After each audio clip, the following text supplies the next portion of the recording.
respondents.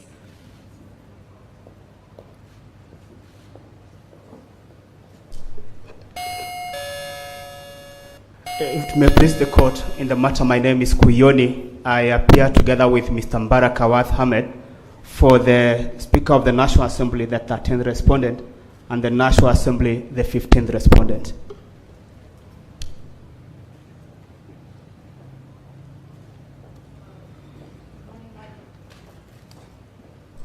Good morning, my lady, honorable judges.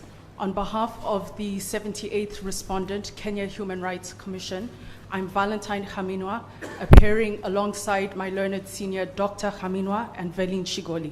Thank you. Good morning, my lady Chief Justice, honorable judges of the Supreme Court. My name is Job Wambulwa. I appear together with Ms. Mercy Tanji for the 14th and 16th respondent, the Speaker of the Senate and the Senate. May it please you, my ladies, my lords, the President of the Supreme Court. My name is Ndewanjiru. I appear for the 78 respondents, the County Assembly of Kirinyaga. Good morning, Your Ladyship, the Chief Justice, Your Ladyship, the Deputy Chief Justice, Justice of the Supreme Court. My name is Evans Ogada. I appear alongside Mr. Elisha Ongoya. We are on record for the 11th and the 12th respondents. Thank you. Your Lordships, Your Ladyships, President of the Court, my name is Modoni Nyuguto. I do appear with Senior Counsel Martha Koome for the 74th, 75th, and 76th respondents.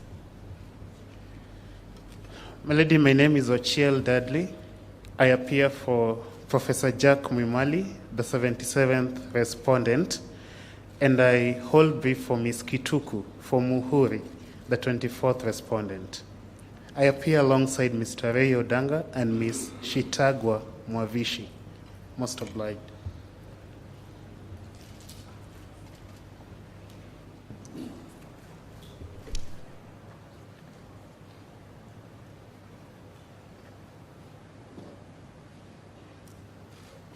Good morning, the Chief Justice of the Republic of Kenya and Lord Justices.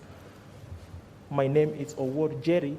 I appear alongside my colleague, Justice Mutunga, and Dr. Clarence Seboso for the 10th respondent.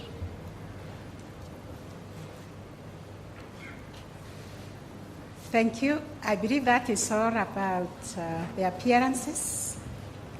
I will also like to say after we finish reading, we will also issue a media summary of the judgment.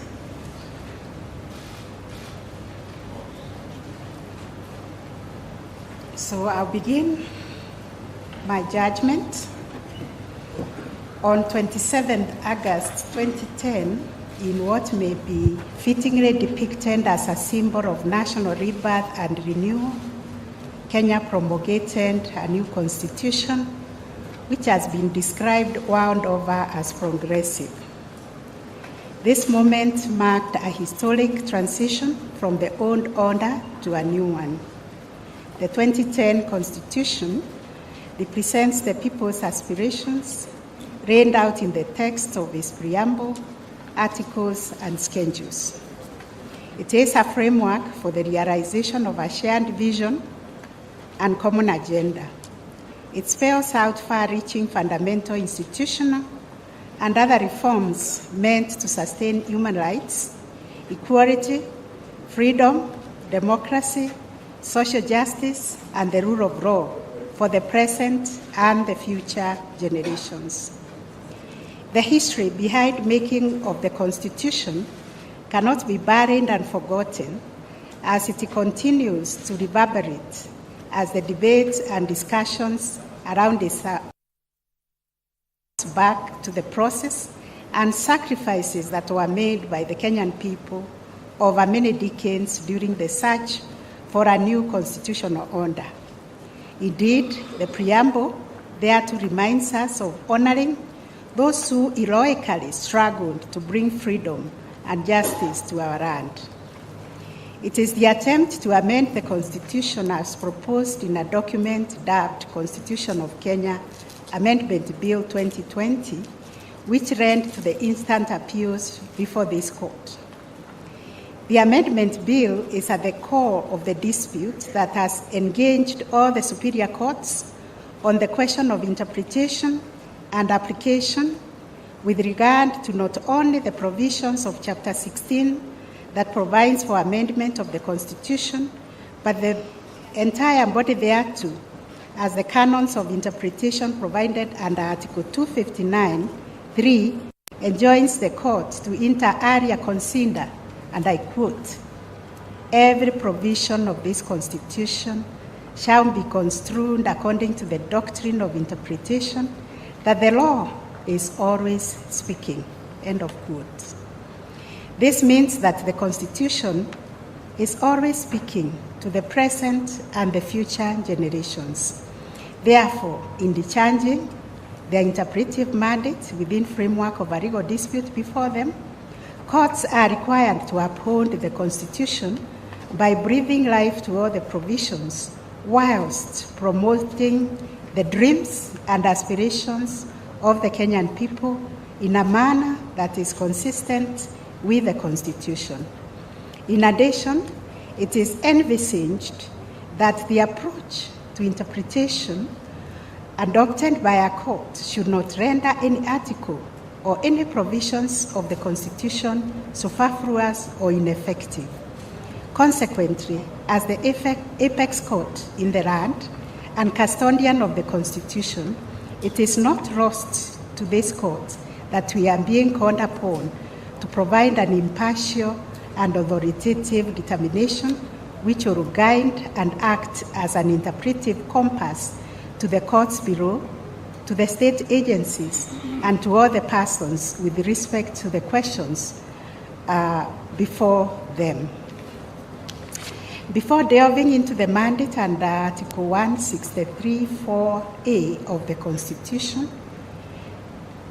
as invoked by the appellants, it is instructive that we should place these appeals in the context by setting out very briefly the background.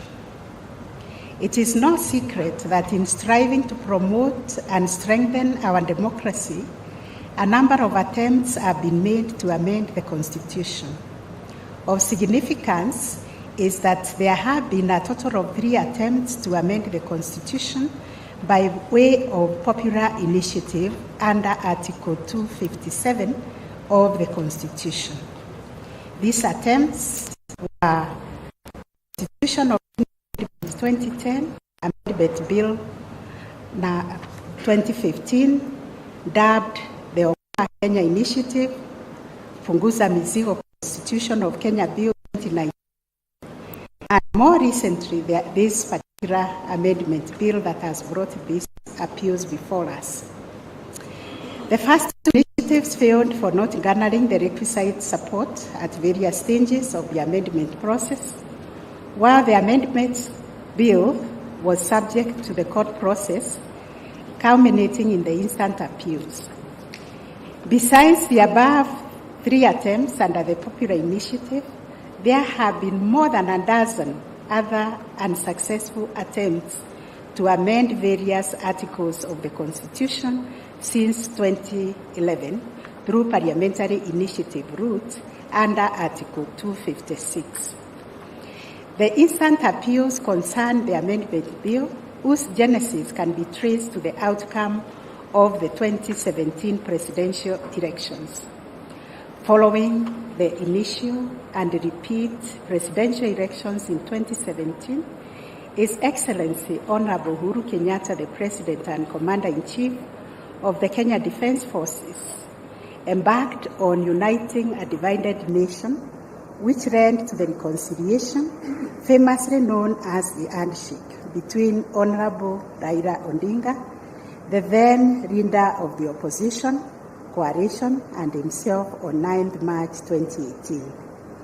In line with their mutual commitment to create and foster a united Kenya, the President and Honorable Raila Odinga released a joint communique known as Building Bridges to a New Kenya Nation, highlighting 9 areas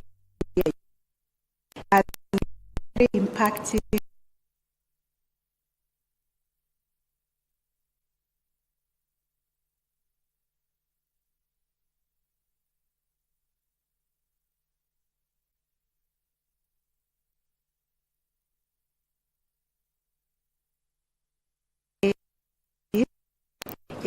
it was when I take administrative and reform that would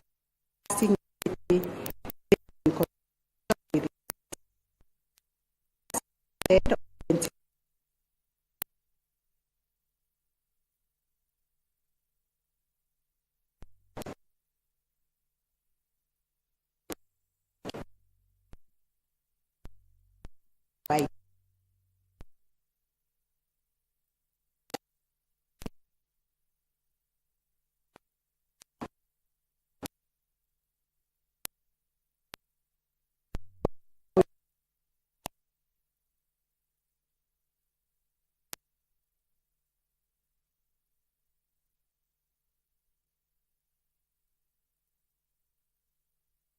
of buildings were included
right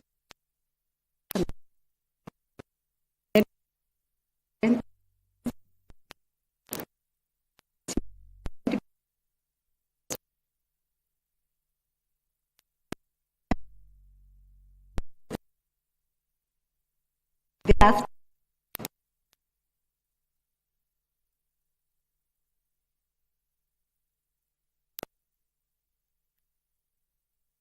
of the amendment bill. Upon correct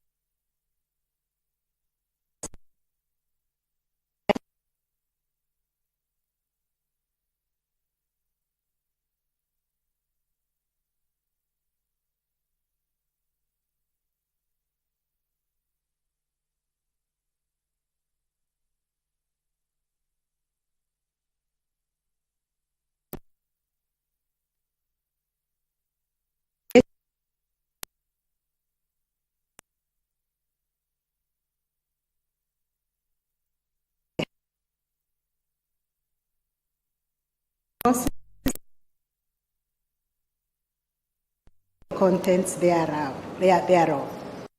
7 petitions were consolidated on 25 was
In opposition to those petitions that were filed, the competency of the petition was challenged by the Attorney General, who argued that the issues raised therein were res judicata or sub judice.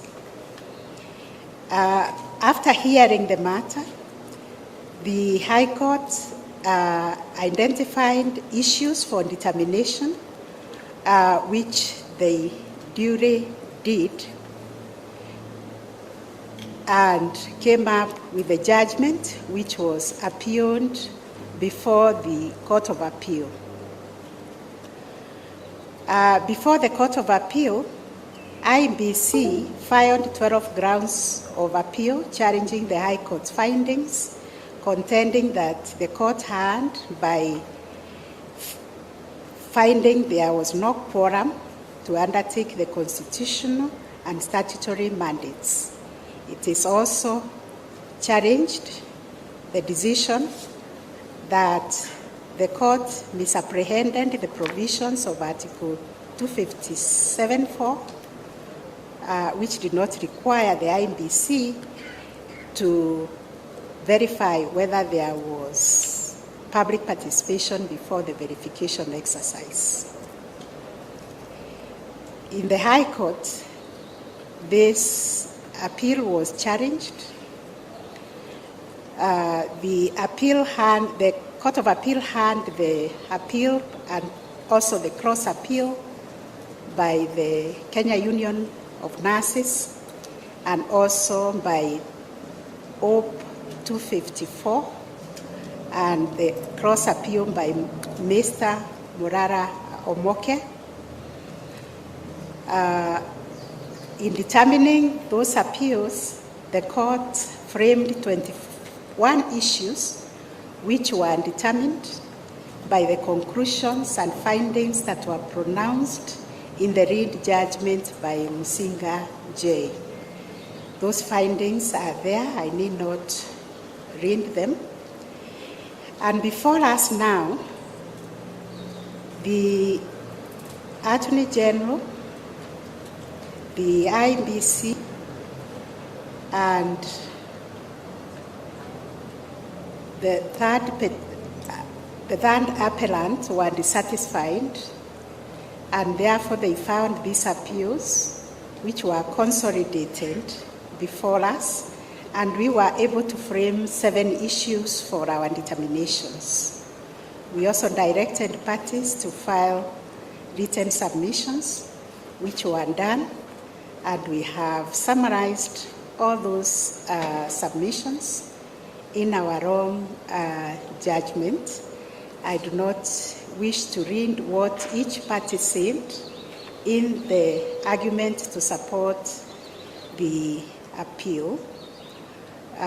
The appeals were also opposed by the respondents, and we have captured all the submissions in opposition in the judgment. There were parties also who supported the Attorney General and the IBC's appeal. That is the 13th and the 15th respondents. We have captured what they said. The National Secretariat and the Honorable Raila Amolo Odinga. The appeal was also supported by the President, and we have captured what was submitted before us by Council in our long judgment. The 19th respondent, Isaac Arwoche, appeared in person, relying on his submissions, which we have also highlighted in our own judgment. The 72nd respondent, Philista Wakesho, we have also captured what was said in the submissions. We have highlighted the specific parties who opposed the appeals. Mr. Morara Omoke opposed the appeal, supporting the decision of the High Court.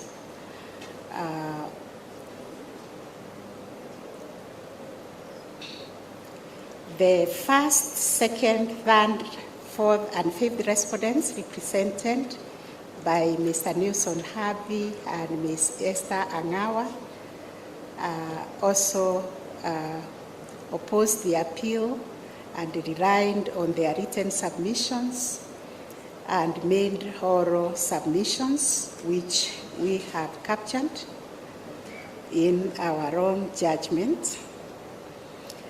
The 7th, 8th, and 9th respondents are represented by Mr. Elias Mutuma, appearing with Ms. Gerono for the 7th to the 8th respondents, also relied on their joint submissions and made oral highlights, which we have captured in great detail in this judgment. The 11th and 12th respondents, represented by Learned Counsel Mr. Elisha Ongoya and Evans Oganda, made submissions in opposition to the appeal. So was Mohori, represented by Ms. Caroline Kituku, made extensive submissions on the issue of the verification of signatures by IBC and also the quorum of IBC. We have captured that. The 79th respondent, Kituo Sasheria, represented by Learned Counsel Dr. Kaminwa, also made extensive submissions, and we also have considered the briefs by the Hamisi, Professor Rosalind Dixon, and Professor David E. Landau, the first and second Hamisi. We have also considered Gautam Bhatia, the third Hamisi, and what he told us in his written submissions on the application of the basic structure. Professor Migai Akich, the fourth amicus, also submitted his Hamisi brief, which we have summarized on the issues that they raised. Professor Richard Albert, the fifth Hamisi, we have captured the submissions regarding the issue of the basic structure doctrine.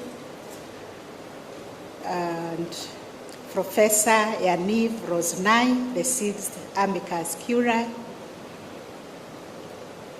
Professor Charles Manga Forband, Professor Dr. Adem Abebe, Dr. Duncan Ojuang, John Osogo, and Dr. Linda Musumba also filed a very extensive Hamisi brief with Dr. Jack Mwimari.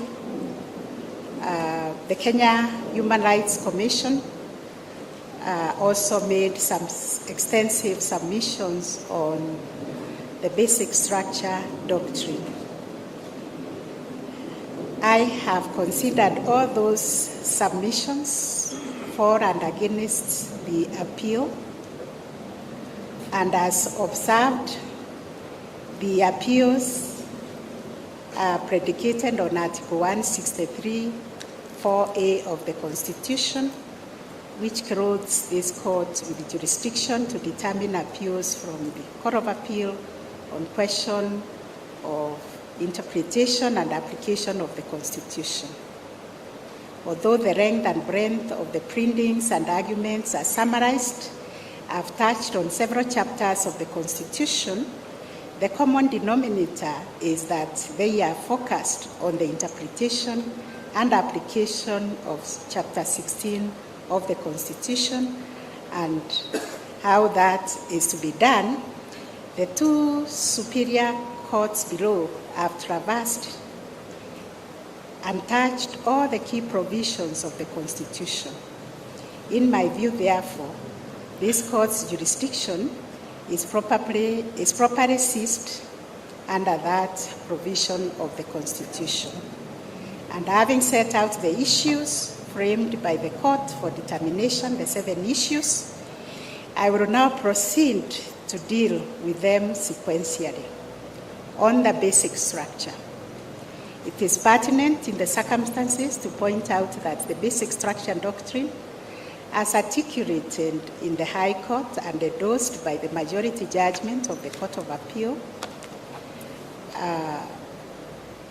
the sum total of the two decisions being that beyond the 3 stipulated pathways for amending the Constitution provided in Chapter 16, there are certain fundamental features in the 18 chapters of the Constitution that are not amendable without first determining on a case-by-case basis whether a proposed amendment forms part of the basic structure.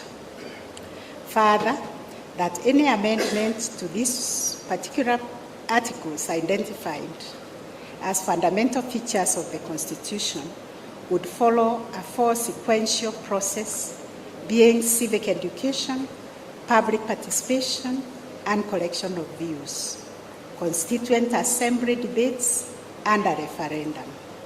In effect, the two superior courts below concluded that certain provisions of the Constitution are beyond the reach of enumerated amendment powers stipulated in Chapter 16 of the Constitution. The history of the emergence and evolution of the basic structure doctrine was comprehensively covered in the very detailed judgments of the two courts below. Therefore, I will merely mention some of the key features to place my findings in perspective. The basic structure doctrine first received judicial recognition in 1973 in the Kesavananda case, a decision of the Supreme Court of India. The case concerned a challenge to the state government of Kerala's attempt under 2 land reform acts to allow state government to acquire privately owned land to fulfill its socio-economic obligations. Subsequently, the Indian Parliament passed the 24th, 25th, and 29th amendments to the Indian Constitution, which in one way or the other shielded Kerala State's land reform acts from being challenged in court. It is in this context that the Supreme Court of India addressed the question of whether there were limits to Parliament's power to amend the Constitution. In a majority judgment of 7 judges with the 6 judges dissenting, the Supreme Court of India held that the 24th, 25th, and 29th Constitutional Amendment Acts passed by Parliament, exercising its powers under Article 368 of the Constitution of India, were unconstitutional to the extent that they damaged the basic structure of the Constitution. The doctrine places substantive limits on the amendment power by placing the basic features of the Constitution beyond the legislative's power to amend the Constitution.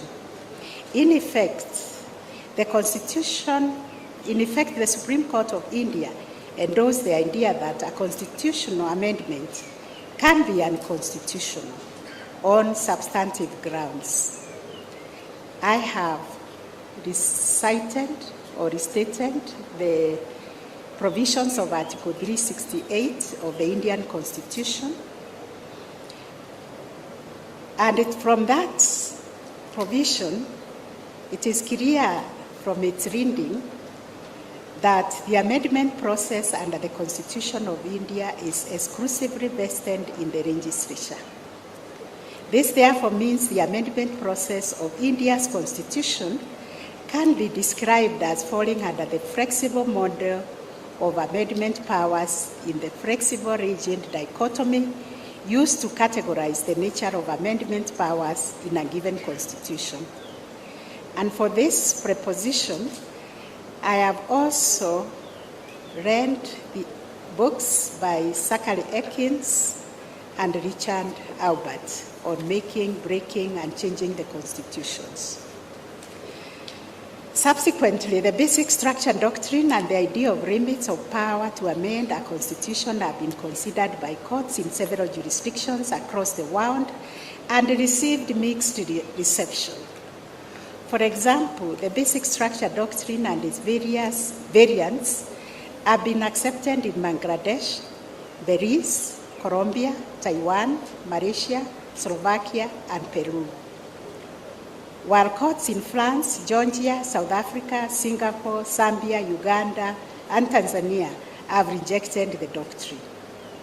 What this state of play demonstrates, which has been recognized by some of the distinguished scholars as reflected in the various materials cited before us, is that the basic structure doctrine has not yet matured into a universal norm of constitutionalism. And for that, I have referred to the writings by Richard Albert, Maukas Makize, and Therese O'Key. Given that the basic structure doctrine has not matured into universal norm of constitutionalism or a doctrine of general application, courts have adopted the approach of evaluating its fit within their constitutional systems before accepting its applicability in the various jurisdictions where it has been considered. In Kenyan context, this court has already developed an approach which courts are obligated to follow in ascertaining whether to transplant any juridical idea to the Kenyan Constitution in the post-2010 constitutional order. In the vetting board case, this court grappled with the question of the scope and effect of the ouster of the judicial review power of the High Court by a constitutional ouster clause. Whereas the court considered similar jurisprudence on ouster clauses from other Commonwealth countries that had been inspired by the landmark decision of the House of Lords in the animistic case versus Foreign Compensation Commissions and ANA. This court developed the interpretive model to be followed, in that case, the vetting board. I have considered the dictum in that case and the imposed obligation by this court under Section 3C of the Supreme Court Act, which provides that we must develop rich jurisprudence that respects Kenya's history and traditions and facilitates its socio, economic, and political growth.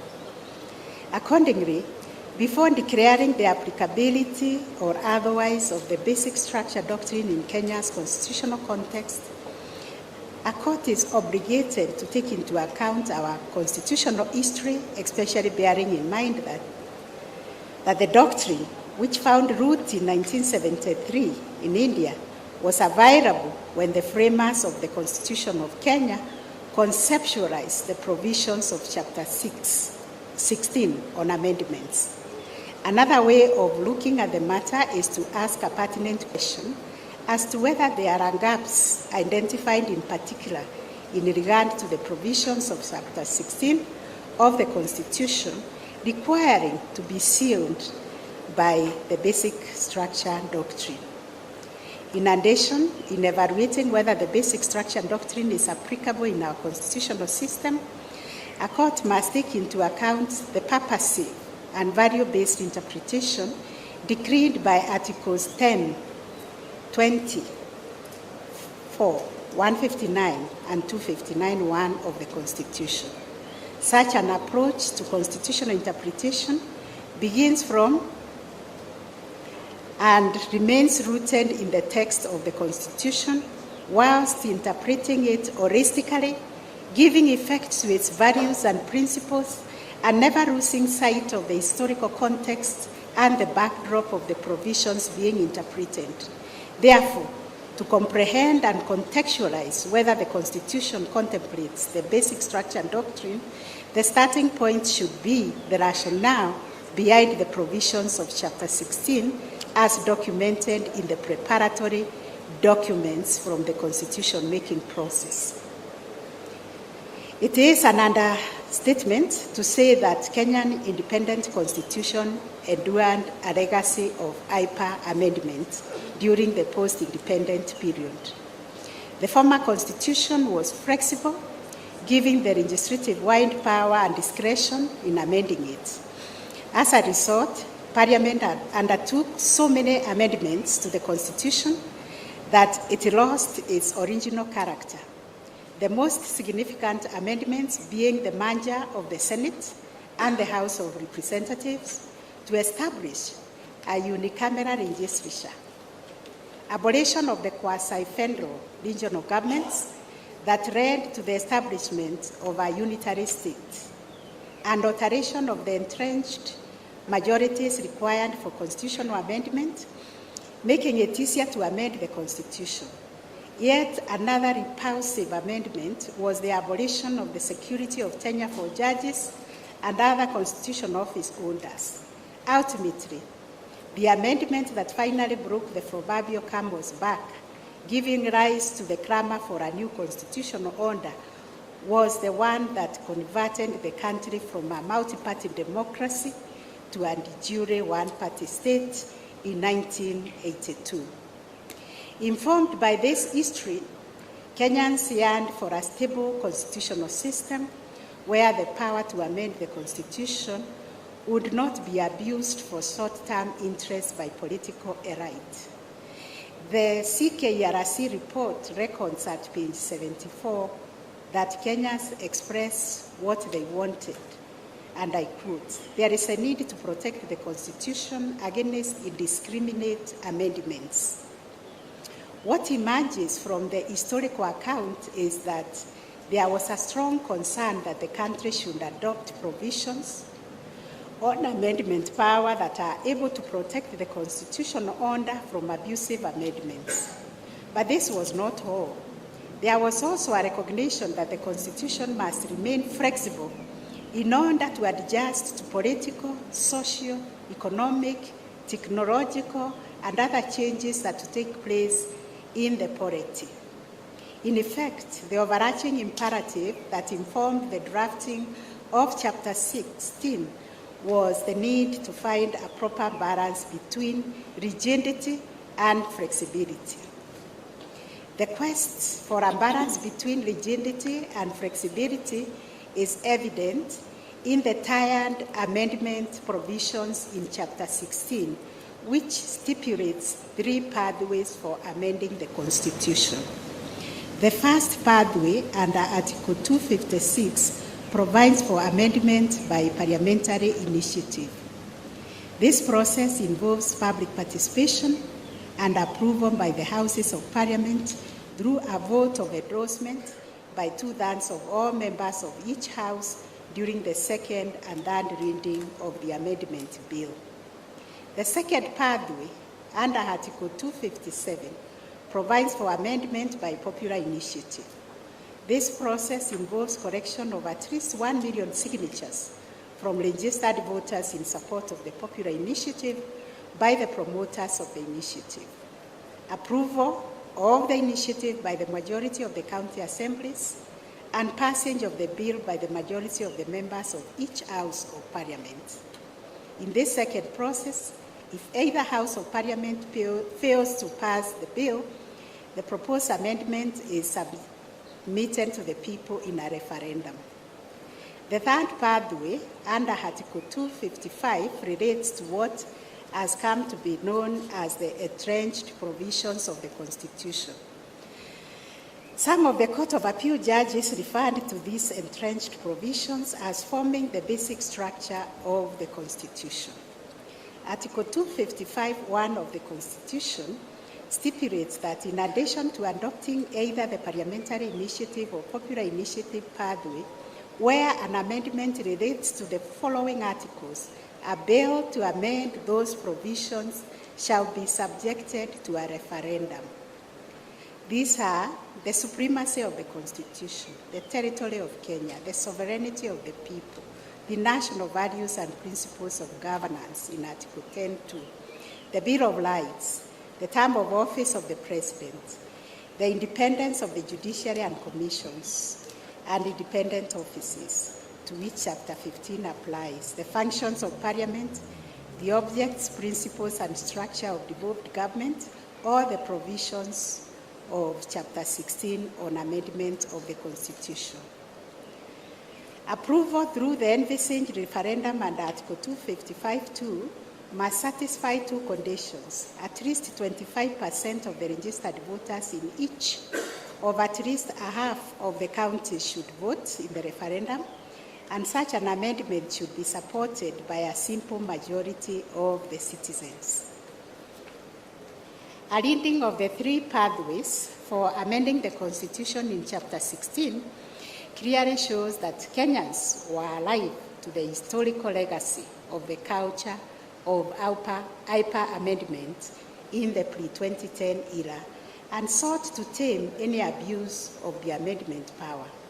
In particular, Article 255(1) and 2 of the Constitution demonstrates that, alive to the culture of IPA amendments, the Kenyan people sought to ring-fence the core fundamental commitments of the Constitution by entrenching them and subjecting the process of amendment to deepened public participation, as well as imposing a downstream constrained veto by stipulating that the entrenched provisions enumerated in Article 255(1) of the Constitution can only be amended through a referendum process. The rationale of entrenching the provisions mentioned in Article 255(1) of the Constitution is, in my view, informed by the very democratic idea that constitutional amendments of a fundamental nature should take place through a deeply participatory process and be ratified by the people, being the ultimate sovereign of the polity, through a referendum. The approach in balancing flexibility and rigidity in constitutional amendment adopted in Chapter 16 reflects and compares favorably with modern constitutional architecture and design. Drafters of contemporary constitutions pursue the goal of balancing rigidity and flexibility through what has been termed as tiered design amendment rules. This argument is augmented by the article cited before us by Professor Rosalind Dixon and David Randau in their writing titled Tiered Constitutional Design. Under the tiered constitutional model, amendment rules vary with provisions that are core to fundamental to constitutional systems being placed on a higher tier and made more difficult to amend. The amendment rules under the Constitution adopt this modern tiered constitutional design, combining the virtues of rigidity and flexibility by having different amendment procedures apply to different parts of the Constitution. The core foundational values, principles, and structures of the Constitution have been granted a higher level of entrenchment to ensure the stability of the constitutional system. It follows, therefore, that Kenyans were conscious of the core constitutional values, principles, and structures that they wanted protected from abusive amendments, and they protected them through entrenched provisions in Article 255 of the Constitution. In my view, therefore, the framers of the Constitution, well aware of the basic structure doctrine, chose to ring-fence some key features from flexible amendments.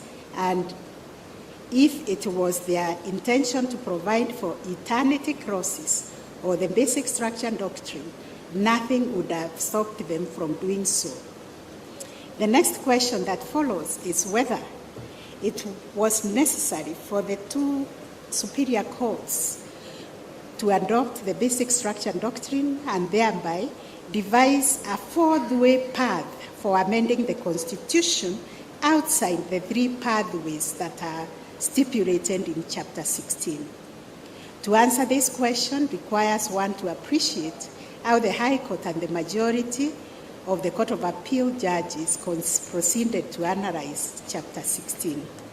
It was on the premise that based on the history of IPAR amendments of the repealed Constitution during the pre-2010 dispensation, the Constitution demanded heightened procedures beyond the tiered design of the amendment procedures provided in Chapter 16 that would make the Constitution more difficult to amend.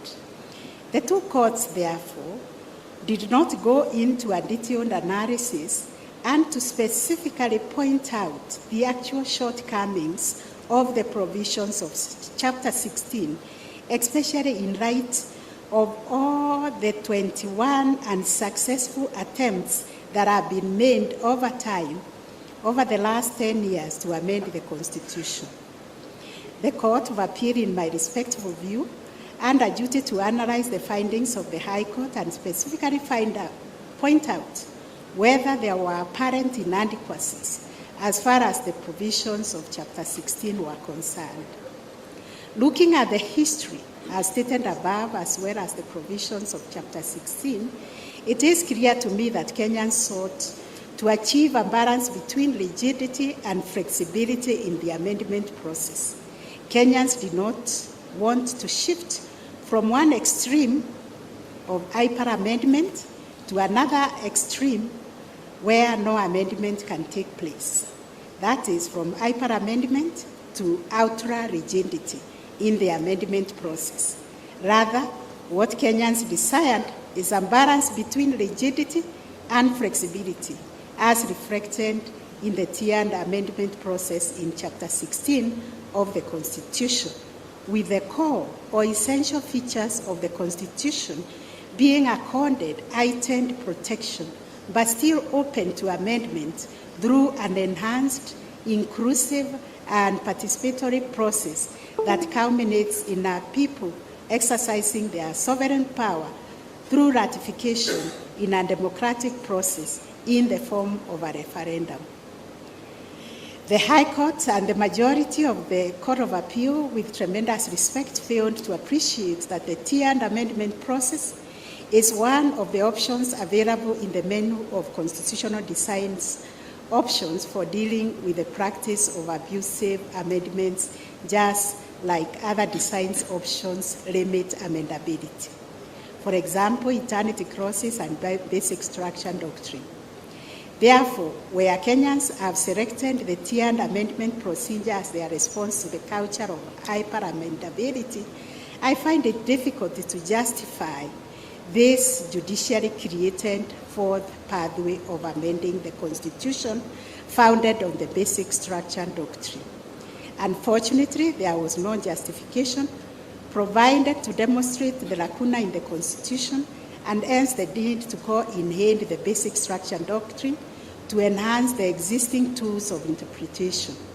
The 2010 history of Kenya is replete with precedents of application of foreign laws and doctrines from Commonwealth and other jurisdictions, which was done due to absence of local statutes.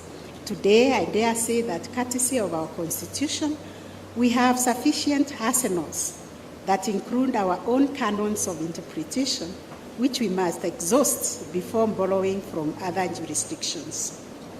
Further, I see a potential conflict within the constitutional system with the judicially created fourth pathway for amending the Constitution. This is for the simple reason that in our constitutional dispensation that is people-centered, our nascent democracy that respects the doctrine of separation of powers by vesting legislative power in the legislature, to create a fourth pathway within the scheme of amendments would bring into question the place of the participation of the people and the place of the legislature in that scheme. taking into account where we are at in our constitutional democracy, Kenyans needed to be consulted on whether it is their wish to introduce the fourth pathway for amending the Constitution. In other words, we judges should be vigilant, lest we are accused of usurping the sovereign power vested in the people by introducing a constitutional amendment through judicial fiat. Put differently, the tiered amendment process provided in Chapter 16 of the Constitution is a design option for dealing with the problem of abusive amendments and obviates the need for judiciary created limits to amendments' power, like the basic structure and doctrine. This is in line with the view expressed by Professor Rosalyn Dixon and David Randau. My take home from this scholarly perspective is that tiered design of constitutional amendment process is one of the design options used to curbing the problem of hyper amendments. Professor Rosanai rightly points out in his well-balanced amicus brief that the applicability of the basic structure doctrine depends very much on the context. The most important contextual consideration is the balance between flexibility and rigidity of the amendment process. The more difficult the amendment process, the less there is need for a doctrine of implied limits to amendment power. The jurisprudential underpinning of this view is that in a case where the amendment process is multi-stage, involves multiple institutions, is time-consuming, engenders inclusivity and participation by the people in deliberations over the merits of the proposed amendments, and as downstream veto by the people in the form of referendum, there is no need for judicially created implied limitations to amendments power through importation of the basic structure doctrine into a constitutional system before exhausting homegrown mechanisms. Moreover, I fully agree with a portion of the judgment by Sishare J, where she questioned the viability of relying on judges to interpret on case-by-case basis on whether a particular provision of the Constitution is amendable. To put this into perspective with respect to our constitutional architecture, amendment of entrenched provisions of the Constitution relating to the matters listed in Article 255(1) through popular initiative route requires, first, there must be public participation throughout the amendment process by dint of Article 10(2) of the Constitution. Second, collection of 1 million signatures from registered voters in support of the initiatives as provided in Article 257. Third, support of the initiative through approval of the bill by a majority of the county assemblies as stipulated in Article 257(7). Fourth, consideration of the bill by the bicameral House of Parliament, Article 257(10). Fifth, subjection of the bill to a referendum in terms of Article 255, in which at least 25% of the registered voters in each of at least half of the counties vote in the referendum, and the amendment is supported by a simple majority of the citizens voting in the referendum. 6, it should also be appreciated that the processing of the bill in the county assemblies and the bicameral Houses of Parliament is also subject to a further public participation requirement in terms of Article 196 and 118 respectively. 7, Article 88(4)(g) imposes an obligation on voter education on IEBC. Amendment of the entrenched provisions under parliamentary initiative routes by dint of Article 10(2) of the Constitution requires public participation, which must inform the entire amendment process. Second, the amendment bill has to go through the bicameral House.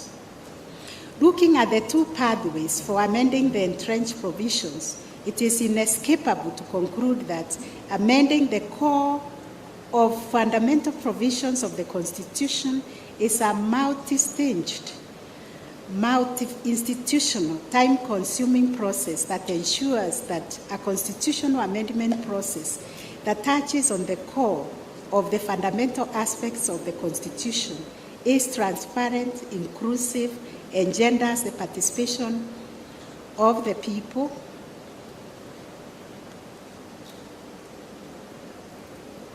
in a democratic society where they designed their own governance.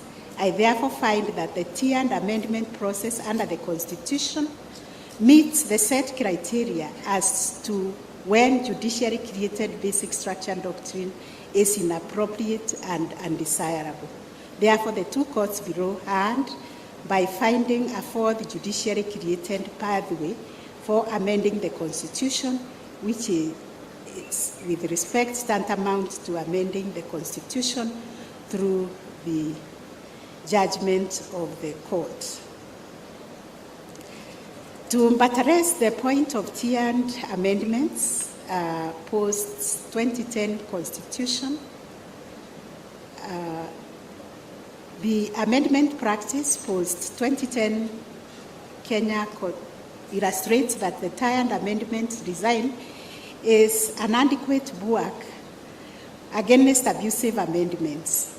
As pointed out by Sishare J. in a dissenting opinion at the Court of Appeal, there have been 21 failed attempts to amend the 2010 Constitution during the first decade of its operation. 19 of these were through the parliamentary initiative and 2 were through the popular route. It is also notable that although the amendment bill had gone the farthest in amendment process, it was yet to be subjected to the ultimate downstream veto of the referendum process. Comparatively, the Independence Constitution had undergone 12 major amendments by its 10th birthday. In essence, it is right to conclude that the resilience of the 2010 Constitution in its first decade is proof that Kenyans attained the goal on balancing flexibility with rigidity in designing the amendment power as reflected in Chapter 16 of the Constitution. It ought also to be appreciated that judicial protection of implied limitation to the amendment power, such as through the basic structure doctrine, become increasingly required in context where the country has two flexible constitutions that can be amended fairly easily. Therefore, while it was inappropriate in the pre-2010 dispensation for the High Court, Lingera J, as it then was in the Joya case, to recognize the basic structure doctrine under the repealed Constitution, there is no such need under the 2010 Constitution. This view is founded on the premise that the risk of abusive amendments has been tamed by the tiered amendment process that entrenches the core of essential provisions through a heightened, elaborate amendment process. Considering the progressive nature of the Constitution, a three-judge bench, Koriu, Goge, and Odunga in Priscilla Ndururu case, expressed skepticism as to the continued relevance of owning the Joya case on the basic structure post-2010 Constitution in light of the provisions of Article 255 of the Constitution. In contrast, the unique context of India, with a too flexible constitution that grants the legislature the wide discretion in amending the Constitution, arguably justifies the judge-made basic structure as developed and practiced in India in order to stabilize the constitutional order and prevent the practice of abusive constitutional amendment, given the low threshold for amendment in the text of the Constitution, just as it was in our case prior to the 2010 Constitution.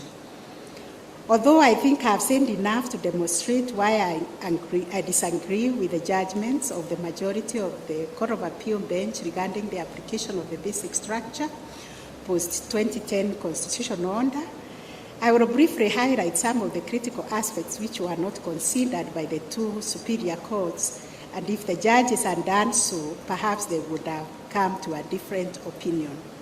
Number one, the superior courts failed to appreciate that the concern with the culture of IPA amendment had already been taken into account during the drafting of the Constitution of Kenya 2010. This led to the design of the tiered amendment process that balances flexibility and rigidity. In such a context, the correct judicial posture ought to have been fidelity to our Constitution. This is informed by the reality that the Constitution, to a large extent, is self-contained and self-regulating in dealing with the legacy of abusive amendments in the former constitutional amendments.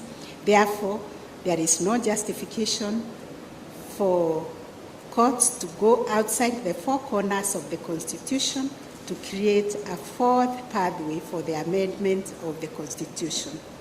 Number two, the Court of Appeal failed to analyze the provisions of Chapter 16 and to arrive to its own independent conclusion on the shortcomings of the three-tiered process, and to state clearly whether it was necessary to call in aid a foreign doctrine, also to take into account the amendment practice in the post-2010 dispensation in the analysis of the Kenya's constitutional history, which shows that Chapter 16 of the Constitution has brought stability in the constitutional system in contrast to the culture of IPA amendment under the former Constitution. There have been multiple attempts to amend the Constitution, which were all unsuccessful, meaning that the amendment process is not flexible, as in the Indian case. 3, the Court of Appeal failed to take into account the fact that Chapter 16 is one of the entrenched parts of the Constitution under Article 255(1) of the Constitution. Therefore, it could not be amended by the courts through created fourth pathway of amending the Constitution without following the constitutionally ordained amendment process provided for under Article 255(1) of the Constitution.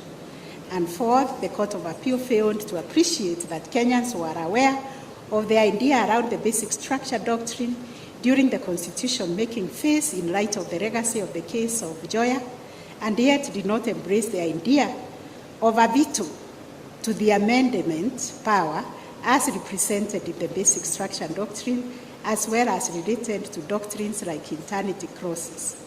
The CKERC report on page 76 indicates that Kenyans yearned for power to have a say in amending the core fundamental features of the Constitution through a referendum and an inclusive and participatory process. This was done through the provisions of Article 255 of the Constitution. Another aspect of the majority judgment of the court that I need to address relates to how the two courts treated the historical background informing the drafting of Chapter 16. It is evident that the decision on the question of the application of the basic structure and doctrine within Kenya's constitutional system was largely turned on historical inquiry to clarify and provide interpretive guideline on the intent of the Kenyan people during the drafting of the Chapter 16. While this court has in the past celebrated the virtues and utility of the historical context, the background to the adoption of the Constitution in the Constitution interpretation is imperative. Given the subjective nature of the historical narratives, courts should endeavor to extract and have a view of the complete account of the historical background to the constitutional provision being interpreted. Where a court embraces an account of history that marginalizes, excludes, or suppresses or omits some portions of history account, such an incomplete history distorts or rather fails to illuminate the meaning of the constitutional provision being interpreted, hence misleading the court to reach an erroneous conclusion. Before leaving this part, I will also address the argument advanced by Dr. Kaminwa that the basic structure doctrine is applicable in Kenya pursuant to the provisions of Article 2(5) of the Constitution. The provision reads, and I quote, "The general rules of international law shall form part of the law of Kenya." This court has already provided juridical interpretation of Article 2(5) in the case of Mitubel, where it was held, and I quote, "In light of the foregoing, we hold that the once general rules of international law in Article 2(5) of the Constitution refer to customary international norms, including jus cogens.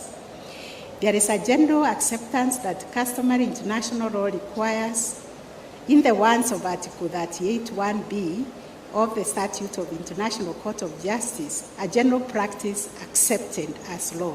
That is both sufficiently widespread and consistent practice and what states have accepted as law, opinio juris, accompanying it. Examples of customary international law include the doctrine of non-refoulement of refugees and granting of immunity for visiting ends of states. Since the basic structure doctrine is a constitutional law principle acceptable in just a number of states and not an international law principle, it does not amount to a customary international law principle. Therefore, Article 2(5) of the Constitution cannot be the basis for founding the applicability of the basic structure doctrine. In the end, I find that the basic structure doctrine and the 4 sequential steps for amendment as prescribed by the High Court and the majority of the Court of Appeal are not applicable in Kenya under the Constitution. Any amendment to the Constitution must be carried out in strict conformity with the normative standards and provisions of Chapter 16 of the Constitution. I will now move to the second issue, whether the President can initiate amendments to the Constitution through a popular initiative. The question raised was whether the President could initiate the amendment and popular initiative route provided for under Article 257 of the Constitution. Like other norm-producing process, a Constitution amendment process starts with an initial decision. That is the initiation or activation of the process. The initiative speaks to how the amendment process starts. The story starts with the 8th August 2017 presidential elections, in which the President was declared by IEBC as having been duly re-elected for a second term in office. The election results were challenged before the Supreme Court by Right Honorable Raila Odinga, who had been declared as the runner-up to the presidential elections. The Supreme Court announced the results through a majority decision delivered on 1st September 2017 and ordered fresh presidential election to be conducted within 60 days of the nullification. However, the Right Honorable Raila Odinga and his political coalition, the National Super Alliance, withdrew from participating in the fresh presidential election, which took place on the 26th October 2017. Subsequently, Right Honorable Raila Odinga and the NASA coalition vowed not to recognize the government that was formed as a result of the fresh presidential election.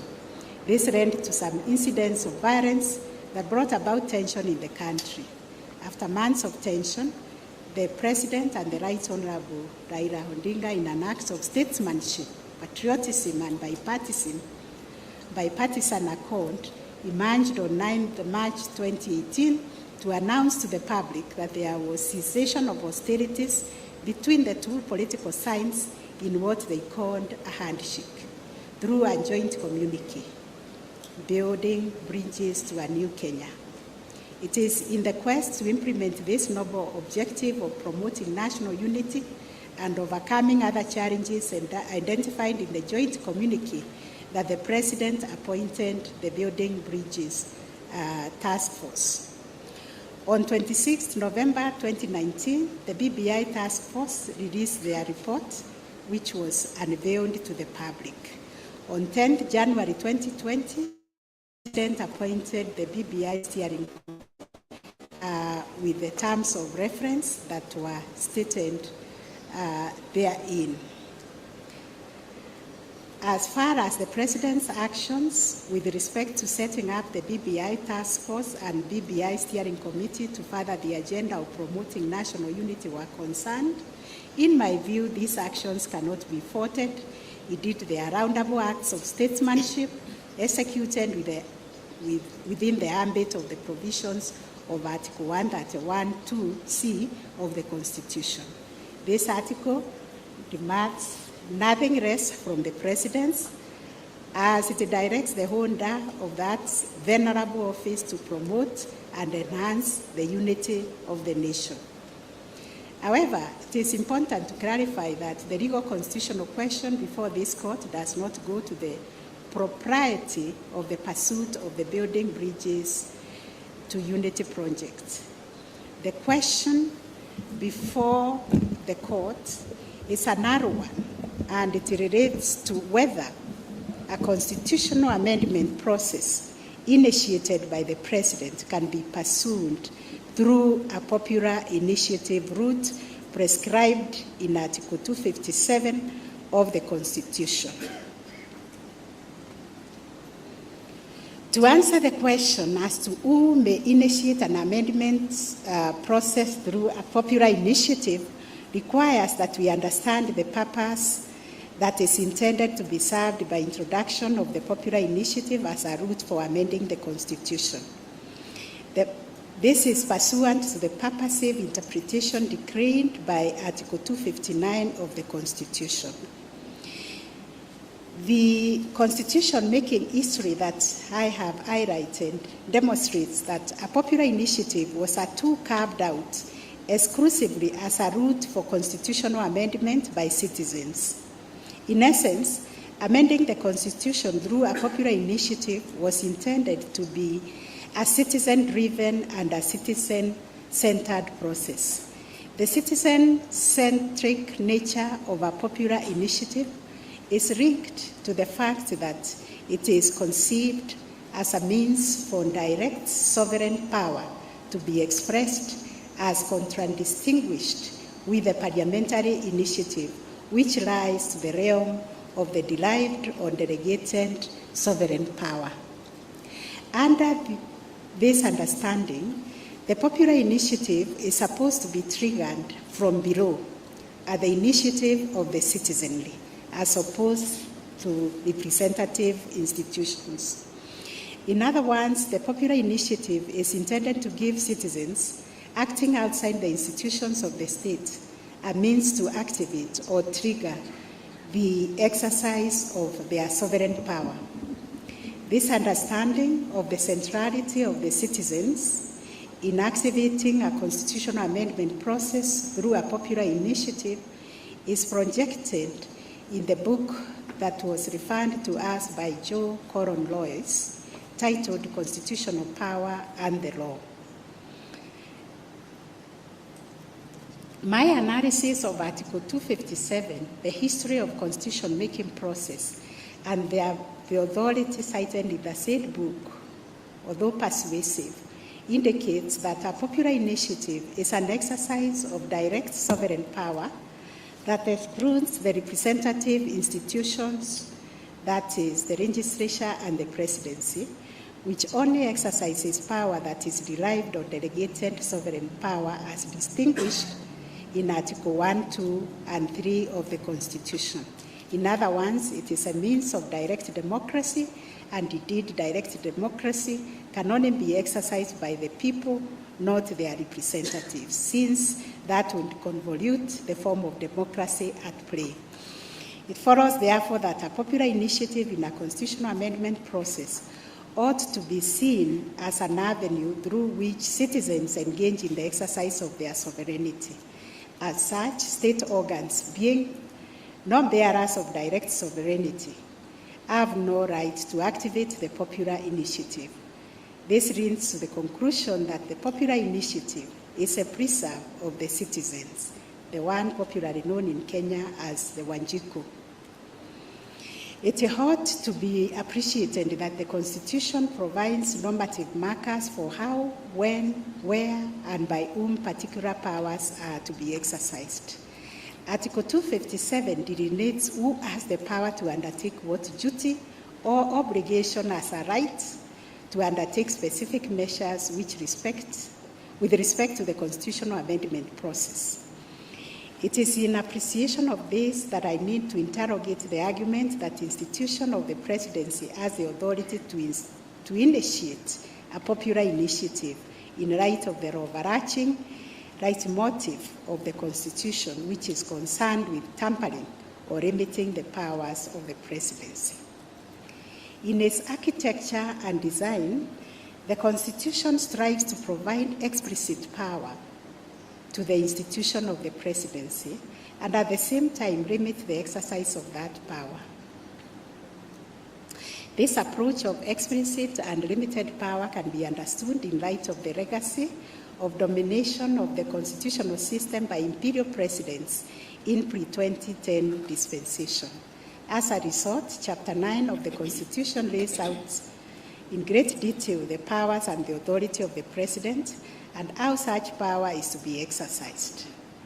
Another reason that supports the finding that the president was not envisaged as an initiator of a popular initiative is the role of the president with respect to entrenched matters listed in Article 255(1) of the Constitution, Article 256(5) as read with Article 257(10) of the Constitution, which grants the president a law that can be typified as serving as the guardian of the amendment process.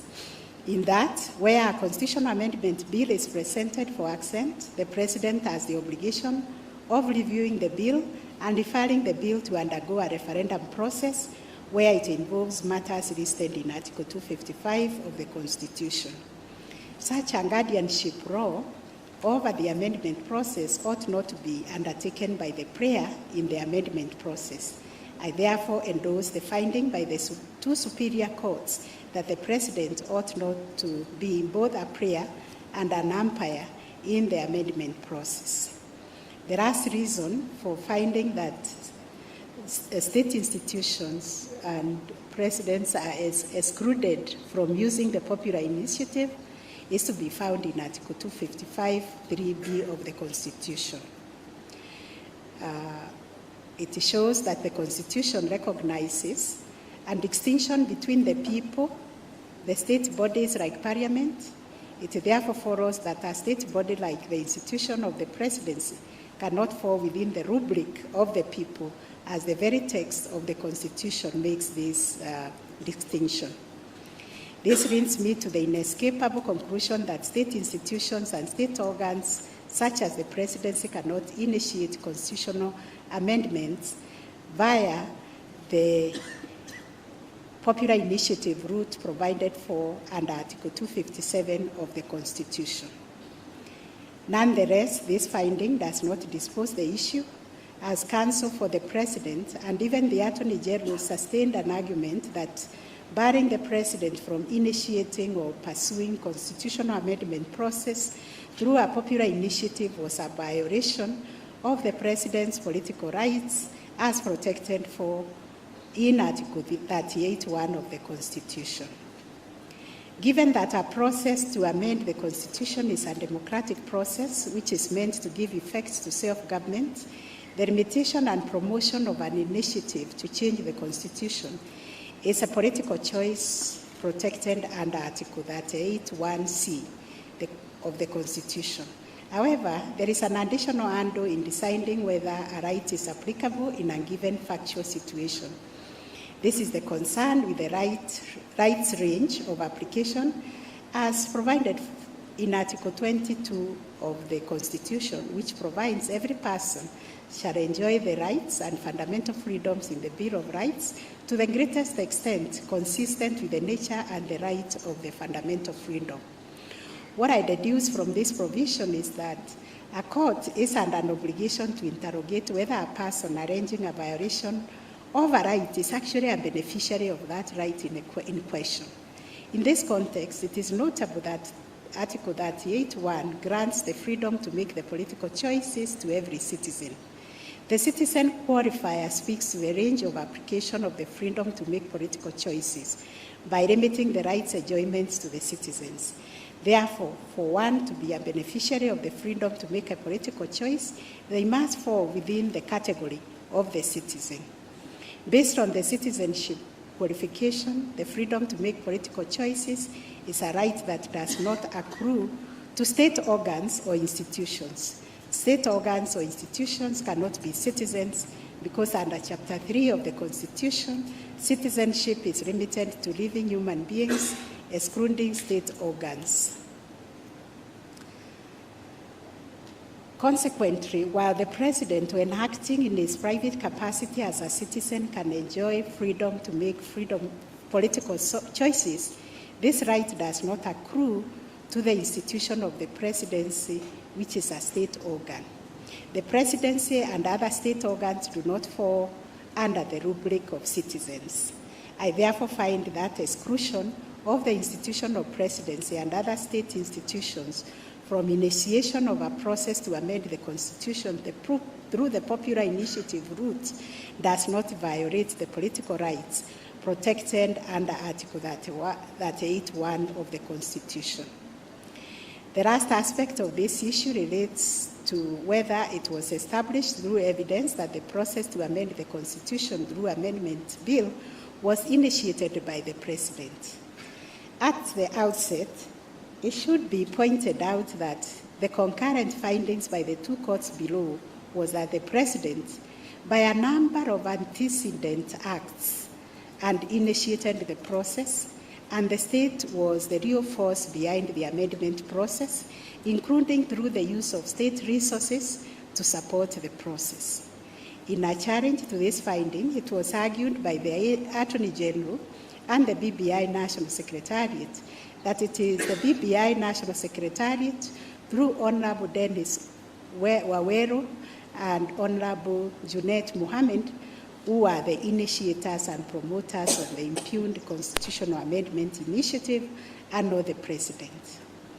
An examination of the evidence before the courts revealed a number of things relevant to this factual determination.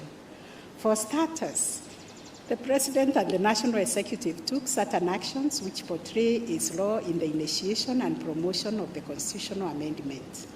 The President did not do those things as a private citizen, and this is clearly demonstrated in a number of ways. One, the President signed off the communique in March 2018, the official title of the President. The communique was published in a paper bearing the coat of arms of the Republic and the seal of the President. The President appointed the BBI Task Force and the BBI Steering Committee Task Force through Gazette Notice of 51, 54, and 264 of 2018, respectively. The President received the official reports through a state function as President. As a result, it cannot be disputed that the President was involved in the initiation of the amendment bill. However, in my considered view, the President cannot be blamed for this because it is the promoters who took over the amendment bill under the auspices of the BBI National Secretariat, who had, by invoking the popular initiative route under Article 257, to pursue the amendment process. It is my finding that the genesis of the amendment bill can be traced to all these actions.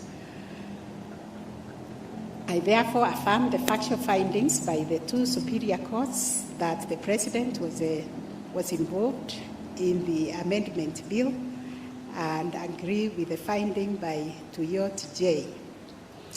I believe I have stated enough to support by conclusion that the President or the state institutions are not permitted to initiate or promote a constitutional amendment process through the popular initiative route envisaged in Article 257 of the Constitution. This now takes me to the third issue, whether the second schedule to the amendment bill was constitutional. To put this question in context, it ought to be appreciated that the second schedule was intended to serve as a transitional scheme of implementing Clause 10 of the amendment bill. Clause 10, which intended to amend Article 89 of the Constitution, provided, and I quote, Article 89(1) of the Constitution is amended by deleting the words 290 and substitute, therefore, with the words 360. Clause 1(2) of the second schedule proceeded to distribute the additional 70 constituencies as per the schedule. It is in the above context that the constitutionality of the second schedule, directly allocating and apportioning the proposed constituencies to specified counties, were challenged. The two superior courts were unanimous in their findings that the second schedule to the amendment bill was unconstitutional. This finding was based on the substantive grounds that the second schedule violated the basic structure of the Constitution by purporting to take away the mandate of the IEBC, an independent body under the Constitution.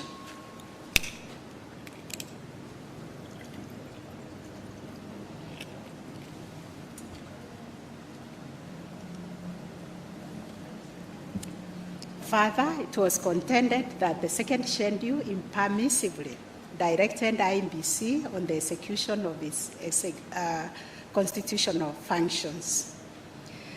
It is imperative to begin the analysis on the constitutionality of the second schedule of the amendment bill by pointing out that given my earlier finding that the basic structure and doctrine does not apply under the Constitution of Kenya 2010, my determination of this question rests on the procedural concerns linked to whether there was public participation in coming up with the second schedule.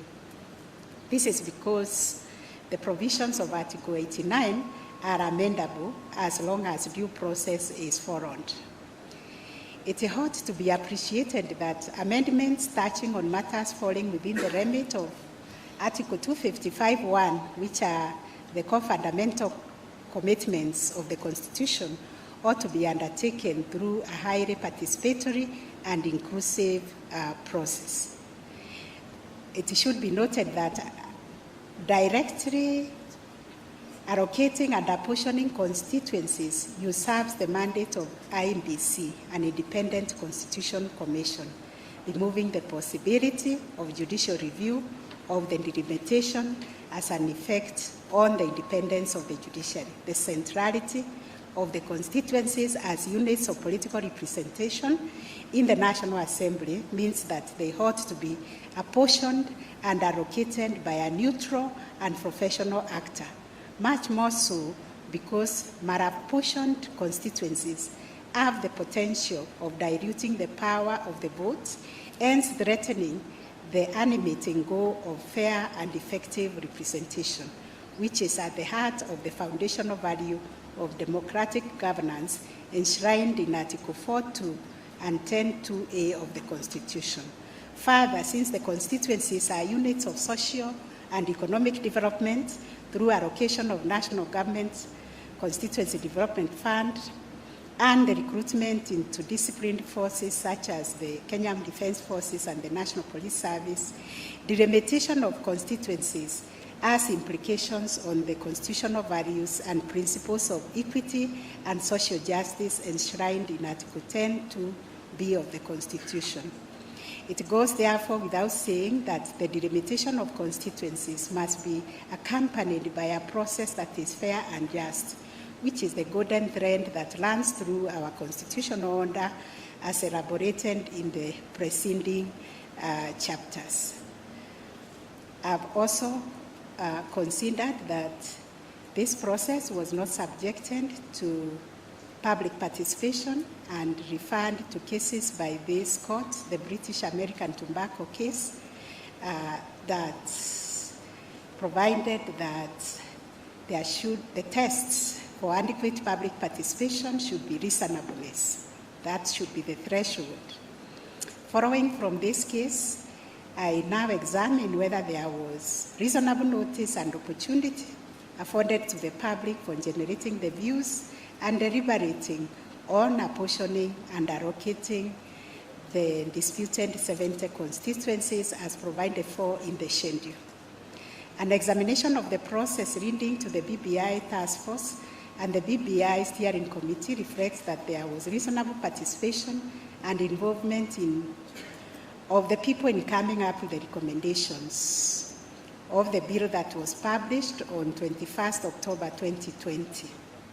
There is, however, no evidence of any form of public participation or deliberation between 21st October 2020 and 25th November 2020 when changes to the draft constitution of Kenya bill was made, including the addition of the second schedule.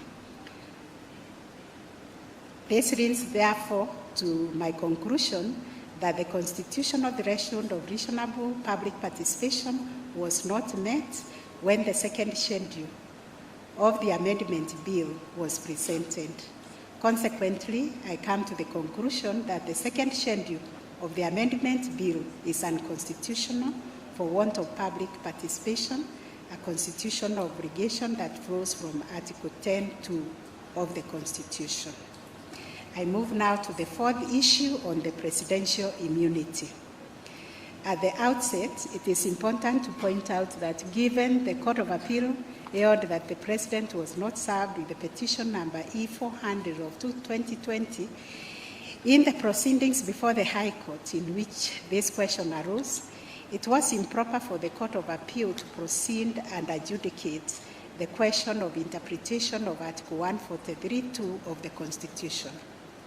However, as considered in the President's written submissions filed before the High Court, there is a public element in this matter, so this Court should clarify and settle the law on the nature and scope of protection of the President from civil legal proceedings, considering the findings of the two courts below.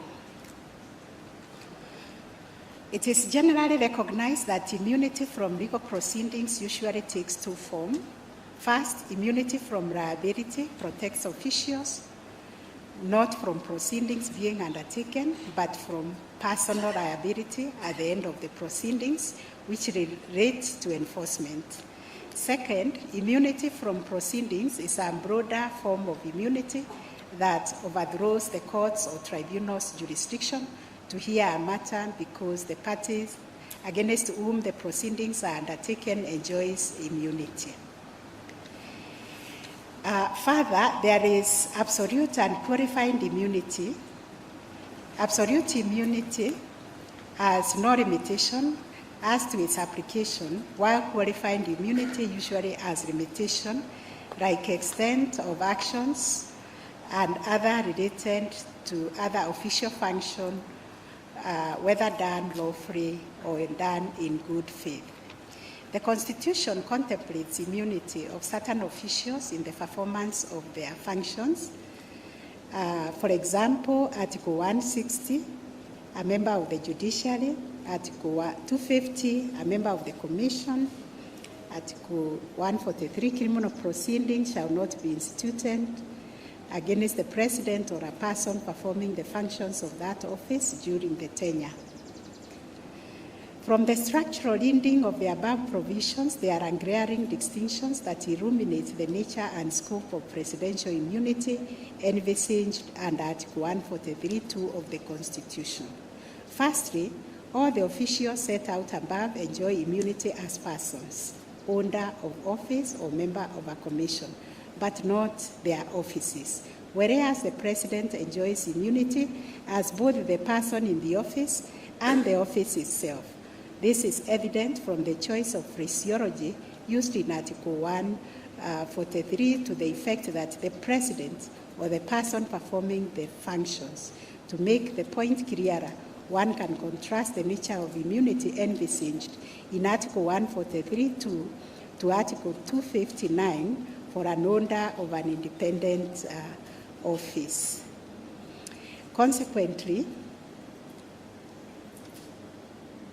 this brings me to the inescapable conclusion that the immunity of the president is unlike that of the other state actors. The president not only enjoys functional immunity like all public officials who perform state duties, which protects them from civil liability for official functions, they further enjoy sovereign immunity as the end of state and the single representation of the sovereignty of the republic. Indeed, it is only sovereign immunity that can immunize anyone against both proceedings and criminal liability, because any other immunity would be related to official functions and therefore would inherently be a qualified immunity. The two courts below, especially majority opinion of the Court of Appeal, relied on the phrase "in the exercise of their powers under this Constitution." I am conscious that part of the President's role in the performance of their functions is the interpretation of the Constitution as to whether or not it gives them power to perform particular roles. Upon such interpretation, the President either acts or fails to act in the belief that either that power exists or does not exist. It would follow then that if proceedings were to be instituted against the President after the interpretation which is considered to have been wrong interpretation, then such proceedings would fall within the immunity contemplated in Article 143(2), in that it would be within the performance of the President's functions. There is no provision allowing or requiring the President to seek an advisory opinion from the judiciary before exercising their duties or before determining whether they have power to perform any official acts. And in any event, this would generally bar the separation of power. Further, the two superior courts held that the President or the person performing the functions of the President is not above the law and should be amenable to the law if they act against the Constitution. The implication of this finding is far-reaching and therefore calls for a very careful analysis and consideration by this court.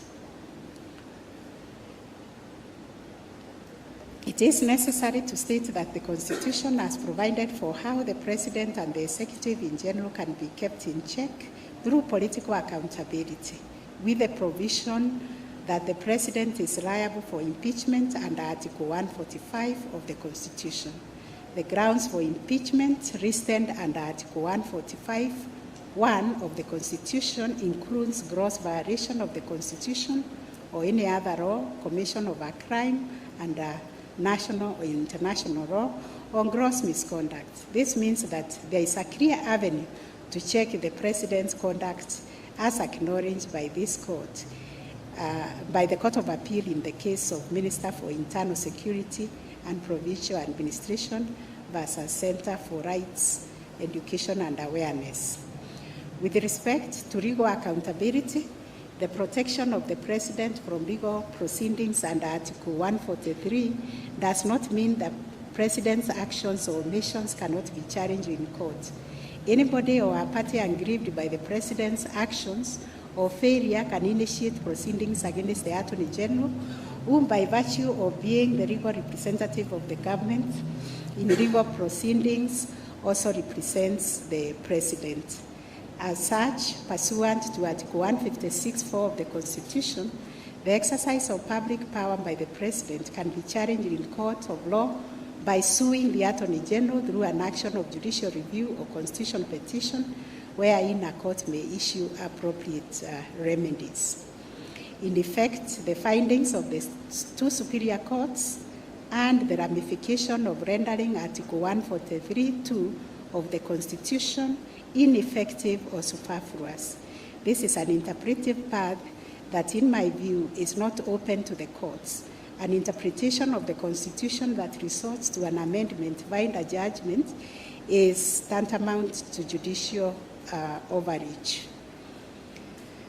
This leads me to the conclusion that the learned judges unfortunately fell in error in their interpretation and application of Article 143 2 of the Constitution by ordering that civil proceedings can be instituted against the President or a person performing the functions of the President during the tenure of the office. I hold that civil proceedings cannot be instituted against the President or a person performing the functions of the President of the office of the President during their tenure of office in respect of anything done or not done contrary to the Constitution. Such proceedings can be instituted against the President via the Attorney General.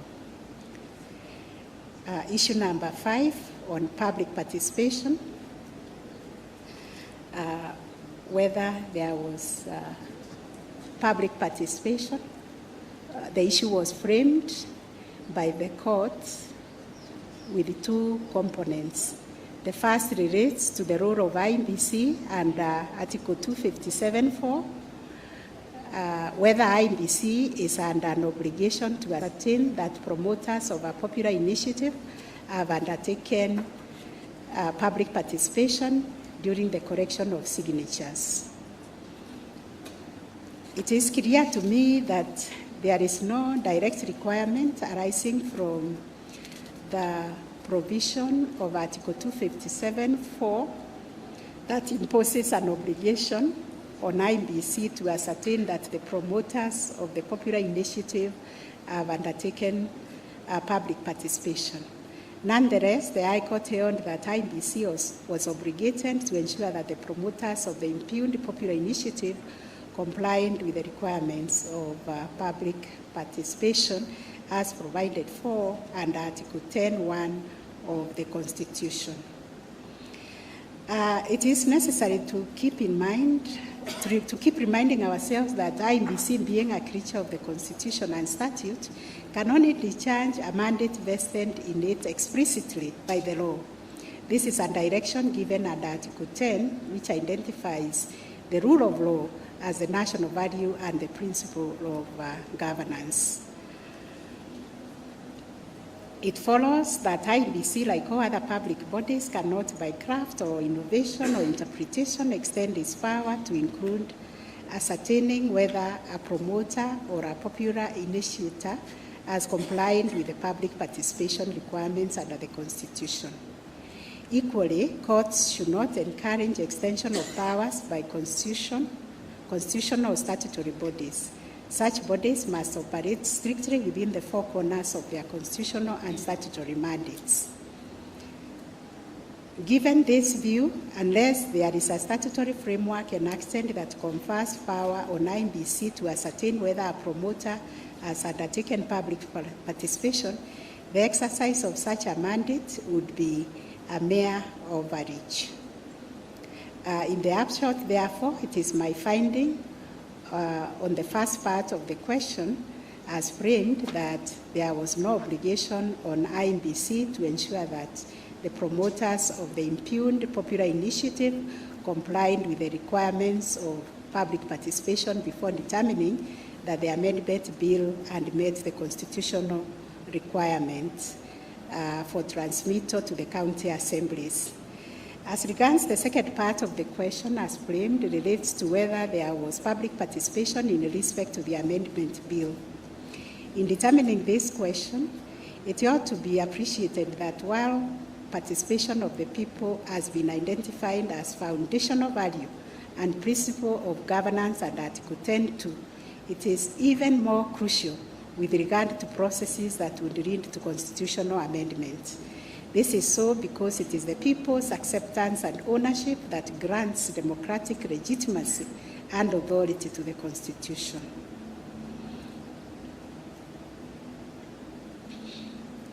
It is against the standards that are set in the case of BAT by this court that I proceeded to examine whether there was public participation as regards the Constitutional Amendment Bill 2020.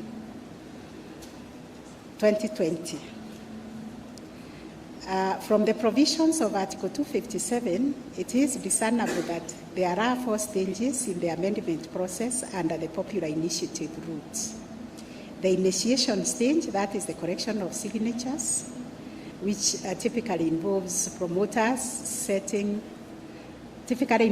promoters of the initiative setting the referendum agenda. However, this is to be within the context of the constitutionally guaranteed opportunities for citizens to influence the process.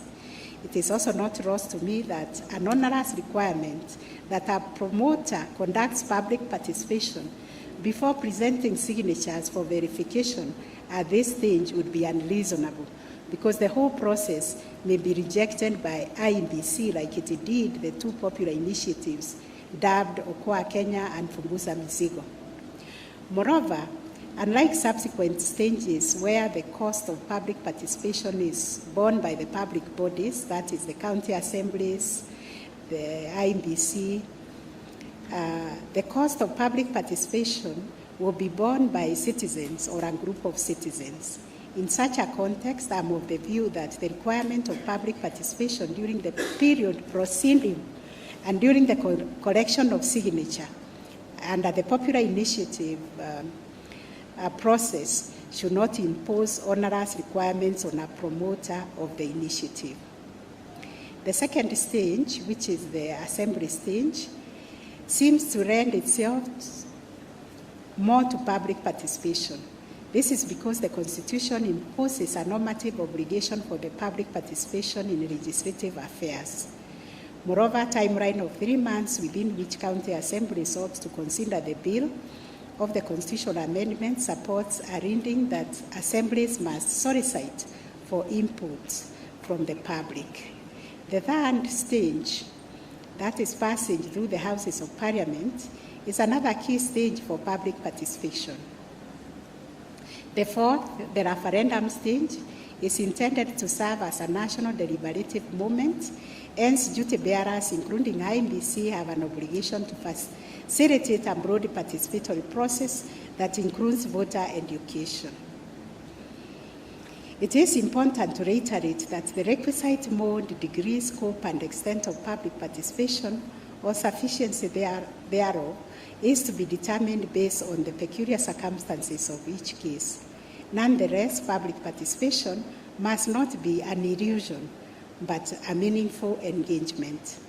On the question of whether there was reasonable public participation and the question of burden of proof, Okwengu and Kiagi JJA held the view, and rightly so, that by dint of Section 112 of the Evidence Act, once there is an allegation of lack of public participation, the burden shifts to the person charged with the responsibility of performing the same to establish adequate participation.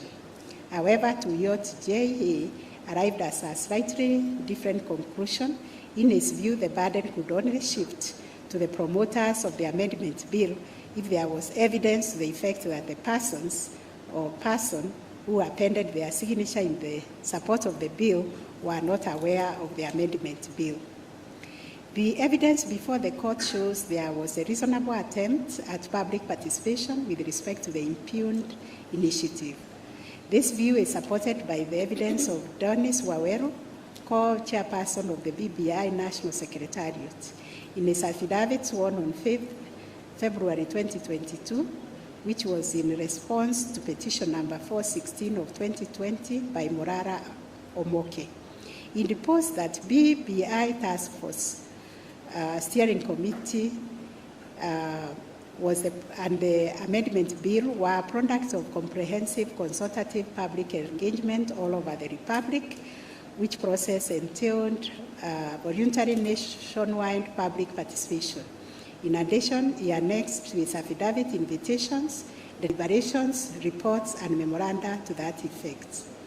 I have also taken time to go through the BBI Steering Committee report, and there is evidence of public participation with regard to the process as documented on page 2 of the report, which I have reproduced in my judgment. There was no challenge to the contents of the BBI Steering Committee report and the deposition by Dennis Waweru, which therefore leads to an unavoidable conclusion that there was reasonable public participation with respect to the amendment bill, save for the second schedule thereto. As far as the second schedule of the amendment bill is concerned, as I have discussed earlier, It was a late addition to the process. It is worth reiterating that the evidence of public participation runs up to the launch of the steering committee report that took place on 21st October 2020, wherein the draft amendment bill was attached and unveiled to the public. This version did not have the second schedule in question.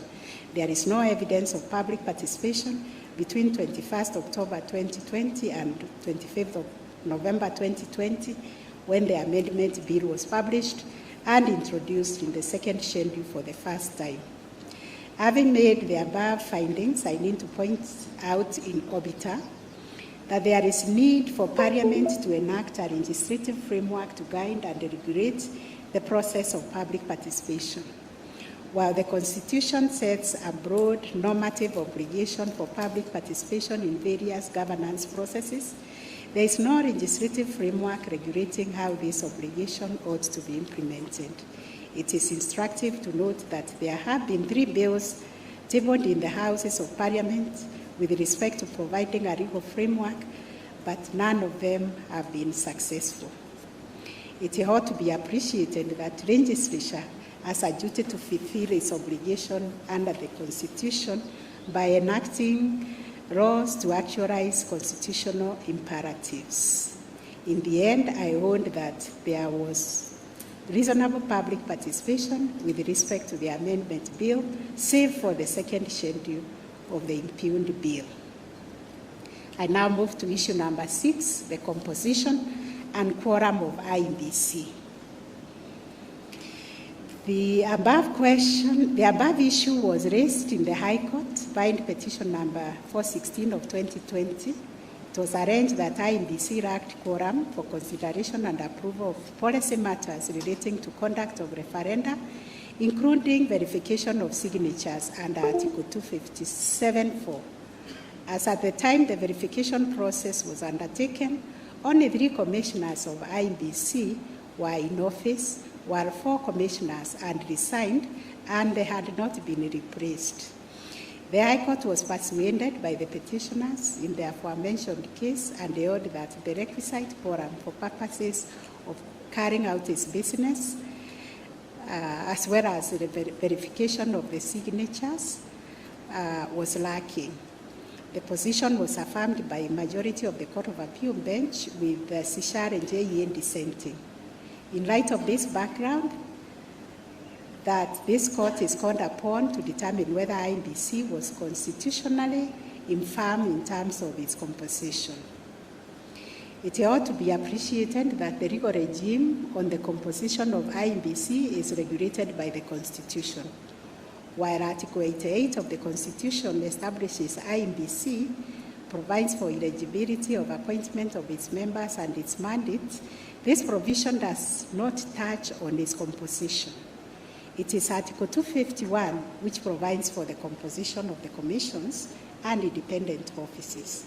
Article 248, 2C lists IEBC as one of the commissions and independent offices, making Article 251 the constitutional provision regulating its composition. The Article 251 provides as follows, I quote, "Each commission shall consist of at least 3, but not more than 9 members."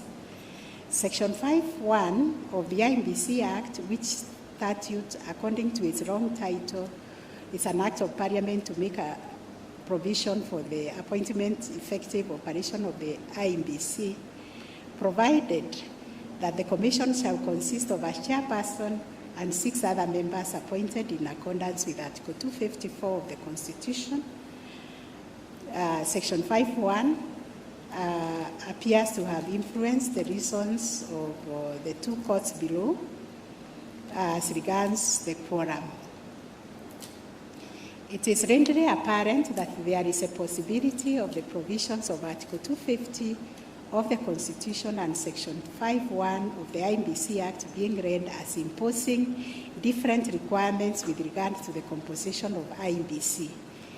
This leads to the question as to whether IEBC, composed of 3 commissioners, would be infirm to conduct its constitutional mandate, including the verification process provided for under Article 257.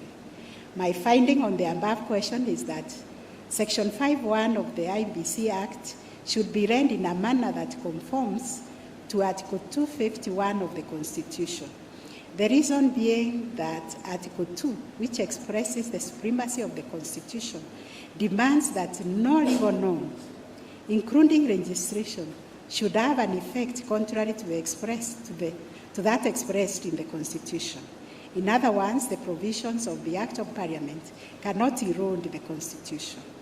The expressed intention of Parliament in registration cannot trump the normative command of the Constitution in a legal system where the Constitution is supreme.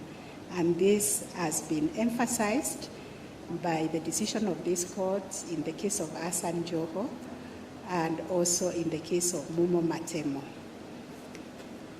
I have also looked at persuasive jurisprudence from other courts in other jurisdictions which support this approach to statutory interpretation. Therefore, the implication is that IBC is legally constituted when composed of the minimum number of legal commissioners stipulated in Article 251 of the Constitution. As such, I find IBC was constitutionally and legally composed when it undertook the verification of the verification process under Article 257 of the Constitution.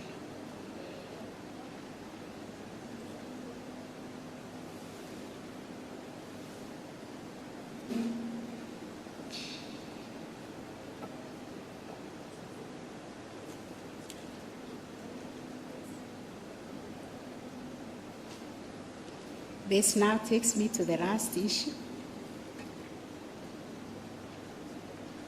Issue number 7. On this issue, the High Court determined that Article 257(10) of the Constitution requires all specific proposed amendments to be submitted as separate and distinct referendum questions to the people in a referendum ballot paper, which are to be voted for separately and distinctively. This finding was affirmed by Nambuye, Okwengu, Kiagi, Gatembo, J.A. and a qualifier subject to the nature of the proposed amendments. Musinga J.A. disagreed with the learned judges of the High Court and held that what is to be subjected to the referendum is an amendment bill which the people are to approve or disapprove. On his part, Tuyot J.A. held that since IBC had not received the requisites and had not discharged its responsibility of framing the questions, the matter was not ripe for determination. The first question for determination is a preliminary one, which is whether the question on formulation of referendum question was ripe for determination. The doctrine of ripeness focuses on when a dispute has matured. It prevents parties from approaching a court before a party has been subjected to any prejudice or real threat of prejudice as a result of a registration or conduct that is challenged.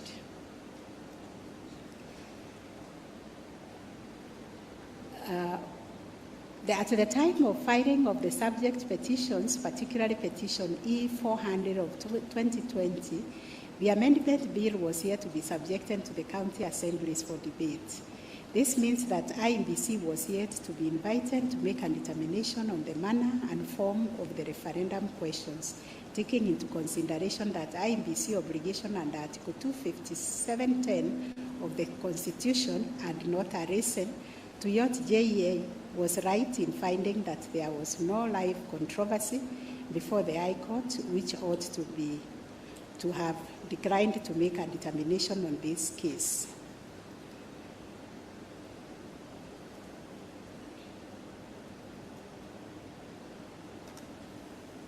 Accordingly, I find that the issue of whether Article 277(10) of the Constitution entails or requires that all specific proposed amendments to the Constitution should be submitted as separate and distinct referendum questions was not ripe for determination. On the issue of costs, this being a public interest matter, I also find that each party, like it was found in the courts below, should bear their own costs. My findings, therefore, are number one, the basic structure doctrine and the 4 sequential steps for amendment as prescribed by the 2 superior courts below are not applicable in Kenya under the Constitution of Kenya 2010. Number 2, the President is not permitted to initiate constitutional amendments or changes through a popular initiative route provided under Article 257 of the Constitution. That being the case, the Constitution Bill does not pass muster as a popular initiative under the provisions of Article 257 of the Constitution. 3, the second schedule of the amendment bill is unconstitutional for want of public participation, a constitutional obligation that flows from Articles 10(2)(a) and 89(7)(a) of the Constitution. 4, civil proceedings cannot be instituted in any court against the President or the person performing the functions of the President during their tenure of office in respect of anything done or not done contrary to the Constitution. Issue number 5, there was no obligation on IEBC to ensure that the promoters of the impugned popular initiative complied with the requirements of public participation before determining the amendment bill. In addition, there was public participation with respect to the amendment bill, save with respect to the second schedule of the impugned bill. Issue number 6, IEBC and the requisite quorum to undertake the verification of signatures in support of the amendment bill under Article 257(4) of the Constitution. 7, I find the question raised regarding the interpretation of Article 257(10) of the Constitution on whether or not it entails or requires that all specific proposed amendments to the Constitution should be submitted as separate and distinct referendum questions was not ripe for determination. And lastly, on costs, this being a public interest matter, I find each party should bear their own costs of this litigation and also the other courts below. That is my judgment. I will now request the Honorable Justice Ouko to read his judgment. Thank you, Judge President. This is a summarized version of my judgment. This appeal, consolidating 2 others, marks the first time in the history of the Supreme Court of Kenya to determine the remit of constitutional amendment through a popular initiative under Article 257 of the Constitution. The road traveled by Kenyans since 1991 in search of a new constitution, culminating in the 2010 document, has been sinuous and meandering. A road characterized by violent demonstrations, protests, mass actions, and even loss of life. Like the biblical narrow road which leadeth unto life, it was the way, the only way to a new beginning. And so at 10:26 a.m. on Friday, 27th August 2010, with a single stroke of his pen, President Mwai Kibaki endorsed the draft constitution, and there was a dawn of a new era. Before an ecstatic Kenyan people, and as cannons broke into a 21-gun salute, the President released 2 white doves as a sign of peace, love, hope, marking the birth of the Second Republic. Having emerged from this phase, Kenya embarked on building constitutionalism giving meaning to the terms and values of the supreme law to which Kenyans must turn to for protection in times of need. It was time for the people to read meaning into its words. It's only through this robust enforcement, application, and interpretation by courageous citizens, lawyers, legislature, executive, and even more so by judges, that the Constitution will be safeguarded to realize the Kenyan dream contained in the preamble. And so, with the difficult history of constitutional making enumerated in the lead judgment of the Honorable Chief Justice, the question I pose: have the Kenyan people stayed true to the promise in the preamble that we, the people of Kenya, adopt, enact, and give this Constitution to ourselves and to our future generations? So there were 7 issues that were framed, the first one being that on basic structure doctrine, and that's the one I now turn to. In the last 50 years, since the Supreme Court of India decided Casavananda case, the name Casavananda has been synonymous with the basic structure doctrine, and although the term basic structure has not been used, has been used in a few in this country in the past, in the hearing of this case from the High Court through to this court, that it became a household name. I suppose, knowing Kenyans in our true unique sense, there may be children today who are called basic structure. Perhaps basic structure George. Just as there may be also in India children born in the 1970s who are given the name Casavananda after the Hindu spiritual leader who lent his name to the iconic case as the petitioner. Unfortunately, I believe you are all aware, Mr. Casavananda passed on the 6th September 2020 at the age of 79 years. The origin of basic structure doctrine has largely been attributed to the Indian Supreme Court decision in Casavananda, with very little or no acknowledgement at all of Professor Conrad's contribution. Yet it is this German scholar who exported it to India. Professor Conrad's applied in Casavananda postulates that there are implied limits on the power of Parliament to amend certain protected provisions of the Constitution, called the basic structure. Under Article 368 of the Constitution of India, it is Parliament and Parliament alone that is reposed of the power to amend the Constitution. And indeed, clauses 4 and 5 even explicitly limits the power of the courts to review any act of Parliament to amend the Constitution. No amendment of the Constitution made by Parliament pursuant to the provisions of the Constitution can be called in question in any court in India on any ground.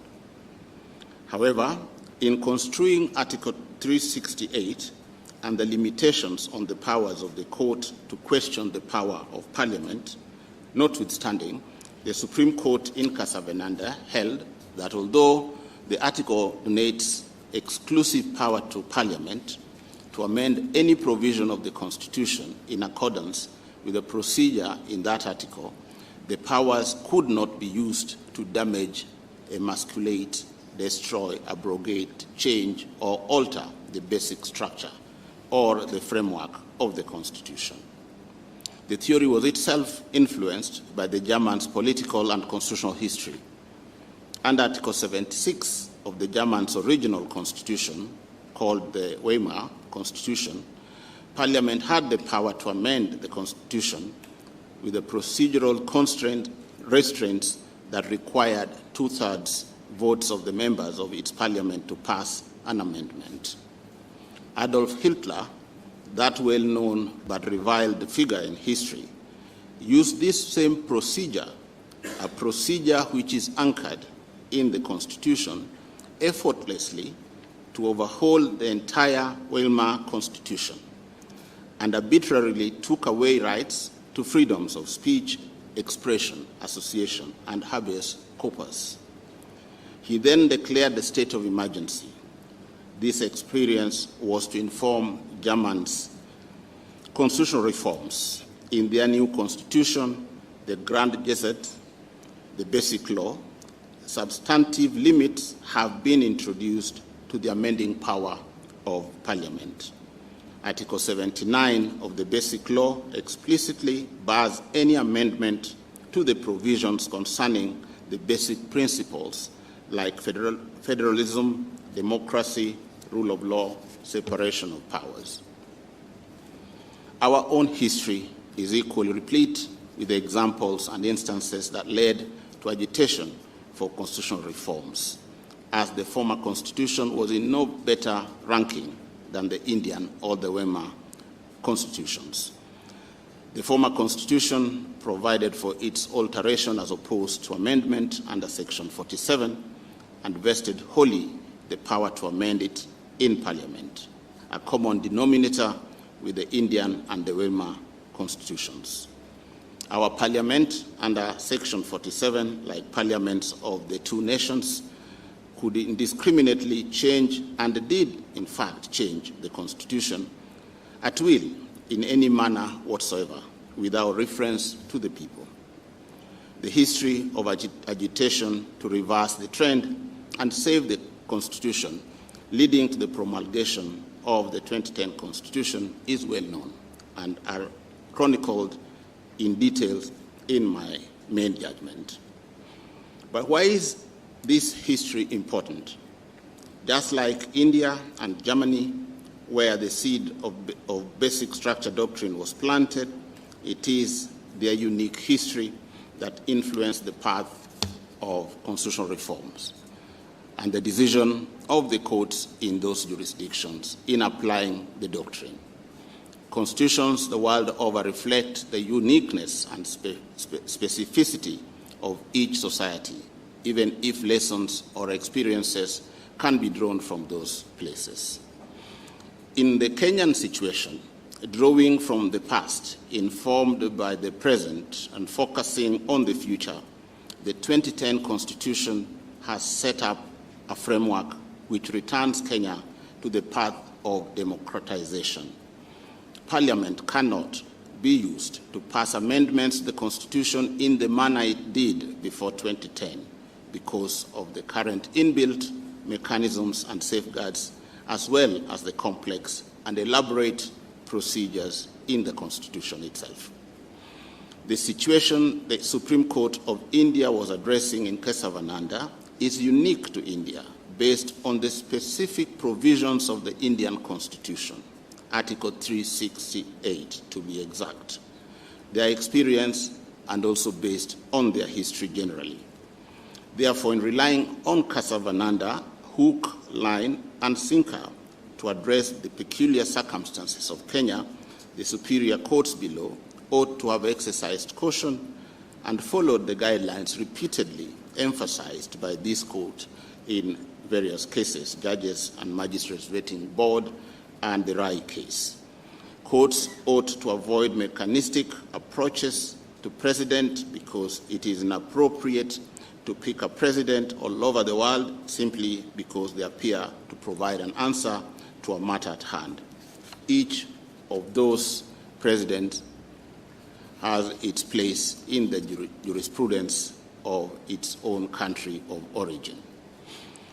There was justification to rely on Kesavananda in interpreting Section 47 of the former Constitution in the Njoya case because at the time our constitutional framework was more or less similar to Article 368 of the Indian Constitution in the sense that the power to amend the Constitution reposed in Parliament and Parliament alone.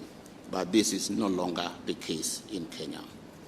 Throughout the constitution-making process, from the Bomas draft, the Wako draft, the revised harmonized draft, and the proposed draft constitution, it has been made abundantly clear that since the Constitution embodies the will and aspirations of the people, they must be central to its amendment. and that there ought to be a balance, to have a constitution that is flexible enough for posterity and unforeseen needs, but rigid enough to prevent the abusive hyper-amendments of yesteryears. This balance was achieved by clear, unambiguous, and distinct tiered or multi-stage design model, codified in Chapter 16, applying different procedures of amendment for different provisions of the Constitution. Specifically, amendment process of any matters in Article 255(1) is complex and onerous. It requires support of 1 million voters, requires the promoters to draft a bill, which then must be verified by the IEBC, and finally, and approval by the county assemblies and parliament, meeting a certain threshold, and finally ratified in a referendum. Attempts to utilize both parliamentary and popular initiatives have failed, essentially because of the tiered or multi-stage design of Chapter 16. You remember the Okoa Kenya Bill of 2016, Punguza Mizigo Bill of 2019. To this extent, even the two courts below agree that Article 255(1) embodies the basic structure of the Constitution of Kenya. For me, the most difficult part of the two judgments of the two courts below and the dilemma flowing from them is the imprecise scope and extent of basic structure doctrine. Which provision in the Constitution of Kenya, for instance, are not amendable through the procedure in Chapter 16? What does it mean, for instance, when the High Court and the Court of Appeal accept, on the one hand, that all articles in the Constitution are amendable in accordance with the constitutional procedures provided, but on the other, qualifies the statement by declaring that basic structure of that very Constitution cannot be altered using the amendment power in the Constitution? What does it mean when they declare that the basic structure consists of the preamble, the 18 chapters, the 16 schedules? Is it the Constitution is in entirety as a basic structure? Where do Kenyans who wish to propose amendments to the Constitution go to be shown which provisions cannot be amended using Chapter 16 procedure? Do they go to some deity, some oracle of Delphi, for instance? In interpreting the Constitution, courts must provide pragmatic solutions without adding confusion to the controversy that the parties have brought to them for resolution in the first place. Amending the Constitution is not a light matter, therefore, limitations to its amendment must sufficiently be specific and unambiguous. In India today, because of the nebulous nature of implied limitations to constitutional amendment since Casavananda case, every court has attempted to identify by listing some of the essential structural elements of the Constitution that in their individual perceptions constitute the basic structure of the Indian Constitution on a case-to-case basis. Chapter 16 exhaustively sets out the process of initiating an amendment to the protected provisions. Of course, that process includes public participation and a referendum. That is in answer to the question of where is the juridical basis in the Kenyan context for the proposition by the two courts that the basic structure of the Constitution can only be amended through primary constituent power, which must include four sequential processes, namely civic education, public participation, and collision of views, constituent assembly, debate, and ultimately a referendum. The last matter under this ground is to consider the unanimous conclusion by both superior courts below that the proposed amendments in the draft bill amounted to dismemberment of the Constitution. Besides the number of articles sought to be amended, the courts were concerned about their overall effect, that they were so far-reaching in character, scope, and content as to, and I quote, shake the foundation and alter the identity and character of the Constitution as to effectively dismember it. The learned judges variously defined the word dismemberment to mean doing any of the following in the Constitution: unmaking, replacing,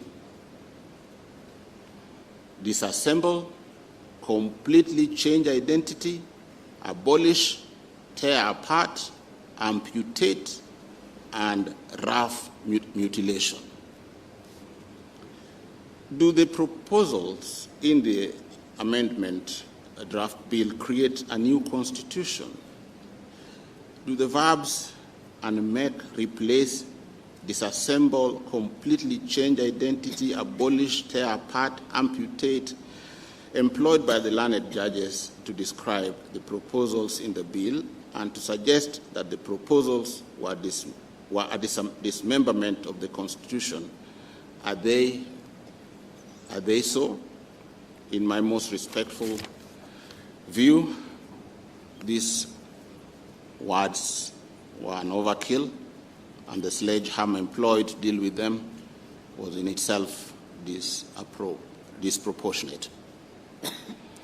I end this ground where I started.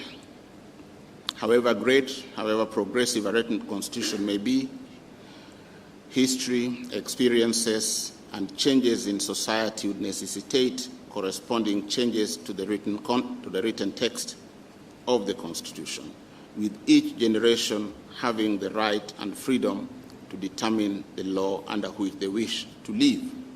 And no generation should bind the course, aspirations, constitutional expectations, values, principles, and objects of generations to come.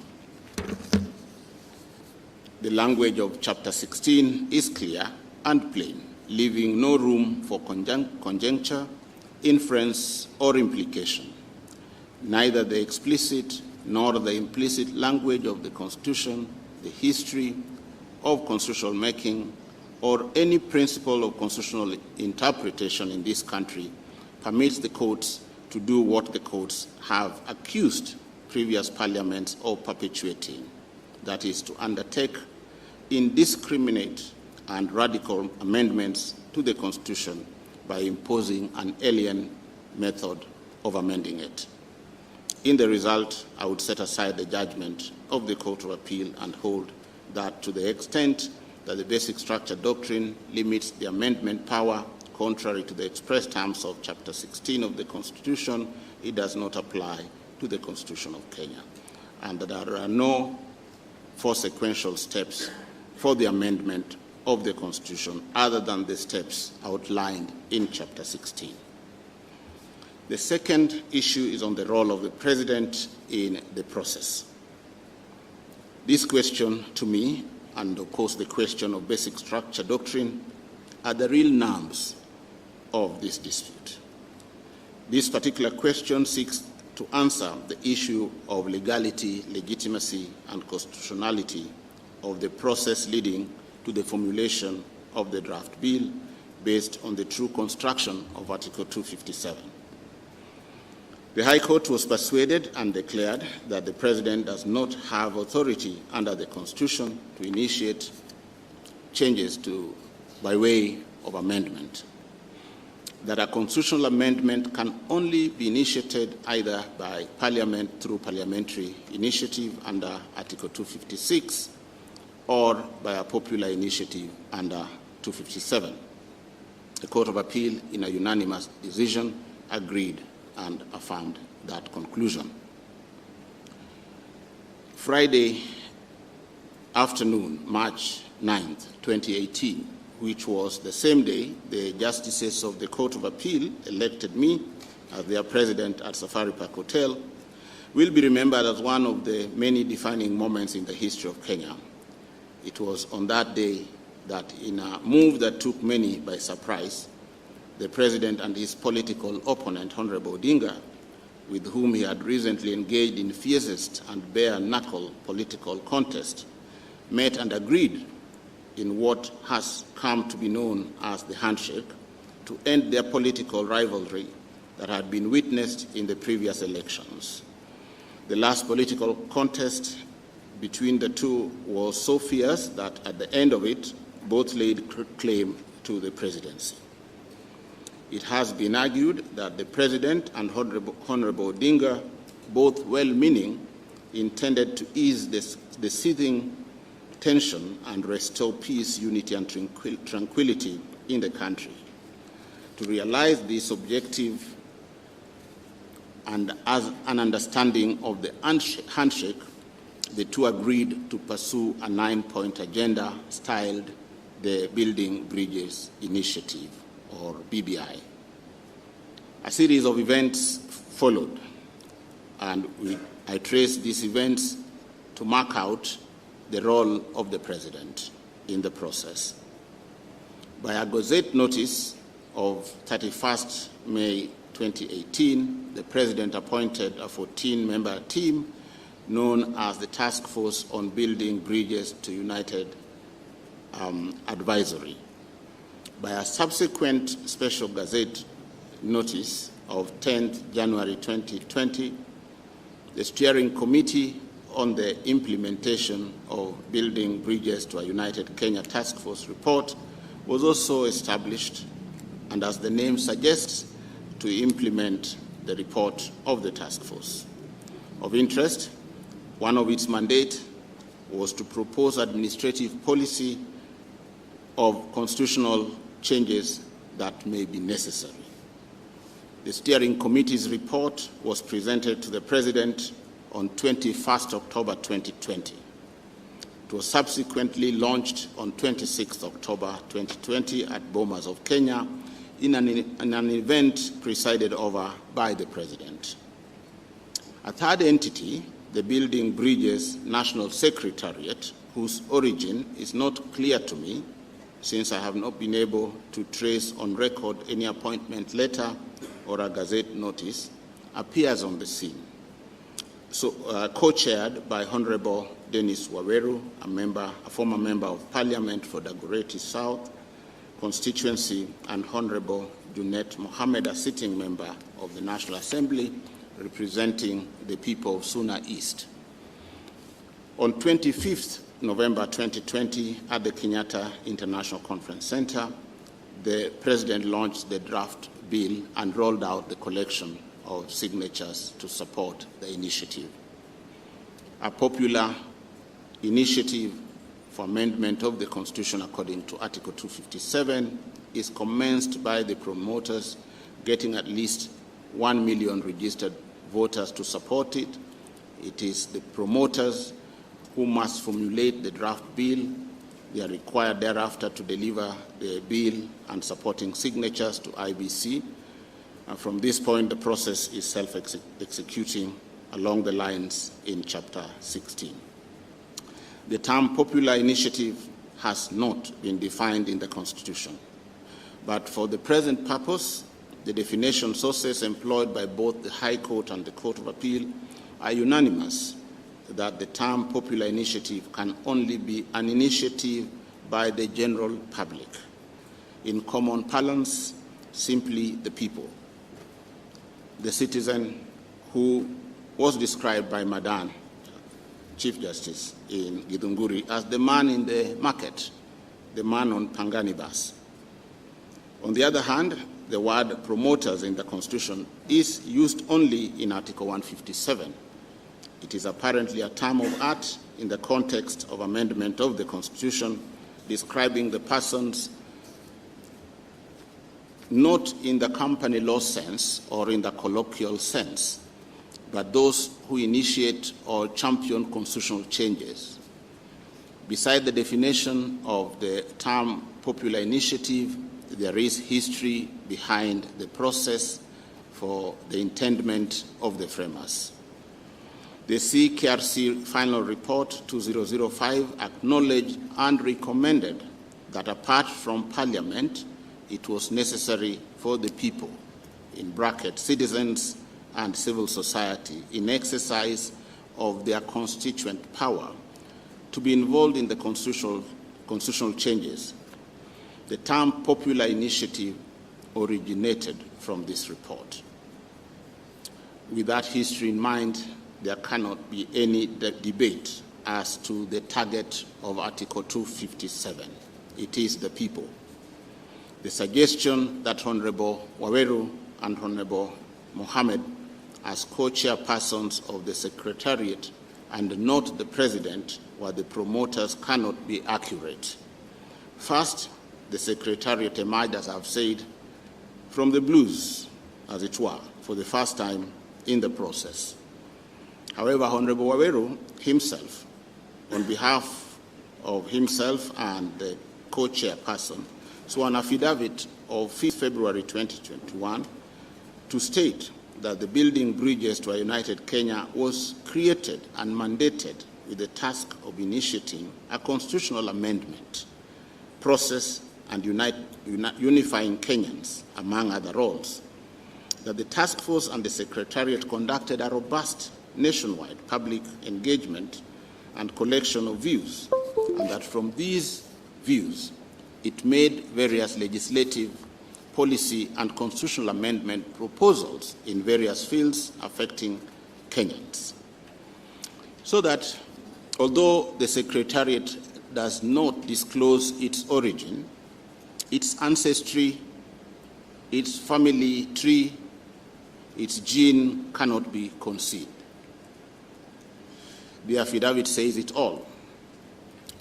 The great-grandfather is the handshake, the grandfather is the task force, its father is the steering committee, and the surname of all of them is Building Bridges Initiative, alias BBI. The bill which the Secretariat presented together with the signatures to the IEBC was clearly, so to speak, inherited from the steering committee, almost a replica of the bill annexed to the steering committee's report to the President. The draft bill was curiously signed by Building Bridges Initiative as the promoters, and not Honorable Waweru or Honorable Junet, or even the Secretariat. It's not clear how they went about collecting the signatures, but on record, at least, there is some evidence of state involvement, going by the letter written by the Principal Secretary, State Department for Sports, directing the Director General, Sports Kenya, to supervise the staff in the organization to complete the forms and sign appropriately and urgently the forms. The conclusion I reach, as should be apparent on the first limb of this ground, is that the President, as a matter of fact, commenced and spearheaded the process from its inception and only passed on the baton to the two co-chairpersons when it was too late in the day and beyond recall. That the President is ineligible to directly or indirectly initiate a constitutional amendment to the Constitution under any of the prescribed circumstances. That he cannot act as an ordinary citizen because he is not, and at the same time claim to be exercising executive authority. He cannot, in the circumstances of Chapter 16, run with the hare and hunt with the hounds. It has been argued that by barring the President from initiating the process of constitutional amendment, his right to equality and freedom from discrimination would be violated. The nature of violation has not been demonstrated. Looking at the facets of the rights and fundamental freedoms under Article 27, I cannot see any that could be breached by simply asking the President to stay on his lane of constitutional amendment process. Similarly, the guarantee of his political rights, which are specific under Article 38(1), that is to make political choices, to be registered as a voter, and to vote by secret ballot in any election or referenda have not been violated. The President's role in the constitutional review process has been preserved and is intact.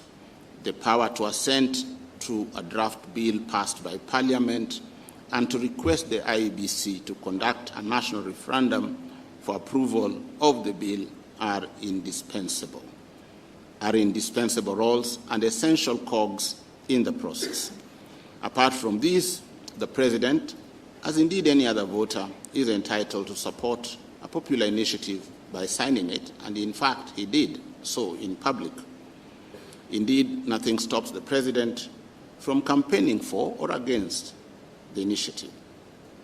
For these reasons, I agree with the learned justices that to the extent that the President took certain steps and actions at the inception of the popular initiative process, as explained, the entire process was irredeemably flawed. I would, in the result, affirm the conclusion of the Court of Appeal. The third framed issue is on the second schedule to the draft bill. The number of constituencies today, by dint of Article 89(1), stands at 290. The superior courts below were unanimous, and I am in agreement with them, that Article 89 is amendable in accordance with Chapter 16 to increase or even decrease the number of constituencies as proposed. The quarrel with the second schedule relates to paragraphs 1, 2, and 3 of the draft bill. After delimiting the constituencies for the National Assembly to 360, an additional 70 constituencies, the schedule sets out the manner and the period of review of the names and boundaries of those constituencies. This task, in terms of the Constitution, is donated to the IBC, the period being at intervals of not less than 8 years and not more than 12 years, but on condition that any review must be completed at least 12 months before a general election of members of Parliament. Furthermore, if a general election is to be held within 12 months after the completion of a review, the new boundaries cannot be used in that election.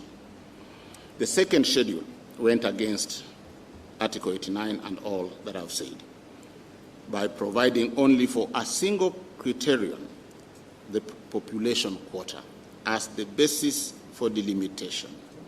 It went ahead and distributed the newly created 70 constituencies to specific counties.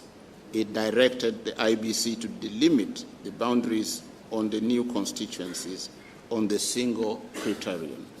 It ignored the irreducible constitutional consideration and the existing scientific criteria in Article 89. And finally, it ignored the principle of public participation. In view of the foregoing, the inescapable conclusion is that I'm in respectful agreement with the learned justices of the Court of Appeal that the second schedule to the bill was inconsistent with the Constitution, to which extent it was correctly so declared. I would reject this ground of appeal. The fourth issue is on presidential immunity.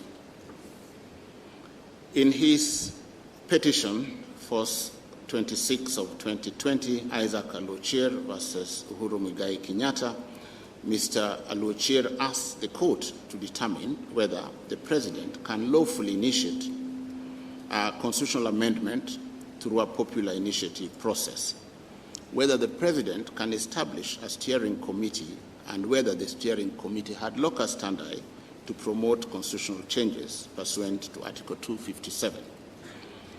It also sought from the court to determine whether civil court proceedings can be instituted against the president during the tenure of office in respect of anything done or not done in excess of powers donated by the Constitution. Before us, while highlighting his submissions, Mr. Alochier complained that the two superior courts below made pronouncements that were wider than his original prayers, where he had only sought a declaration that the President had acted outside the functions of his office by unlawfully establishing the steering committee, for which he ought to have been held liable. The Court of Appeal, having arrived at the conclusion that the President was not heard in his defense on allegations of breaching Chapter 6 of the Constitution, it was moot to consider whether the President was properly sued in his personal capacity, all the orders made against him in that capacity having been set aside. Consider, too, both courts nullified the popular initiative on the ground that the President was not qualified qua President to initiate it, confirming that his actions, the Gazette notices and so on, were official. Mr. Alochier's question was effectively answered, that no civil proceedings could be instituted against the President in his personal capacity in respect of his role in the proposed amendment. That would have been sufficient to conclude this ground. I cannot agree more that the route taken by the High Court and the Court of Appeal in responding to Mr. Alochier's contention was respectfully slightly overboard. Their determination of the matter in the manner they did has, however, presented a chance to this court to express itself directly on the question for the first time. Under Article 131 of the Constitution, the people of Kenya acknowledge the immensity and the enormity of the office and declared that the President shall not hold any other state or public office except that of the President. Again, because of the exerting nature of those responsibilities, the Constitution grants the President immunity to enable him or her to discharge the functions enumerated above with as much freedom, flexibility, and peace of mind as possible. Because the President's actions while in office are actions of the state and not personal, any person who is aggrieved by the exercise of state power by the President has a recourse. First, to challenge the action in court by naming the Attorney General as a respondent in a judicial review application or a constitutional reference. Or secondly, to institute civil action at the end of the President's tenure, because Article 143.3 holds the time from running for the wrongful actions committed while in office until the President leaves office. And of course, there is the option of impeachment motion, which may be moved in Parliament against the President for engaging in gross violation of the Constitution or of the law, or committing a crime under national or international law, or for gross misconduct. The Court of Appeal fell into error in the manner it construed Article 143 of the Constitution. And for these reasons, I would set aside the judgment of the Court of Appeal to the extent explained. The fifth issue was the place of public participation. The twin questions before us are specific. The place of public participation under Article 10 in relation to the role of IEBC and Article 257(4) of the Constitution, and whether there was public participation generally in respect of the draft bill. Public participation today is a constitutional imperative, recognized as one of the principles of good governance and accountability. A reading of Article 257(4), the role of IEBC is to verify that the initiative is supported by at least 1 million registered voters upon receipt of the draft bill and the 1 million signatures. I've already, in the previous paragraphs, found, in agreement with the two courts in respect of the delimitation of constituencies, that there was no public participation. However, in respect of Article 257(4), the role of IEBC does not extend beyond verification that the initiative is supported by at least 1 million registered voters without going behind the process to inquire if the promoters did conduct public participation. It is the duty of the promoters to carry out public participation before or as they collect signatures. On their own volition and initiative, the promoters make a proposal to amend the Constitution.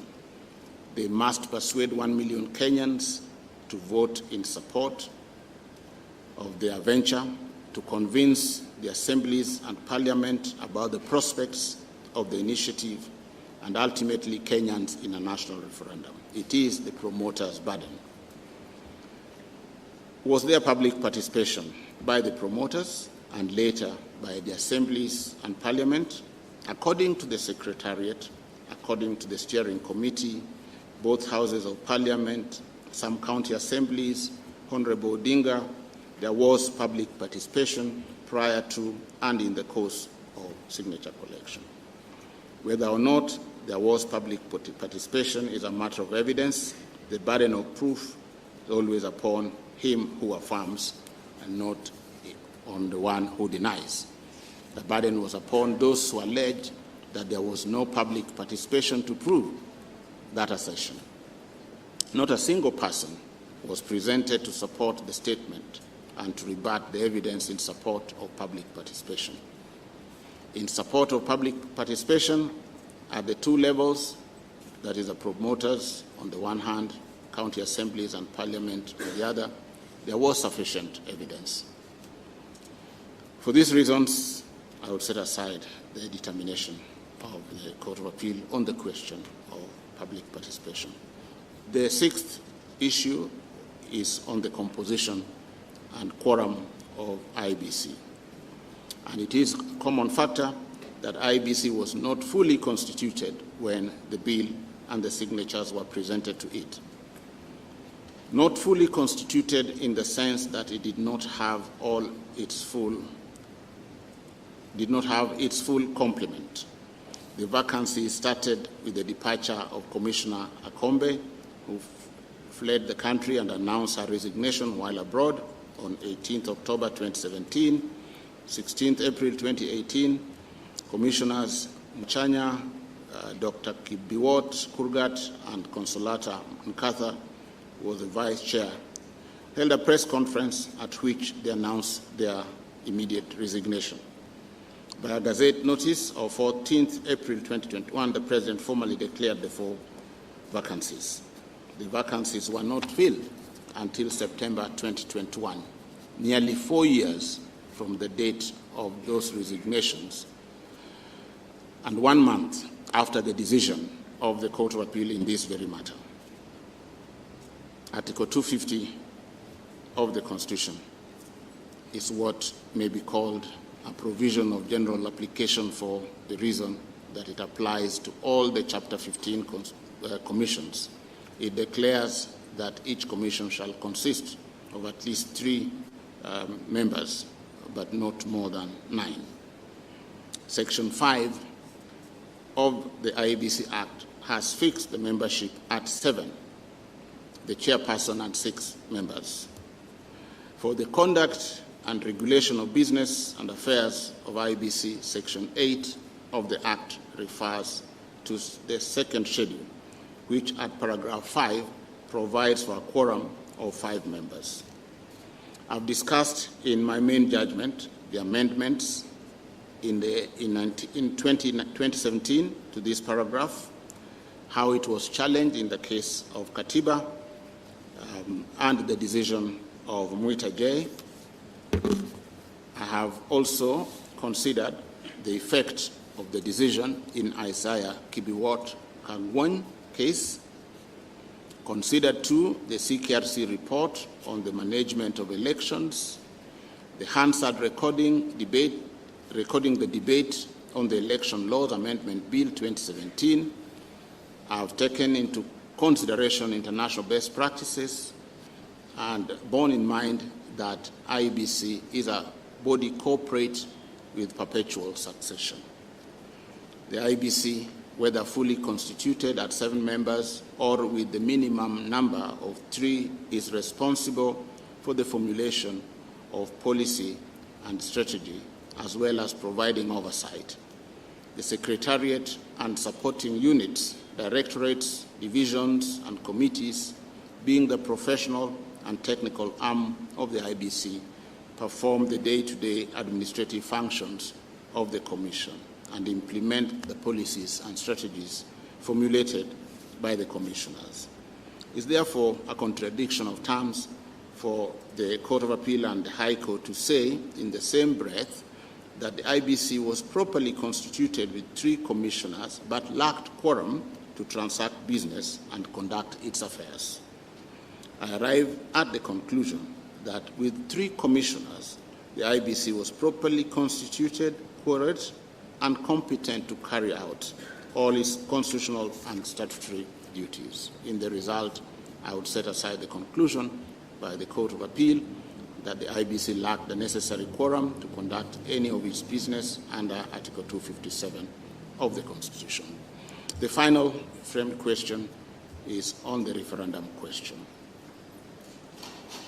Whether Article 257(10) of the Constitution requires that proposed amendments to the Constitution be submitted as separate and distinct referendum questions or question was raised by Mr. Murara. Again, the details of my analysis of this issue is contained in my judgment, where I have explained in conclusion why I think the issue was premature. Noting that the draft bill had not been returned to the IBC from Parliament, IEBC had been restrained by an order of injunction from facilitating and submitting the draft bill to a referendum or taking any further action to advance it. The nature of a question or questions to be framed by the IBC was not ripe. In the end, the Court of Appeal erred in failing to set aside the determination of the High Court on this issue for violating the doctrine of ripeness. I would set aside the majority decision of the Court of Appeal to the effect that Article 257(10) of the Constitution requires the specific proposed amendments of the Constitution to be framed as question or questions. The details of what I've just rendered is in my main judgment. I thank you, Judge President. Thank you, Justice Ohuko, for rendering your opinion. I will now call upon the Honorable Mr. Justice Renaura to read his opinion. Thank you, Chief Justice, colleagues and counsel. My judgment is 149 pages. I will greatly summarize it for purposes of this delivery.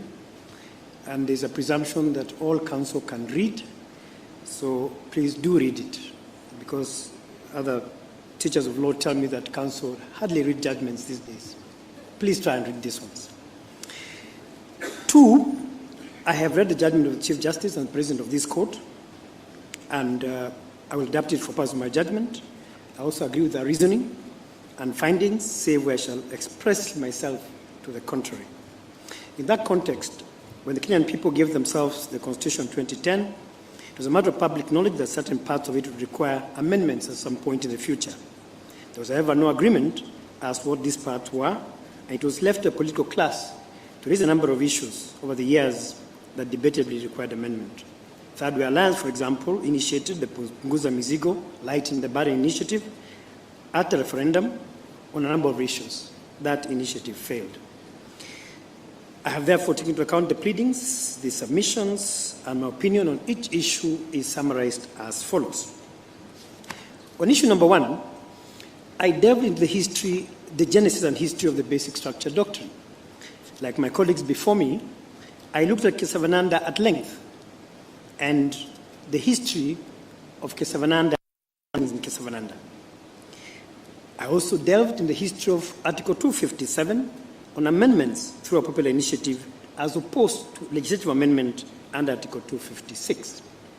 I specifically looked through the CKRC reports, and in the final report, I reproduced sections, page 75, where the Commission said this: a distinction should be made between entrenched and non-entrenched provisions of the Constitution with a stringent mechanism being set up for amending the former entrenched provisions, which should include supremacy of the Constitution, the Bill of Rights, land, the judiciary, security, finance, and the system of government.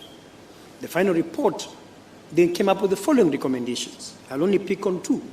Recommendation number A, the new Constitution should have some entrenched provisions, for example, human rights, that Parliament does not have power to amend. And Roman D2, the entrenched provisions should include the procedure on amending the Constitution itself, the provisions establishing the Republic of Kenya, the provisions of sovereignty of the people, the provisions on supremacy of the Constitution, the Bill of Rights, the separation of powers, provisions on existence and powers of independent commissions and bodies. Those proposals by CKRC are important because, like Professor Migai Akech, amicus curiae, I have said that the above recommendations are what morphed into Chapter 16 of the 2010 Constitution, and by those provisions, the people attain the right balance between constitutional flexibility and rigidity and provided sufficient and strong safeguards against the culture of hyper-amendability that characterized the Independence Constitution. Chapter 19, in fact, of the Boas draft and Chapter 19 of the Wako draft are also identical as to what's contained in Chapter 16 of the Constitution today. History has shown us that the people did not intend to immunize the 2010 Constitution. To the contrary, they envisioned that they could amend the provisions of that Constitution through exercise of secondary constituent power, provided that the amendment procedure under Chapter 16 is strictly observed. If the people wanted to entrench provisions other than those set out under Article 255(1) or to immunize any of the provisions of the Constitution, they would have done so expressly. It is therefore correct to say that courts should not, by judicial craft or innovation, impose hurdles to prevent the people from amending the Constitution, provided that procedural requirements under Chapter 16 are complied with. In my judgment, I made reference to my own decision in Commission for the Implementation of the Constitution versus the National Assembly of Kenya and two others. I had counsel in this court say that that was the introduction of the basic structure doctrine by courts in Kenya. That is not anything near the truth. That judgment was addressing amendments by Parliament to Article 260 of the Constitution in order to remove the offices of members of Parliament, members of county assemblies, judges and magistrates from the list of designated officers under that article. The dispute, much like a Savananda, related to the amendment power donated to Parliament under Article 256 and not the popular initiative processes under Article 257 as read with Article 255. In that judgment, I said, where the basic structure or design and architecture of the Constitution is under threat, this court can generally intervene to protect the Constitution. The threat was from Parliament and not the people. At the hearing of this appeal, I posed the question, what matters are outside Article 255 and which form the basic structure of our Constitution and which require exercise of the primary constituent power? I got no satisfactory answer precisely because, in fact, there are no such matters. And Article 255 speaks for itself. The issues that are ring-fenced from Parliament's amendment powers are set out in that article. I will not repeat them. These provisions cannot be implied because they are expressly provided for by this Constitution. I have also, in my judgment, separated amendments of a Constitution and Constitution making. The courts below fused amendment and Constitution making. If you look at what the people of Kenya did prior to 2010, civic education, public participation, Constituent Assembly, and the referendum, they were making a constitution. They were not amending a constitution. So that any attempt to fuse the two processes would be wrong. And I have said why in my judgment. I've also referred to other jurisdictions, to Taiwan, to Malaysia, to Singapore, to Israel. And I have said in my judgment that each country has taken a different approach on the basic structure doctrine because each country has its unique circumstances, and we must do the same. I've also looked at the Njoya case, and I've explained why the Njoya case the circumstance it was made, the context in which it was made, and the reason why the Njoa case cannot be relevant in processes under Article 257.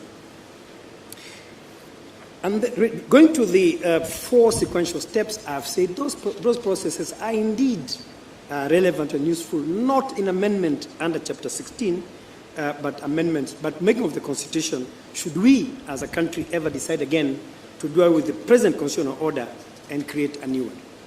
And therefore, in summary, on issue number 1, my finding is that the basic structure doctrine does not apply in Kenya in the manner suggested by the 1st, the 5th respondents, and that the 4 sequential steps set out by the High Court and the majority of the Court of Appeal only apply when a new constitution is being made and not in any amendment process under Article 257.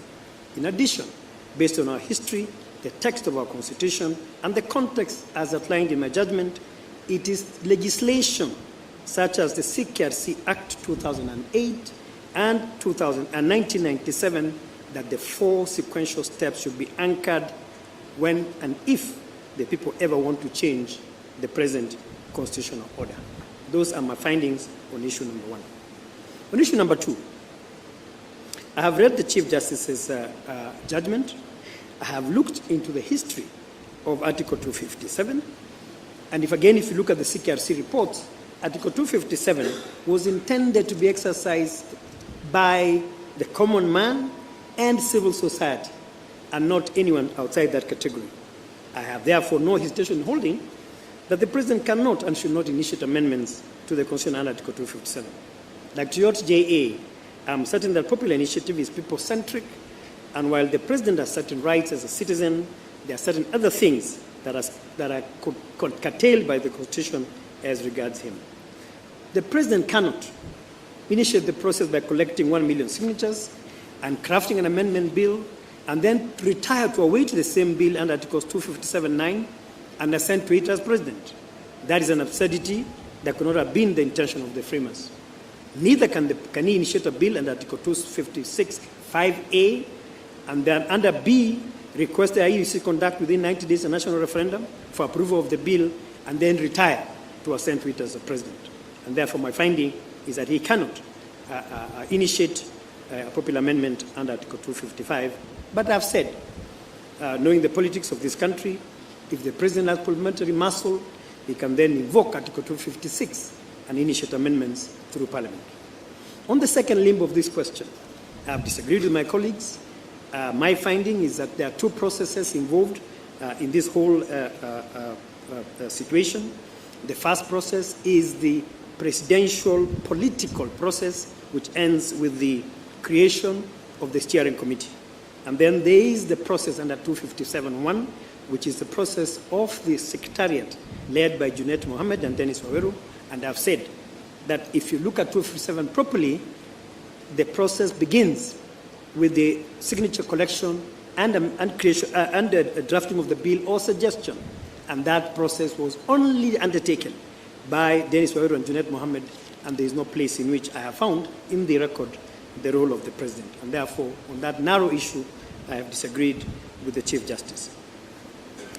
On the second schedule of the Constitution of Kenya, whether it's unconstitutional, I have looked at Article 89(1), and I have said you cannot, as that was done by the initiators and promoters, purport to amend Article 89(1), leave Article 89(2) to Article 89(12) untouched, and then purport to bring this amendment bill and create new constituencies without involvement of the IEBC and the people, especially those who would be affected by the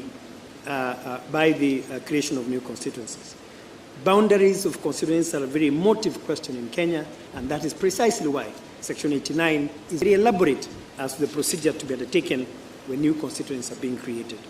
And therefore, for those reasons, and for the reasons given by the Chief Justice, I've agreed that that schedule is unconstitutional. But I've said something a little more.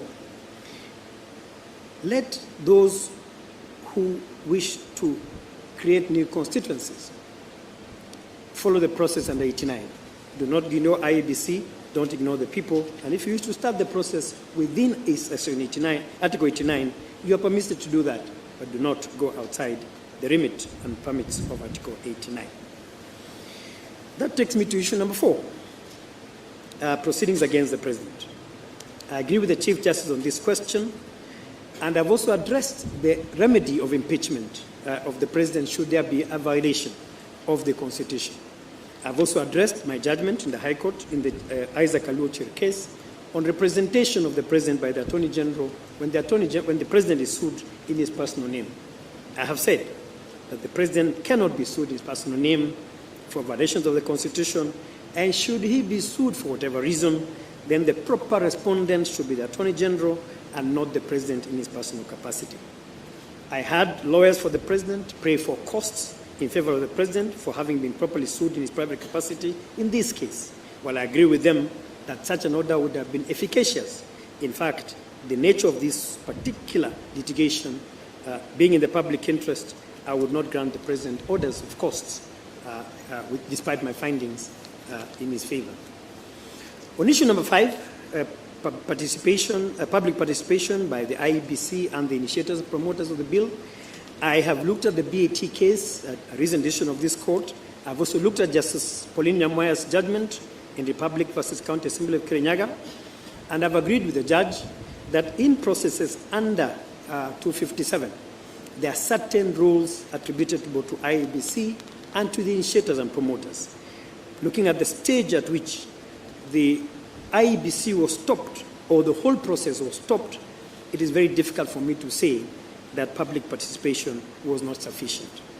In fact, the two most important public participation elements in a popular initiative are voter education by the IEBC and popularization of the bill by the promoters. None of these processes had been reached by the time the High Court stopped the process.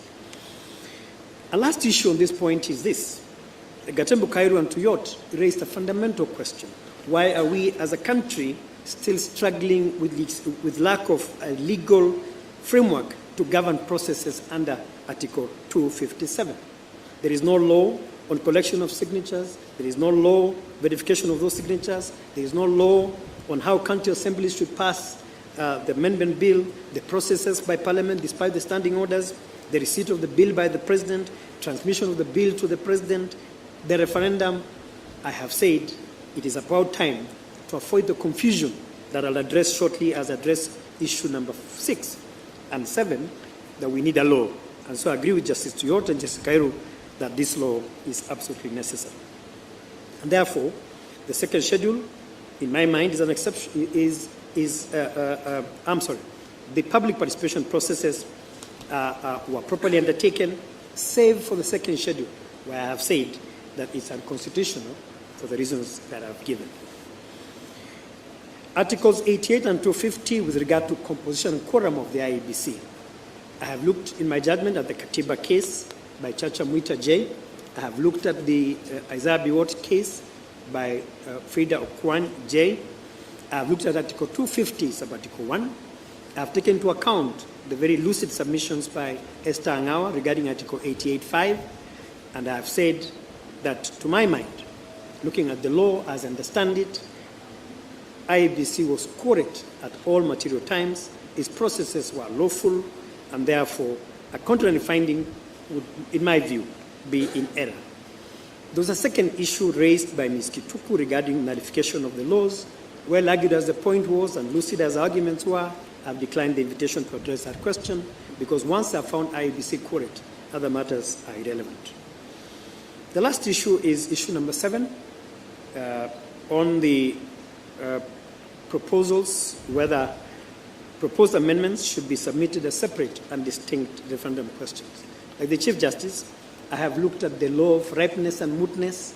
I have looked at the law on justiciability, and I have come to the firm conclusion, like Justice Tuyot, that this question was premature. IEBC had not had the opportunity to exercise its mandate as the body to conduct the referendum, to draft the question or questions, and I've said only this as regards that mandate. Section 49 of the Elections Act and Article 257 do not sit well together. And I've asked IEBC to, as they reconsider this question, to look at Section 49 of the Act And Article 257 harmonized the language. I have shown why, in my judgment, why there's a problem with that issue.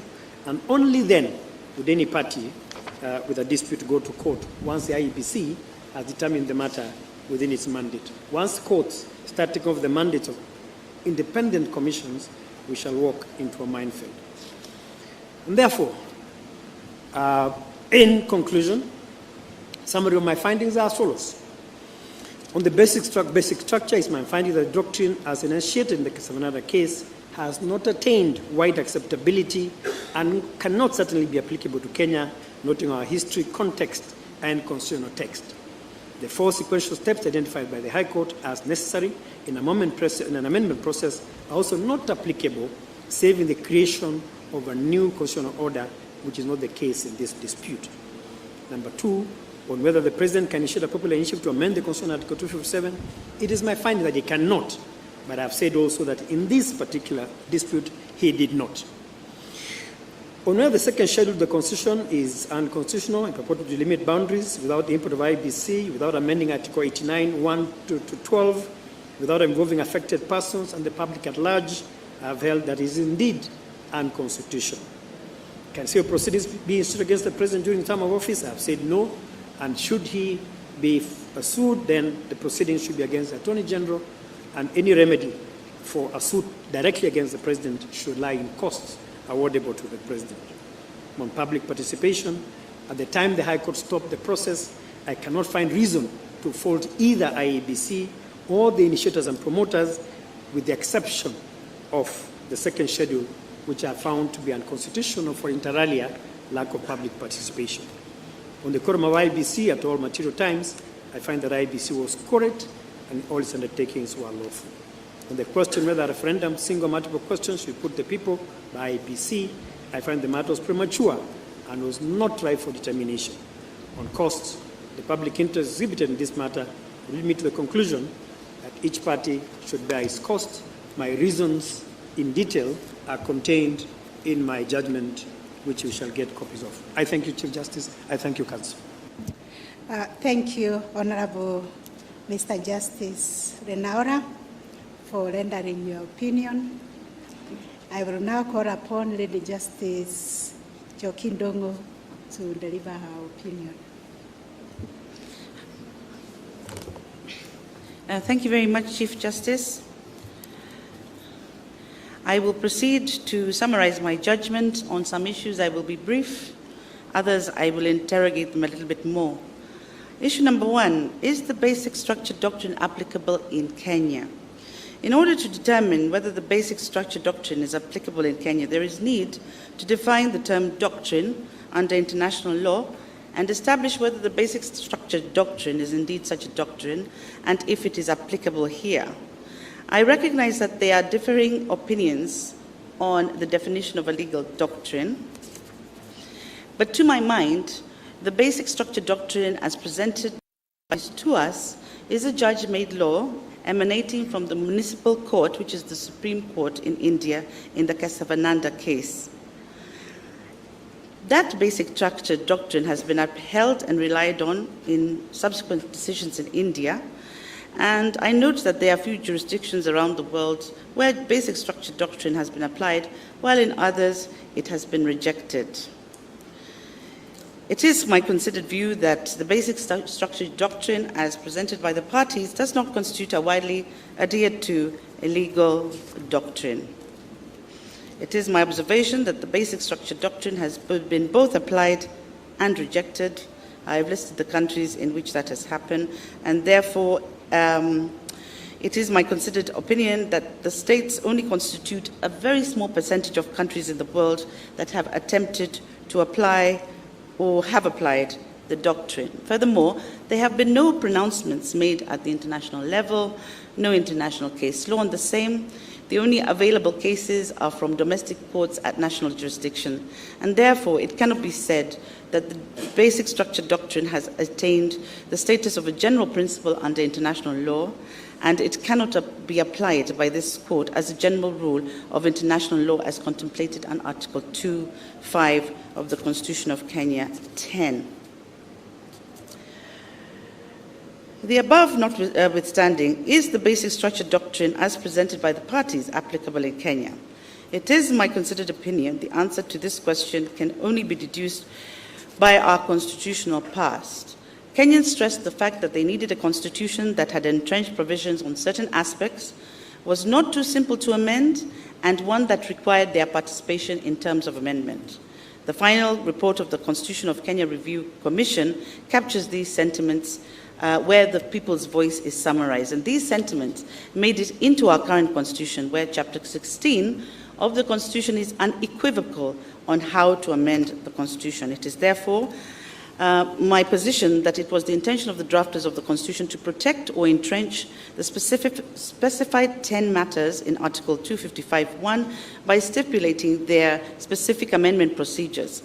If the drafters of the Constitution intended to entrench or protect any other provisions or deemed them eternal or unamendable, they would have expressly done so. On my part, I do not consider any article in the Constitution unamendable or constituting eternity clauses. A textual reading of the Constitution confirms this view. It is evident, therefore, that the Constitution itself expressly provides an inbuilt amendment procedure for any anticipated amendments. Consequently, it is unnecessary to import the so-called basic structure doctrine into Kenya. I briefly turn to the issue of constituent power, and I find that the constituent power is a power that cannot be limited by any pre-existing rules, even if such rules purport to regulate replacement of the current constitution. It is also my finding that the 4 sequential steps are not expressly provided for and cannot be inferred from Article 257 of the Constitution. As such, those steps cannot be a mandatory requirement when there is no law providing for the same. Moving on to the next issue, as to whether the President can initiate changes or amendments to the Constitution. The Court of Appeal upheld the High Court's finding that the President, for as long as he held office, could not, as an ordinary citizen, move constitutional amendments through a popular initiative on the ground that the same route is intended for ordinary citizens. The appellate judges found that the amendment bill was not a popular initiative, considering that the process that culminated in the same was a process that was led and driven by the executive, the political elite, as opposed to the people of Kenya. Some respondents have urged that the proposals by the BBI task force could have been taken up by anyone else, by any promoter, but not the President himself. Having perused carefully through the judgments of the superior courts and also through the Constitution of Kenya, I find this proposition is untenable for several reasons which I shall expound upon. However, before I expound on my views, I must state I'm rather disturbed and concerned by the way the superior courts framed their issues for determination. The High Court framed its issue 3 for determination and used words not in the constitutional text, attached meaning to them, and made determination on them. At paragraph 388 of its judgment, the High Court framed the issue as follows. What is the constitutional remit of amendment of the Constitution through a popular initiative? This issue further twins into 2 sub-issues. Who can initiate a popular initiative under our constitutional setup? And 2, the BBI process, is the BBI process of initiating amendments to the Constitution in conformity with the legal and constitutional requirements? And 5, was the President in contravention of Article 73(1) of the Constitution for claiming authority and purporting to initiate constitutional changes through BBI? Similarly, at the Court of Appeal, Musinga, President of the Court of Appeal, listed the following issue for determination. Whether the President of Kenya can initiate the process of amendment of the Constitution as a popular initiative, and who the initiators and the promoters of BBI initiative were. The learned judges of appeal unanimously agreed with the High Court that the BBI amendment process under Article 257 of the Constitution was intended for ordinary citizens. Further, they stated that this is a citizen-conceived, citizen-initiated, and citizen-driven process. A lot of time and attention was dedicated to the meaning of certain words. This would not be problematic if these words were found within the body of the Constitution to interpret an appropriate meaning to them. However, interpretation of words not in the Constitution bring confusion. In my view, a constitutional court must confine itself to interpretation of the letter of the Constitution, and if any word or phrase is read in, it must be clear that this is the rule of interpretation at play. The words I'm concerned about include initiate and initiator, citizen initiated, and private citizen.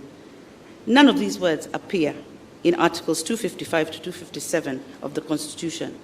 The High Court in particular went on a spirited approach to expound on these terms and paid little attention to the words that actually appear in Chapter 16 of the Constitution, which are the words promoter, popular, and initiative. In my opinion, the learned judges introduced a non-constitutional actor called an initiator, who performs a non-constitutional action, initiate, when the Constitution only provides for a promoter whose definition is vastly different from an initiator. As such, the emphasis was laid on the actor initiator. This, in my opinion, fundamentally changed the import and meaning of Article 257 of the Constitution, and I am of the opinion that the correct approach should have been to define what a popular initiative is and who can be or who is a promoter of a popular initiative. The Superior Courts ignored the fact that the drafters of the Constitution used certain words and went in to read in words whose effect is to change the entire meaning of the constitutional text. The tool of reading in is only applied where the framers have left out a word or phrase from a provision. Further, this reading in must be supported by other connected provisions of the Constitution. I perused carefully all the judgments, looking for proper reasons for the decision to exclude the President from the amendment process, and I cannot find a logical, constitutionally based explanation for the conclusions and findings of the Superior Courts on this question. I can only term it as interpretational misadventure, if not judicial constitutional overreach or judicial invention. As such, the learned judges erred fundamentally on this, and in my considered view, which I shall now expound on, I will specifically look at the constitutional amendment process as provided for in Chapter 16, the interpretation of constitutional silences, the exercise of the authority of the people under Article 1, the authority of the President under Article 131 and 132 and 141(3), and the political rights under Article 38. The Constitution 2010 provides for two processes through which it can be amended. These are the parliamentary initiative and the popular initiative. For the popular initiative, promoters, after collecting the signatures of at least 1 million voters, submit the signatures and the bill to IBC, who sends the bill to the counties. The bill must then be approved by a majority of the county assemblies, and then approved by a majority of the Houses of Parliament. And if Parliament passes the bill, it is submitted to the President for assent. It then goes to referendum where the majority of voters must support it. Article 257 does not define popular initiative. Nevertheless, I am of the opinion that at the heart of construing the meaning of popular initiative, it lies with the numbers. It is proper to lay emphasis on the numerical value of at least 1 million registered voters who have to sign, the numerical value of at least half of the counties who have to vote to support, the numerical value of 2/3 of the votes in both houses in Parliament, and the numerical value of half the votes cast by registered voters at the referendum. It is the numbers that count. It is the numbers threshold that the promoter must meet. It is the numbers that makes the initiative popular. In the context of Article 257 of the Constitution, a promoter needs at least 1 million registered voters to support their proposals. That's what triggers the IEBC verification process. It is therefore my considered view that the popular initiative is primarily about numbers that the promoter must attain and not about who the promoter is or who the person who brings the amendment is. As such, the Superior Courts made a fundamental error by determining that popular, the word popular, relates to who moves the amendment and not the numerical threshold that the promoter has to attain. So, for example, in 2016, the COA Kenya bill were not able to achieve the 1 million signatures, and it collapsed through the operation of the law. It is important to note also that Section 257 does not in any way specify who may move a constitutional amendment process by popular initiative. It does not contain an explicit bar against any person promoting a constitutional amendment by popular initiative. It specifically provides what actions the promoters are tasked with in order to begin and complete an amendment process, but it does not state who the promoters must be. The unsaid is influential in constitutional law. Some matters of constitutional relevance sometimes are left unaddressed. Sometimes, knowingly or unknowingly, the drafters of the Constitution may underappreciate how much power rests in the silence around the text. Constitutional silences are functional and inevitable, and enabled by a lack of very strict textual restraints, constitutions have the capacity to grow with time, experience, societal needs and changes, thus allowing successful constitutions to thrive. This Supreme Court has played a crucial role in interpreting silences in the Constitution, but it must be cautious, though, so as to avoid judicial legislation. This court must interpret silences judiciously. Taking recourse to this doctrine, therefore, how do we interpret the silence as to who can originate a popular initiative amendment? In my considered view, the first step leads us directly to the constitutional text itself. Article 1 of the Constitution is categorical, that all sovereign power belongs to the people of Kenya and shall be exercised in accordance with the Constitution. Further, in that article, sovereign power may be exercised either directly or through their democratic elected representatives. The National Executive enjoys delegated sovereign power under Clause 3 of Article 1 of the Constitution, and according to Article 36(1) of the Constitution, the President shall be elected by registered voters in a national election conducted in accordance with the Constitution. In addition, Article 1 of the Constitution elaborates the tenets of a functioning republic, anchored in the concept of libertas populi, which defines the characteristics of a functioning republic. It envisions a system that has responsible citizens who exercise their rights democratically and consciously. A free res publica is the highest value of all for citizens. Article 1 preserves the exercise of the actual legal authority or power, which is exercised by the people directly or through their democratically elected representatives. From the foregoing, there is no doubt that the President is a democratically elected representative of the people who, under Article 1, can exercise delegated sovereign power of the people. Indeed, this is one of the ways in which constituent power is exercised under our Constitution, and therefore I am confounded by the fact that the superior courts address the constituent power of the people at length, but for whatever reason fail to take into account that the President is a directly elected representative of the people and he can exercise delegated power on their behalf. Furthermore, it is a fundamental right of the Kenyan people to elect their representatives and that those so elected to speak on their behalf. To limit the ability of an elected representative to speak, to act, to work on behalf of his or her electorate is itself a limitation of the people's political rights under Article 38 of the Constitution. Such proposition would amount to limited republicanism, limiting the extent to which people exercise their powers either directly or through their elected representatives.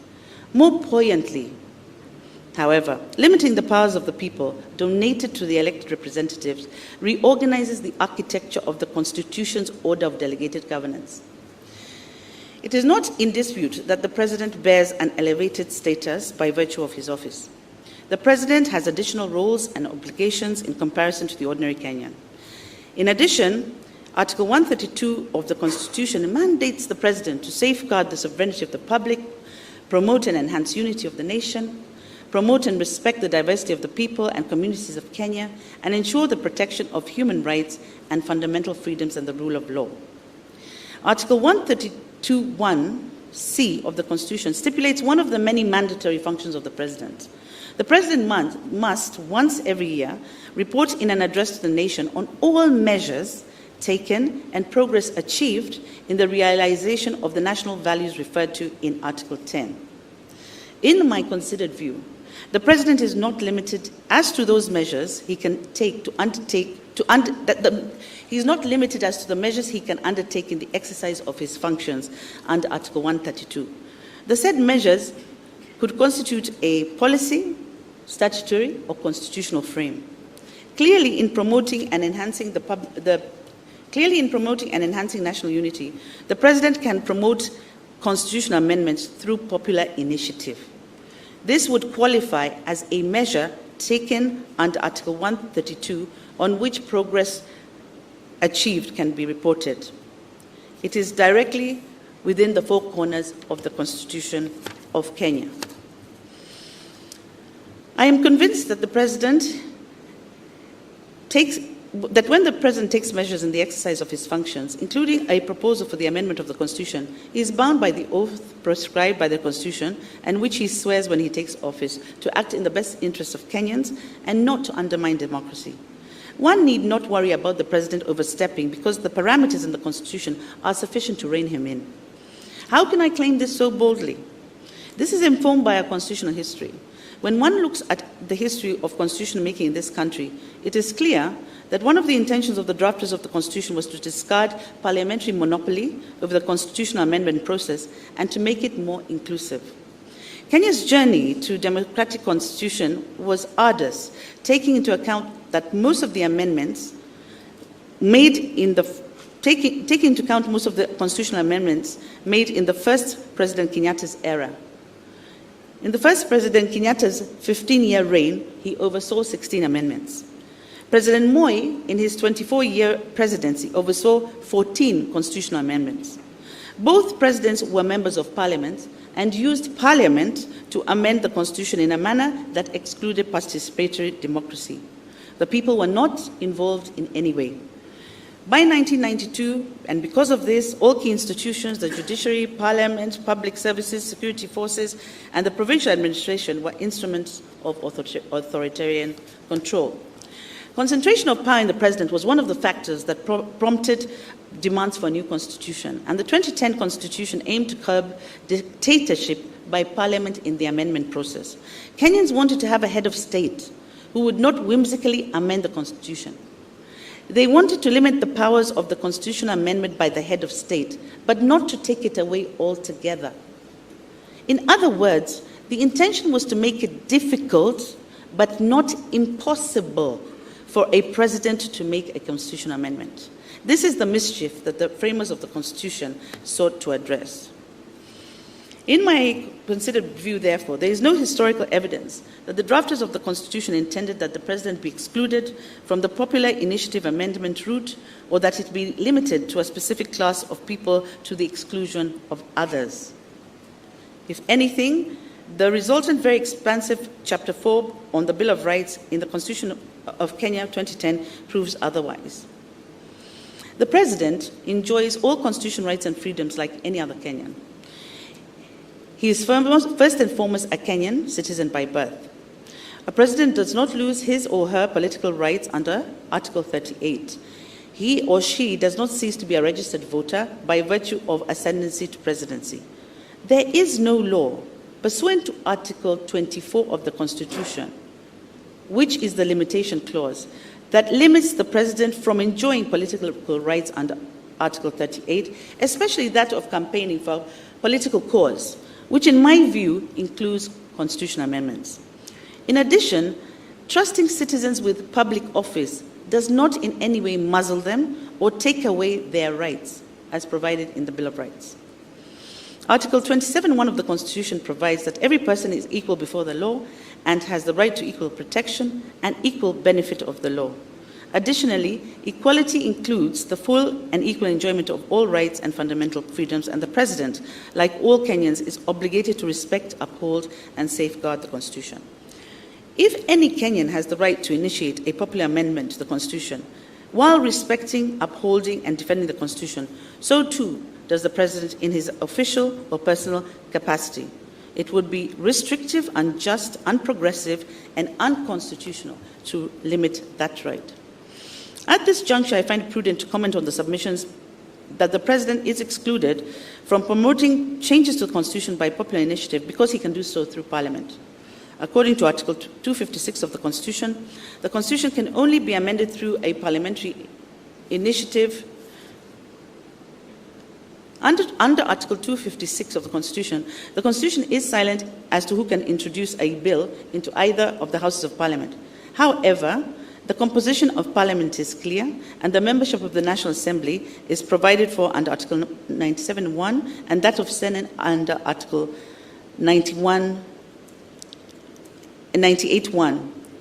The President is excluded as a member of Parliament. In other words, the President is not a member of Parliament, and by parity of reason, he cannot introduce a constitutional amendment through a parliamentary initiative. Apart from making the finding that the President cannot initiate constitutional changes, the Superior Courts also found that state organs similarly cannot initiate such changes. However, it is important to note that all state organs and state officers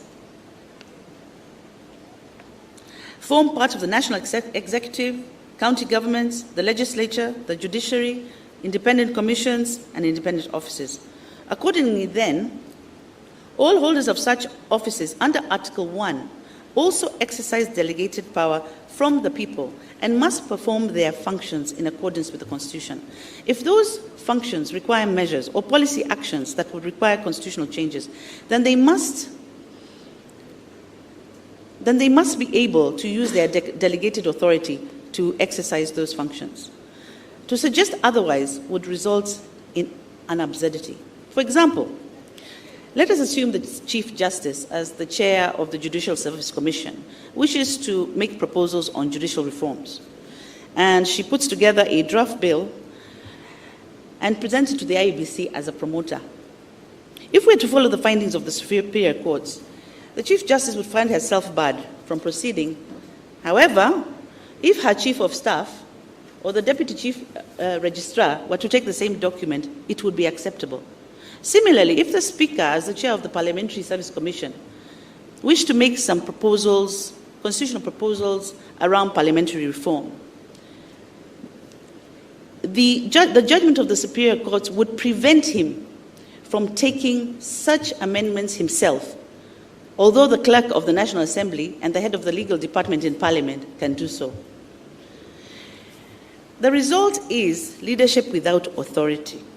In a democratic government, it is an untenable absurdity.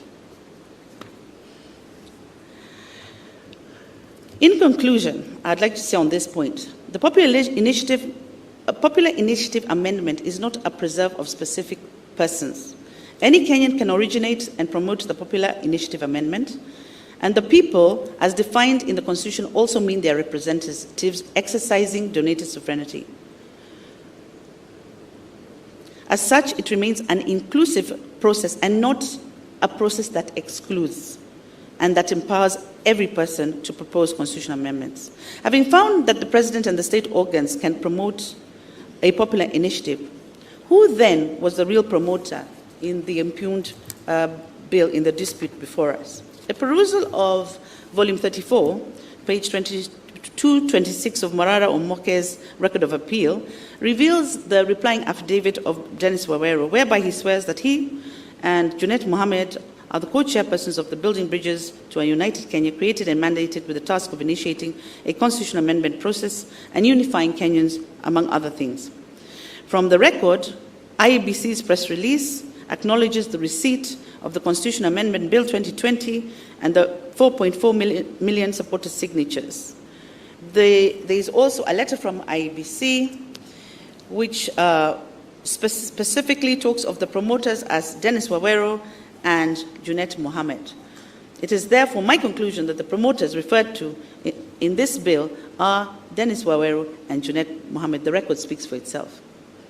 Further, having perused the Constitution of Kenya Amendment Bill 2020 in Annexure B of the report of the Steering Committee of the Implementation of Building Bridges to a United Kenya Task Force report of October 2020, and the Constitution of Kenya Amendment Bill 2020 dated November 25, 2020, and the promoters' bill that was forwarded to county assemblies and parliament, I make observations that the bills are vastly different in terms of content and proposed amendments. For instance, while the Steering Committee Annexure Bill does not propose amendments to Articles 82, 89, 1, 96.3, 115.4, 168, 188.1, 204, 206, 207, 228, and 250 of the Constitution, the promoters' bill does.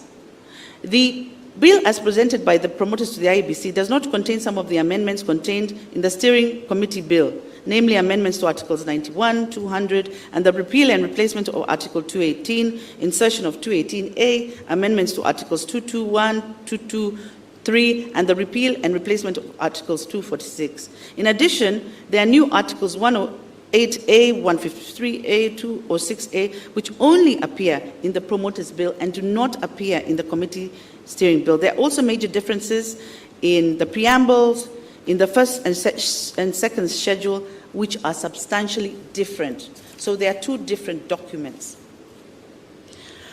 None of the superior courts examined these facts, leading them to the erroneous conclusion that the BBI Steering Committee, the BBI Task Force, and the promoters were one and the same. Neither Junet Mohammed or Dennis Wawere were part of the BBI Steering Committee or the BBI Task Force, both of which were gazetted by the President. Their similarly named initiative, of which their part has no legal nexus with the two gazetted entities.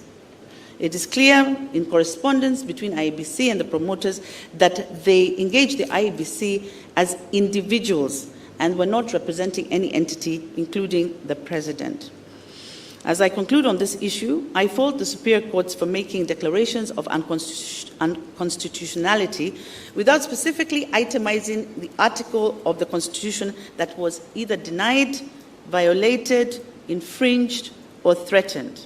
For instance, the superior courts found the BBI process of initiating amendments to the Constitution unconstitutional. Which specific article of the Constitution it offended or threatened, it is still unclear. The superior courts ought to have dissected the issue to specific actions that were taken against the constitutional provisions against which they could be measured. Instead, it would appear that the focus was on actions, actors, and processes which are not within the constitutional ambit and, in particular, which are not to be found under Article 257 of the Constitution. In summary, my finding on the issue is the President did not initiate the amendment process in dispute. He was not the promoter of the popular initiative under 257. I now move to the third issue, which is whether the second schedule to the Constitution of Kenya bill is unconstitutional. Before ascertaining the unconstitutionality of the second schedule, it is important to interrogate the legal standing of the impugned bill. In Black's Law Dictionary, a bill is defined as a legislative proposal offered for debate before enactment. Article 109 of the Constitution says that Parliament shall exercise its legislative power through bills passed by Parliament and assented by the President. In addition, Article 116 of the Constitution talks about the coming into force of laws and speaks of the bill passed by Parliament, assented by the President, shall be published in the Kenya Gazette as an Act of Parliament within 7 days after assent. Accordingly, a bill does not become law until it is passed by the legislature, and the President completes the legislative process by formally assenting or giving his consent to the bill.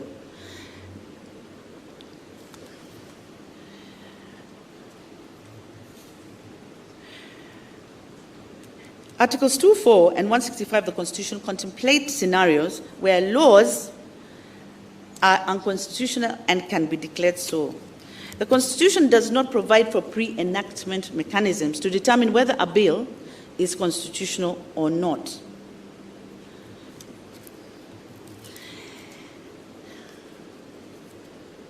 So in this instant matter, the judges of the Court of Appeal did declare the second schedule of the Constitution unconstitutional, but considering that the Constitution Amendment Bill had not yet been promulgated into law, I find fault with the Superior Court's finding on the basis that they did not have jurisdiction to interrogate the constitutionality of a bill before it's been passed into law.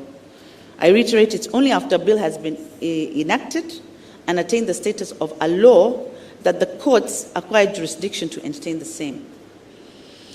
But before a bill is enacted into law or an act of parliament, the courts don't have jurisdiction to determine the same for lack of ripeness. Now, having found that there's the issue of lack of ripeness, what can this court do? Can it proceed to address the same? And if so, under what circumstances? In the case of Aramat, this court did state that this court's jurisdiction is to develop rich jurisprudence that develops and respects Kenya's history and traditions and facilitates its social and economic growth, and that the Supreme Court is the guardian of the Constitution and the final arbiter. And the same principle was stated in the matter of Speaker of Senate and several other cases of this court. In light of all those decisions above, it is my considered view that the issue before us is one that cannot be ignored. However, there needs to be a test to assess whether indeed, despite the lack of ripeness, whether this court can actually address the issue. So this court needs to evaluate the fitness of the issue for judicial determination, and secondly, assess the hardship to the parties and the general public if judicial relief would be denied at this stage. In other words, is this the kind of question that can be determined only when ripe without occasioning any hardship to the parties or general public? I've then laid out a number of cases and writings around the fitness test on issues of ripeness and how one can assess whether an issue is fit despite the issue of ripeness.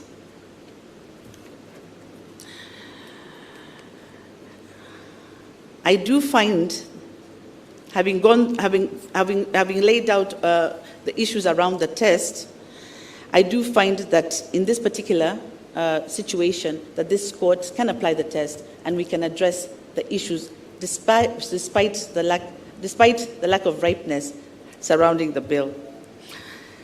Thus, I have perused the second schedule to the Constitution of Kenya Amendment Bill and noted that it seeks to introduce an amendment to Article 89(1). However, the schedule that is attached then purports to amend Articles 81(2), 3, 4, 5, and 6, but it purports to do this on its own without an accompanying proposed amendment to that section.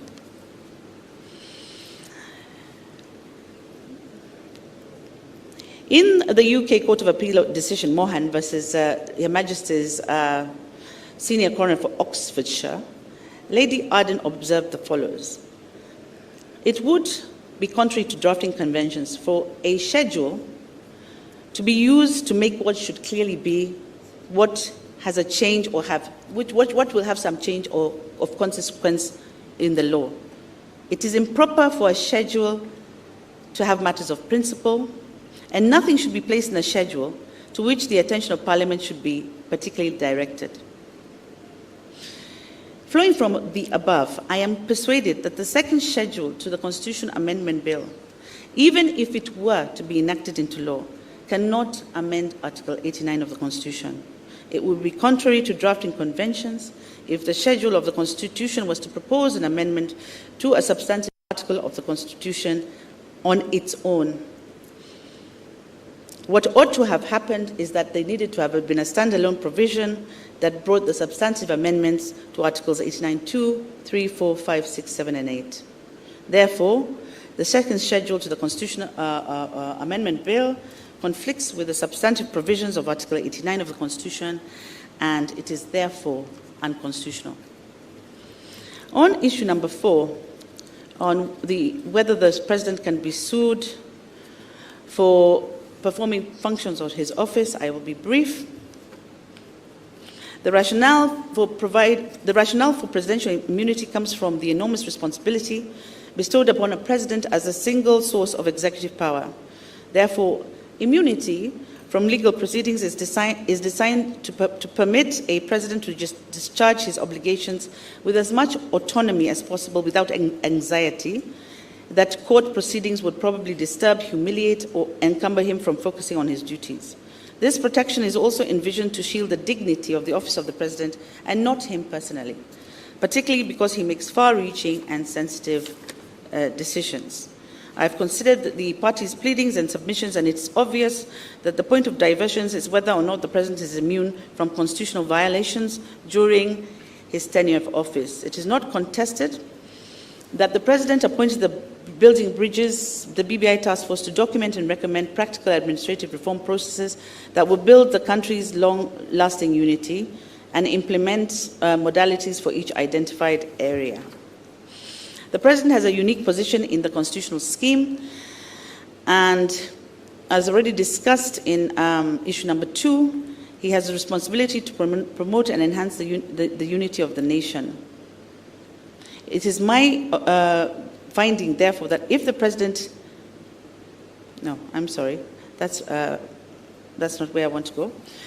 It is my finding that the President, in appointing the BBI task force, was discharging his constitutional mandate, promoting and enhancing the unity of Kenya, and consequently, there was no basis for concluding that the President's actions contravene the Constitution to deprive him of immunity provided for under Article 143 of the Constitution. There is no evidence tabled before the trial court to dispute this, and that his actions were not within the four corners of his constitutional mandate of promoting and uniting the country. One may ask what recourse is available to a party who is aggrieved by the presidential actions or omissions that grossly violates the Constitution and is outside his constitutional function. And Article 145 provides any member of the National Assembly, supported with at least 1/3 of members, the ability to move a motion of impeachment. And that is how to deal with it. To this end, I do disagree with Justice Tuyot on his conclusion that Article 132 leaves it open for the President to be held personally liable once out of office for any act or omission not done in office. And my finding is that the President's actions or omissions entitle him to immunity as provided for in under 143 of the Constitution. I'll move quickly to the next issue, which is public participation. And this is what I'll say. To determine whether the Constitutional Amendment Bill 2020 was subjected to public participation within the parameters of Article 257 of the Constitution, we need to examine the steps and inbuilt mechanisms that are provided for therein. In my opinion, the steps are as follows: the submission of the bill and the minimum 1 million signature of registered voters. Then the verification of signatures by IEBC. Then the consideration of county assemblies. Then the consideration of the House of Parliament, and then the referendum. So when we go to the first step,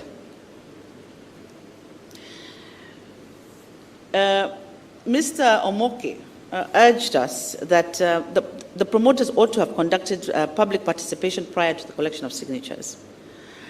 But on this, it is my finding that the collection of signatures is not a constitutional process under Chapter 16 of the under Chapter 16. And the promoters are not under any obligation to conduct public participation prior to the collection of signatures. In order to assess whether the public participation has been conducted in accordance with the specific provision of the Constitution, the test which a court ought to apply is against a particular provision. So to my mind, Article 257 of the Constitution does not first provide for the collection of signatures, but for the submission of a bill with at least 1 million signatures. This, in my opinion, is the first step. And then second, it does not make provision for public participation during the collection of signatures. Having found that Article 257 does not expressly provide for public participation during the collection of signatures, the standard to apply when assessing the same, if any, will be lower than the law, than where the law is expressly provided for public participation. I am unable to agree with the Court of Appeal's findings that there was a constitutional requirement to conduct public civic education at the point of collection of signatures. And I cannot concur with Nambuye's finding that there was need to give the public the reports, the bill in Kiswahili, Braille, sign language before the referendum. Having found that the constitutional amendment process commences with the submission of signatures and that the Constitution is silent on pre-bill procedures, it is my considered opinion that the promoters were not required to take public participation at this juncture.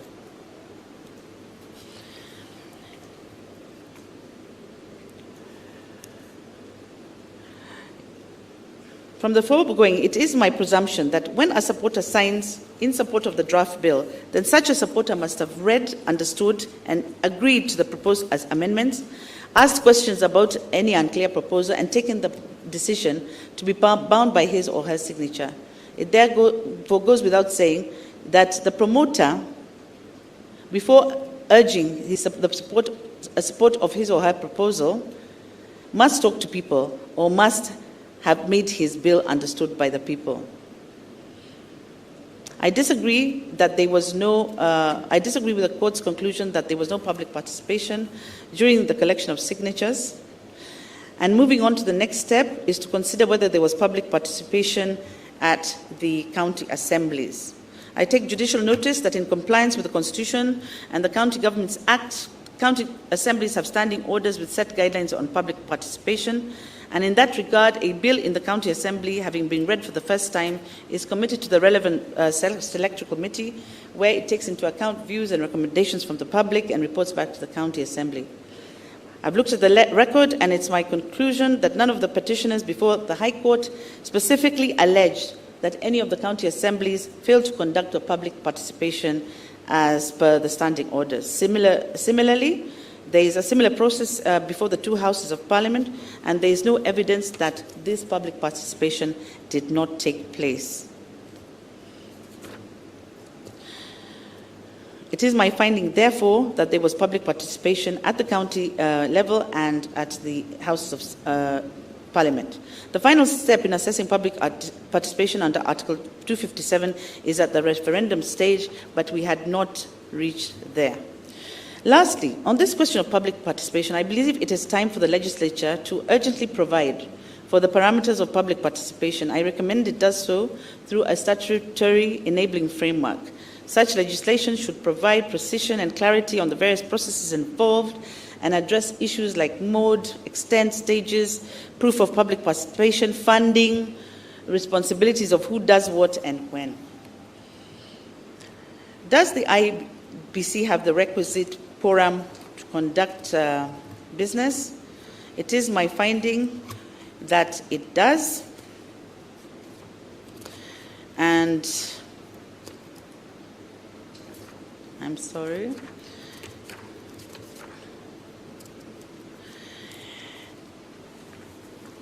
And I have then come to the two conflicting decisions in the High Court, which were raised by parties. It is my considered view that even though horizontal stare decisis is not binding on courts of equal jurisdiction, the trial courts need to follow the decision of other judges of the same court unless there are compelling reasons to depart from the same. This is to ensure consistency, certainty, predictability, and sound judicial administration. In this context, having found that paragraph 5 of the second schedule of IBC Act is constitutional, it is my finding that it was justified for the trial court in the Isaiah Biwott case to depart from the Katiba case. Furthermore, in this present case, I'm not persuaded that there existed compelling reasons to warrant the trial court in this case to depart from the Isaiah Biwott case. I have then laid out my reasoning around retrospective unconstitutionality and prospective unconstitutionality, and I think that I will leave that for parties to read when they read my full judgment. Finally, on the last issue, I do agree that the issue is not ripe. like the Chief Justice has stated. However, once again, the fitness and hardship test, which I developed when I was writing issue number 2, I think does apply, and I have made findings that there can only be one question at referendum, and that the provisions of Section 49 are unconstitutional. They are unconstitutional. Thank you very much. Thank you very much, the Honorable Justice Joaquin Dongo, for rendering your opinion. It is now my pleasure to invite the Honorable Mr. Justice Wanjara to deliver his opinion. Thank you, Chief Justice and President of this court. Mine is a summarized delivery of my judgment, because I know that, I expect counsel to read the judgment. But even if you don't read, I know that out there are Kenyans who will read it and contribute to the growth of jurisprudence in our country. And so I begin by also acknowledging the fact that I have perused the lead judgment by the President of the court, and I'm in agreement with how the contents of the background have been captured and the submissions by the parties have been paraphrased. And so this enables me to immediately go into the consideration of the 7 issues that we formulated for ourselves with your concurrence. But before I do that, I must also pay my gratitude to our colleagues at the High Court and the Court of Appeal for their gallantry and industry which they invested in this enterprise. It's due to those efforts that at this stage I can say we now find ourselves in the fog of the season's end, for those of you who read beyond the legal text. And now to the first question, whether the basic structure doctrine is applicable in Kenya, and if so, to what extent. And I begin by acknowledging the fact that never since the promulgation of the Constitution of 2010 have our courts been confronted by so polemical, elastic, and indeterminate notion as the so-called basic structure doctrine. And it all began with when a group of distinguished citizens, aggrieved by what they perceived was an imminent overthrow of the Constitution, approached the court, the High Court in particular, seeking its intervention to stop that overthrow. And I've also, like my colleagues, traced the origin of now what is being called the basic structure doctrine. And I don't think I need to go into the stages, the historical stages of how this notion, in my view, sprouted and continues sprouting in parts of the world. I think that my colleagues who have spoken have done a sterling job, and I do not intend to retrace the history of this doctrine. But I do ask, how did we find ourselves enmeshed in this kind of theorizing? Because right from the High Court and now up to this court, what we appear to be doing when addressing this notion of the basic structure of the Constitution is really a preserve of legal and social science scholars. It is hardly an occupation of a court of law, not to mention an apex court of law like this one. So how did we find ourselves in this process? It's because there can be no doubt that in approaching the court, the petitioners had been aggrieved by what they perceived as an imminent threat to the Constitution posed by this amendment bill. But instead, what they should have done, in my view, they would have laid down a prayer in which the alleged the fear of violation of the Constitution, and in support thereof, they were at liberty to deploy any arguments, propositions, and analytic tools to convince the court that indeed such a declaration was warranted. But instead, what we have here is a fundamental departure from a long-established tradition of invoking the jurisdiction of the High Court. The petitioners instead presented the court with a theoretical construct, a fait accompli, whose declaratory validation they sought.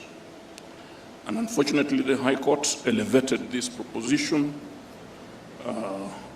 as designed by the petitioners into an issue for determination even at a preliminary level. And later they would be joined by our colleagues at the High Court. But be that as it may, now that the applicability of the basic structure and doctrine in courts has snowballed into a ubiquitous inquiry, we at the Supreme Court may not, without stirring justified indignation, disregard it altogether.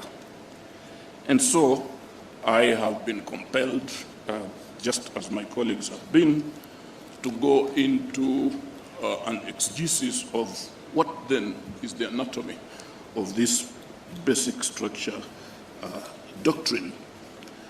I have asked myself whether indeed it is a doctrine, juristically speaking. I have come to the conclusion, after not just a soul searching, but serious thoughts, that what we are faced with as a basic structure doctrine is no such doctrine. Instead, it is what I consider as a school of thought, or at best, a heuristic device, which a court of law, when faced with the question as to whether a proposed constitutional amendment is of such a nature as to destroy, destabilize, or distort the constitutive authority of the Constitution, a court of law faced with such kind of question can deploy this heuristic device in its effort to answer the question. But I find no fault with this rich and diverse array of opinions, so eruditely crafted by some of our finest in the judicial system, the legal profession, academic institutions, and from far afield by way of amici curiae. And indeed, we who are called upon to adjudicate upon the affairs of men and women in their relations with one another and between them and the state are all the more privileged when served from such a tantalizing menu of ideas by the bar and the bench. Yet my discomfiture, ladies and gentlemen, with the manner in which this issue was brought before the High Court in the first instance still persists. And it bears repeating that in the ordinary scheme of things, a petitioner ought to approach the courts seeking relief on the basis of a real or perceived violation of the Constitution.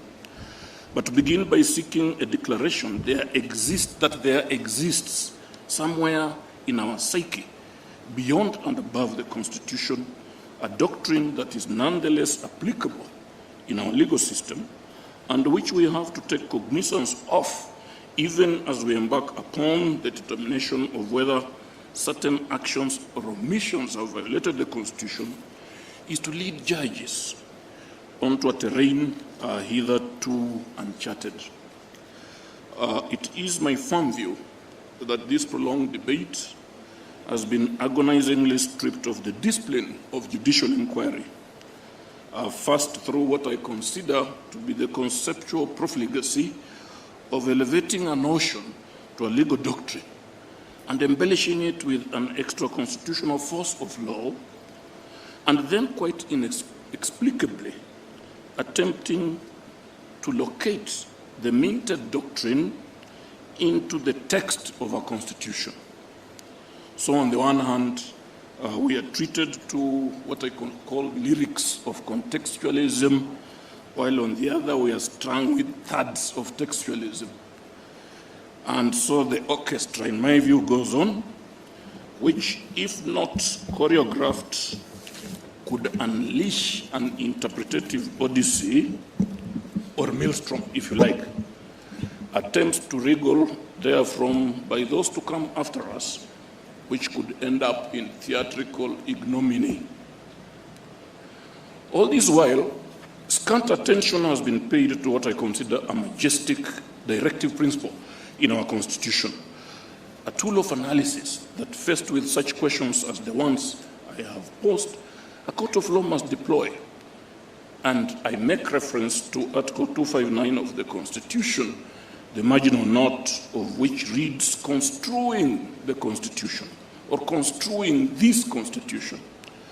And instructively, this provision is preceded by another, which I consider as a defensive armor gifted to our vigilantes of democracy and the rule of law. And this is Article 258(1). And so I go on and on, that by the end of the day, in answer to the issue as so formulated, I arrive at a conclusion to the effect that the so-called basic structure doctrine is not applicable in Kenya. I go on to consider the extent if it is so applicable, but having arrived at that conclusion, I then limit myself to some of the statements and pronouncements that were made by the two superior courts, that is to say, the High Court and Court of Appeal. In this process, I arrived at a conclusion that, contrary to what was decided in error, if you ask me, there is no provision in our Constitution that is unamendable. The question for us to ask is whether the Constitution of 2010 has within it comprehensive provisions, directive principles, and normative prescriptions which are capable of withstanding any efforts from whichever quarter of abrogating it, distorting it, or fundamentally changing its equilibrium. That is the question that we should ask. And when I asked that question, I arrived at an answer in the affirmative.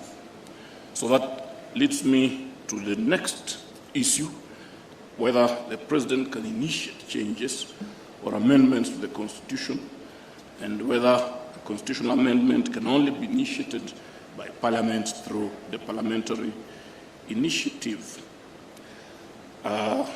In agreement with my colleagues at the High Court and Court of Appeal, I am of a firm opinion, having read the relevant provisions regarding that issue, and in context, I am of the opinion that a president cannot initiate what is referred to as a popular initiative under Article 255 and Article 257 of the Constitution, because those articles talk about an initiative to amend the Constitution by the people.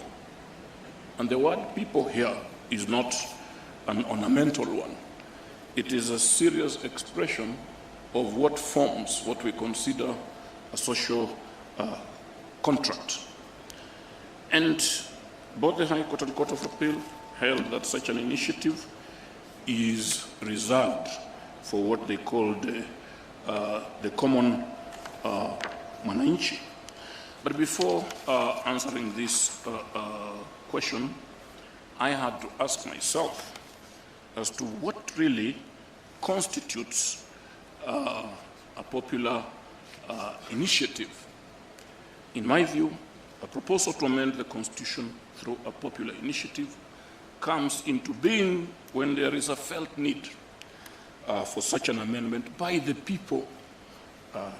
But care must be, however, taken, as advised by Professor Migai Akech in his amicus brief, not to anjikunize, no, but that's my expression, not to anjikunize every stage of constitution making or amendment.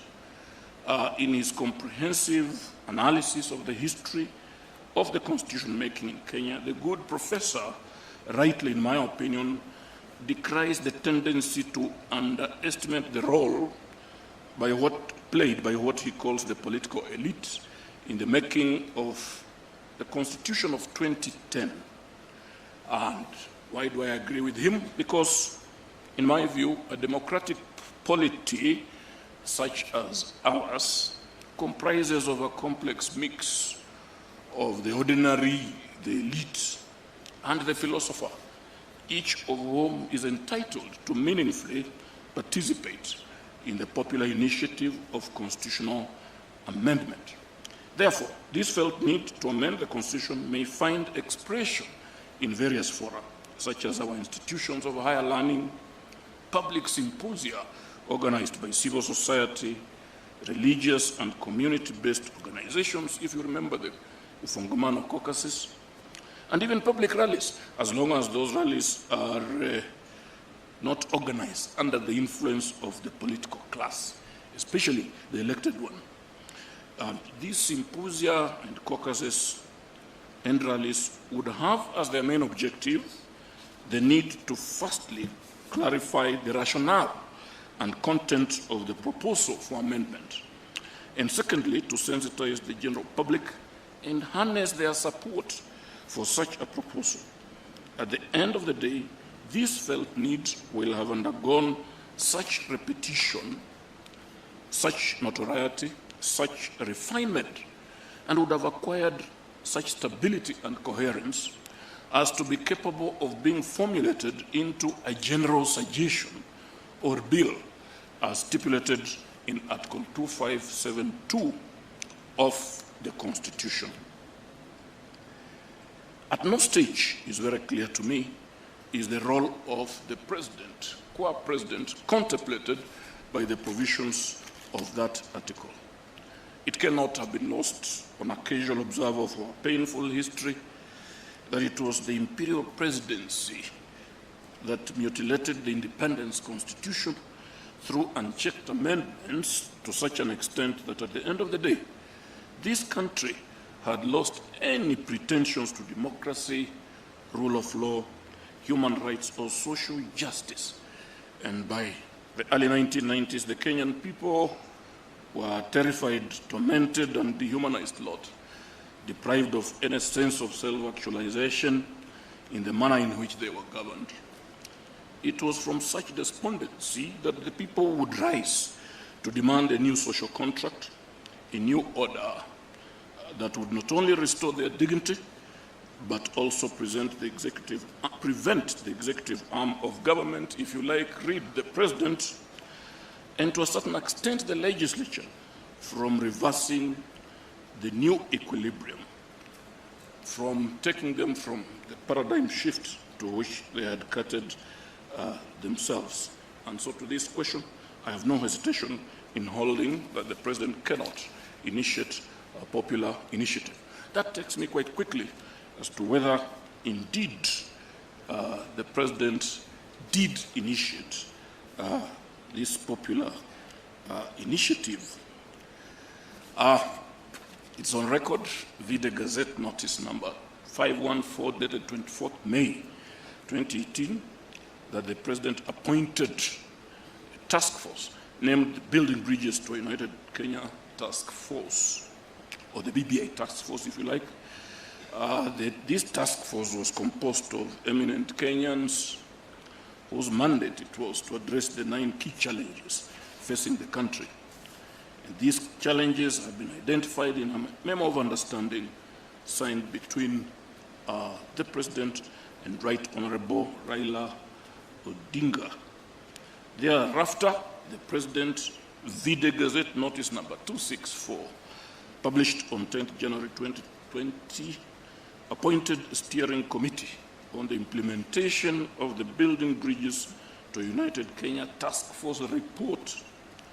One of the terms of reference of that steering committee was to propose administrative, policy, statutory, and constitutional changes that may be necessary for the implementation of the recommendations contained in the task force report.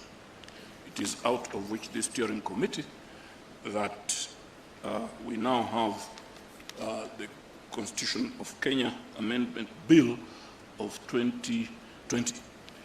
I, on my part, find, although the High Court later described the task force as an unconstitutional outfit, I, on my part, find that there was nothing unconstitutional in the appointment or composition of either the task force or the steering committee by the President. What remains is whether the President can be regarded as having initiated the process that culminated into the bill that we now have. And in conclusion, I have stated that taking everything into consideration, all the stages, all the processes that led to the bill, I find it difficult to distance the President from the involvement and the initiation of the popular initiative. Therefore, I find that the President did actually originate this initiative. The conclusion deriving from this, I shall return to in my final conclusions. And now, next is whether the second schedule to the Constitution Amendment Bill 2020 is unconstitutional. Both the High Court and Court of Appeal found that schedule unconstitutional. I have considered the reasoning by the 2 superior courts.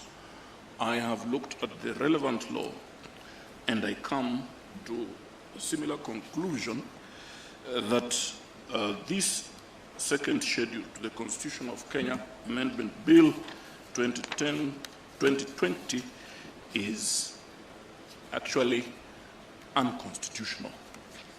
Fourth, I consider whether civil proceedings can be instituted against the President in person or a person performing the functions of the office of the President during his tenure of office. And I know I have taken into cognizance the submissions by the Attorney General urging the court to find that such proceedings cannot be instituted against the President or a person performing the functions of that office. I also know that there are those who have strenuously opposed the Attorney General's submissions and have argued that such immunity is limited, so limited that the President can on occasion be sued where or if he violates the Constitution and if he violates any other law when he is not acting in his capacity as the President. And I have, having carefully considered those arguments, I find considerable difficulty in appreciating the rationale or basis upon which first the High Court found that notwithstanding the clear and unambiguous language in Article 1432 of the Constitution, that the President can still be sued in his personal capacity for acts or omissions alleged to be in violation of the Constitution. Why did the High Court introduce the phrase only protected? And then turning to the finding by the Court of Appeal, I find similar difficulty, because it is clear that should the President engage in an act or omission that is violative of the Constitution, there are constitutionally recognized pathways through which such violation can be put right. And I have mentioned and discussed them in the body of my judgment. But a more profound legal reason for presidential immunity in both his private and official capacity is to be found in Article 1433 of the Constitution, which provides that where provision is made in law limiting the time within which proceedings under Clause 1 or 2 may be brought against a person, a period of time during which the person holds or performs the functions of the President shall not be taken into account in calculating the period of time prescribed by that law. And what is this law referring to? It must be referring to the law of limitations. And then why would the President be denied the benefit of limitation of actions? Precisely because the President cannot be sued in his private capacity during the tenure of his or her office. And I also state that once a president, always a president until he or she vacates the office, because you cannot be a president today and tomorrow you are not a president, so that you may be so sued. That brings me to issue number 5, the place of public participation under Article 10 vis-a-vis the role of IBC and whether there was public participation. And in response to this, after serious analysis, I find that there was no obligation on the part of the IBC at the time it embarked upon the verification of signatures to satisfy itself as to whether there had been public participation before the bill and signatures were transmitted to it. I do not find anything in the Constitution that obliges the IBC to carry out that function. But what about the promoters of the popular initiatives? What about Dennis Waweru, Mr. Waweru, Honorable, and Honorable Junet, who have defined themselves as promoters? Were they not supposed to undertake meaningful public participation? The argument that I see here against such a proposal is that the process of popular initiative begins with the collection of signatures. And I do not agree with that proposition, because before you collect signatures, there must be something you are offering the people. You are taking to the people either that general suggestion or a draft bill. And if you are seeking their signatures, surely the people must understand the contents of the bill to which they are appending their signatures. I have read the contents of the affidavit sworn by Honorable Waweru, the contents of which state that there was a comprehensive and robust process of consultation. But the contents of that robust consultation are not clearly stated. And so I'm concluding that when it comes to the promoters of the popular initiative, I do not myself think that they undertook sufficient or meaningful public participation under within the meaning of Article 10 of the Constitution of 2010. And now this brings me to the interpretation of Articles 88 and 250 of the Constitution with respect to the composition and quorum of the IEBC. This one has been thrust to us because somewhere along the line, the petitioners did allege that at the time it undertook the verification of signatures, the IEBC lacked the requisite quorum to be able to constitutionally undertake that task. And then I have also looked at the history of the legislative form that prescribes the quorum of IEBC. I've looked at the contents of the Article 251 of the Constitution, and I come to this conclusion, that if, as indeed we must conclude, that at the time the IEBC undertook the verification of signatures, it was constitutionally and properly so constituted, how on earth can we then say that it lacked quorum to undertake the tasks for which it was properly constituted?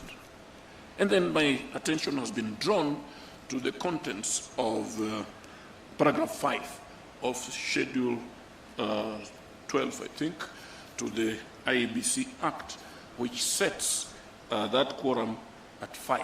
And I'm simply saying that as between a constitutional provision, you cannot use the provisions of a statute to override the majesty of a constitutional provision. And having so said, I find that the IEBC had the requisite quorum to conduct the verification of signatures and any other task that the Constitution requires it to undertake. And finally, I come to this vexed question of whether the interpretation of 25710 of the Constitution entails that all, or requires, that all specific proposed amendments to the Constitution should be submitted as separate and distinct questions. I had no difficulty in disposing of this particular issue because it was not ripe, as rightly observed by my colleague Tuyot J.A. of the Supreme Court. And I'm not the kind of person to engage in abstract exercises. Because if we did that, then we would be also encouraging Kenyans, as indeed they have done to us in this basic structure imbroglio, to come with abstract questions and expect us to expend valuable judicial time disentangling the same. So what are my conclusions? One, the basic structure doctrine is not applicable in Kenya in the way and manner in which it has been formulated, because it's no such doctrine, neither does it have a force of law juridically so understood. I've said it is a heuristic device. The four sequential steps of civic education, public participation, and the rest are not also applicable to the process of constitutional amendment envisaged under Articles 255, 256, and 257. Such steps, and not necessarily in that order, would become operative in the event of a seismic constitutional moment, which dictates that the people must exercise their primary constituent power to make a new constitution or re-establish the constitutional order. And three, the president cannot initiate or activate any constitutional changes through a popular initiative process as envisaged under Articles 255 and 257 of the Constitution. For the president actually did initiate the proposed constitutional amendments, and the effect of that, I believe, should be able to come out in the final disposition of this dispute by this court. The second schedule to the Constitution of Kenya, Amendment Bill 2020, is unconstitutional. Civil proceedings cannot be brought or instituted in any court of law against the president or a person performing the functions of that office in their personal capacity during their tenure of office in respect of anything done or not done in the exercise of their powers under the Constitution. And seven, the IEBC is not under any obligation to ensure that the promoters of a popular initiative have facilitated public participation before transmitting the resultant bill to it. But I also say that in this particular instance, no meaningful public participation was conducted by the promoters of this bill. 9, the IEBC had the requisite quorum at the time it undertook and completed the verification of signatures. And finally, the interpretation of Article 257(10) in the manner in which the issue has been formulated is not ripe for consideration, not just by this court, by any other court in this country. Before I sign off, my mind races back to those 3 days in this tent during which I and my colleagues here sat patiently, pensively, and attentively, listening to the impassioned pleas from the bar so commandingly assembled. Not that this was the first time I was finding myself having to endure the perorations of counsel. Some of them experienced jurists and others not so senior. But it was such a moment when the basics of a basic structure were basically spewed unto us with such aplomb hitherto unseen, save during the hearing of a presidential election petition.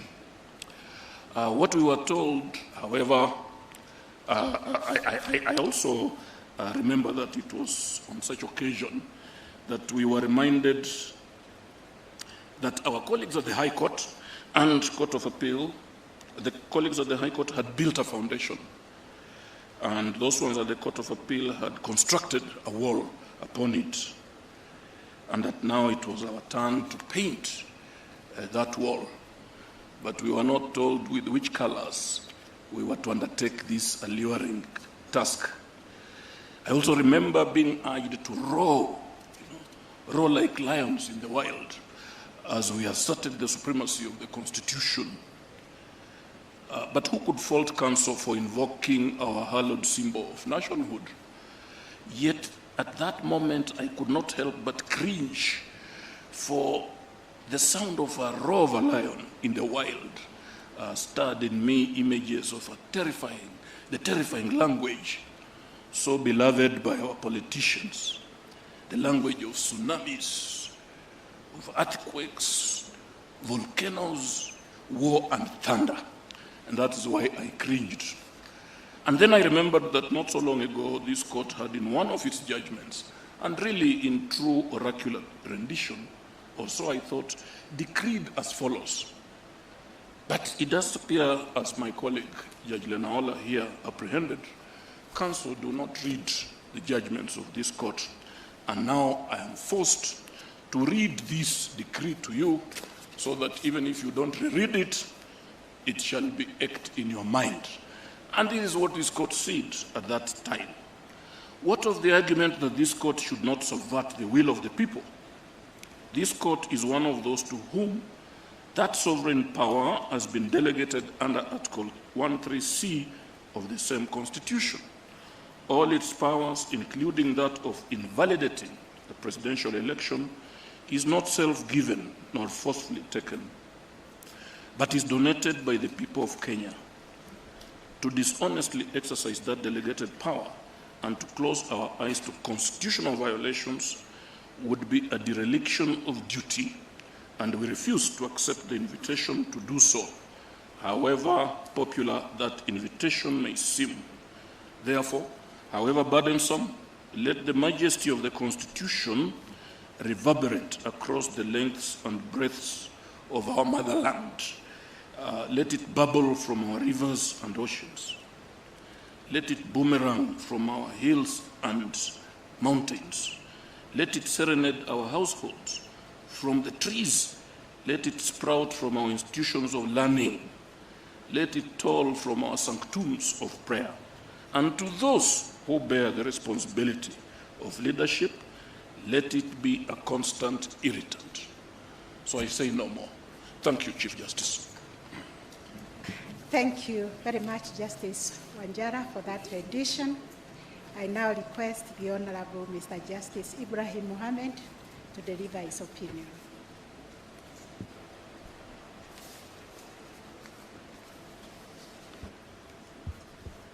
Thank you very much, Honorable CJ, the President of the Supreme Court of Kenya. Every judicial officer or judge has his style of delivery. But when there is a pressure of time, you elect how to do it, considering the question of time also. The art of brevity does not come or are not bestowed on everyone. So you may find that I may take a bit longer on some issues, but to save time also, I may summarize. I may give a summary of my findings in some of the issues and also the dispositions on each issue, while in others I may give some more elaborate explanation for my conclusion and disposition. The Honorable Chief Justice and President of the Supreme Court of Kenya, Honorable Lady Justice Martha Koome, has in the lead judgment aptly captured the history and background of the appeals before us. She has also pertinently set out the written and oral submissions by all counsel, as well as the amici, for which I thank her on our behalf. I see no need to replicate or rehash the same. I've referred to the 7 issues which were framed by the court on the 9th of November 2021. The 7 issues, I'll not read them out. Thank you. I'll not read them out as they are already on record and have been referred to by all my colleagues. I'll also refer to them one after the other. I find myself substantially in agreement with the arguments and conclusions by the Honorable Chief Justice Koome, President of the Court, on some issues.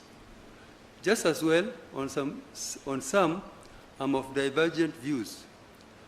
I render my opinions and pronouncements on the issues as delineated by the court.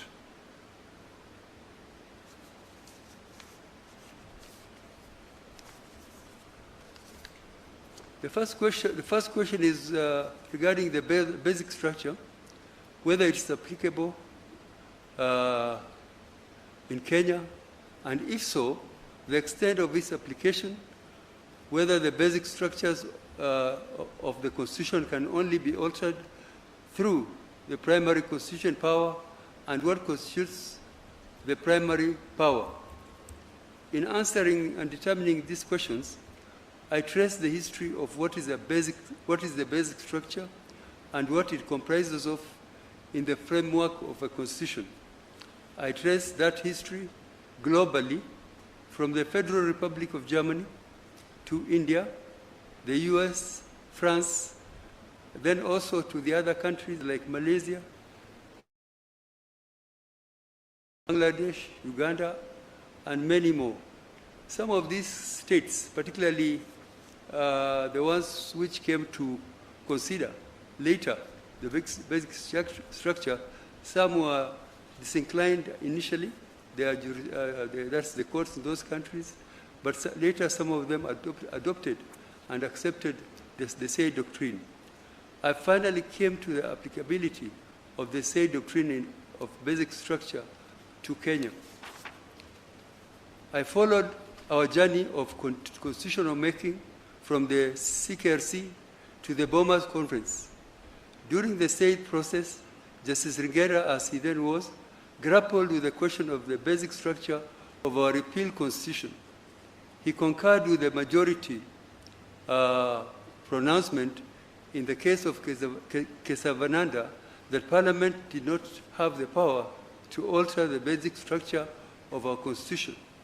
This was in the case of Timothy Njoya and others versus CKRC and another. The application of the doctrine also arose in the case of Patrick Ouma Onyango and 12 others versus AG 2008, the court consisting of Justice Nyamo, Wendo, and Mkule found and declared that the basic steps in constitutional making, they declared the basic steps in the constitutional making. Then there was the case of Commission for the Implementation of the Constitution versus National Assembly of Kenya, 2013, where Honorable Justice Lenaola, as he then was, analyzed the question of the basic structure of the Constitution, although that was not really a direct issue, and also the issue of its applicability was not before the court. I just want to refer that it was considered and it was a known principle before this case, which is before us. Then there was a case of Priscilla Ndululu Kivuitu and another versus AG 2015, wherein the three-judge bench, Korir, Mumbi, Ngugi, and Odunga, held that some amendments under Article 255, 1 or Article 257 can only be done with the involvement of the citizens by way of referendum. They relied on the sentiments expressed by Honorable Ringera J. in the Njoya case. The three judges, I'll refer to paragraph to what they said. I'll go directly to that, what they said.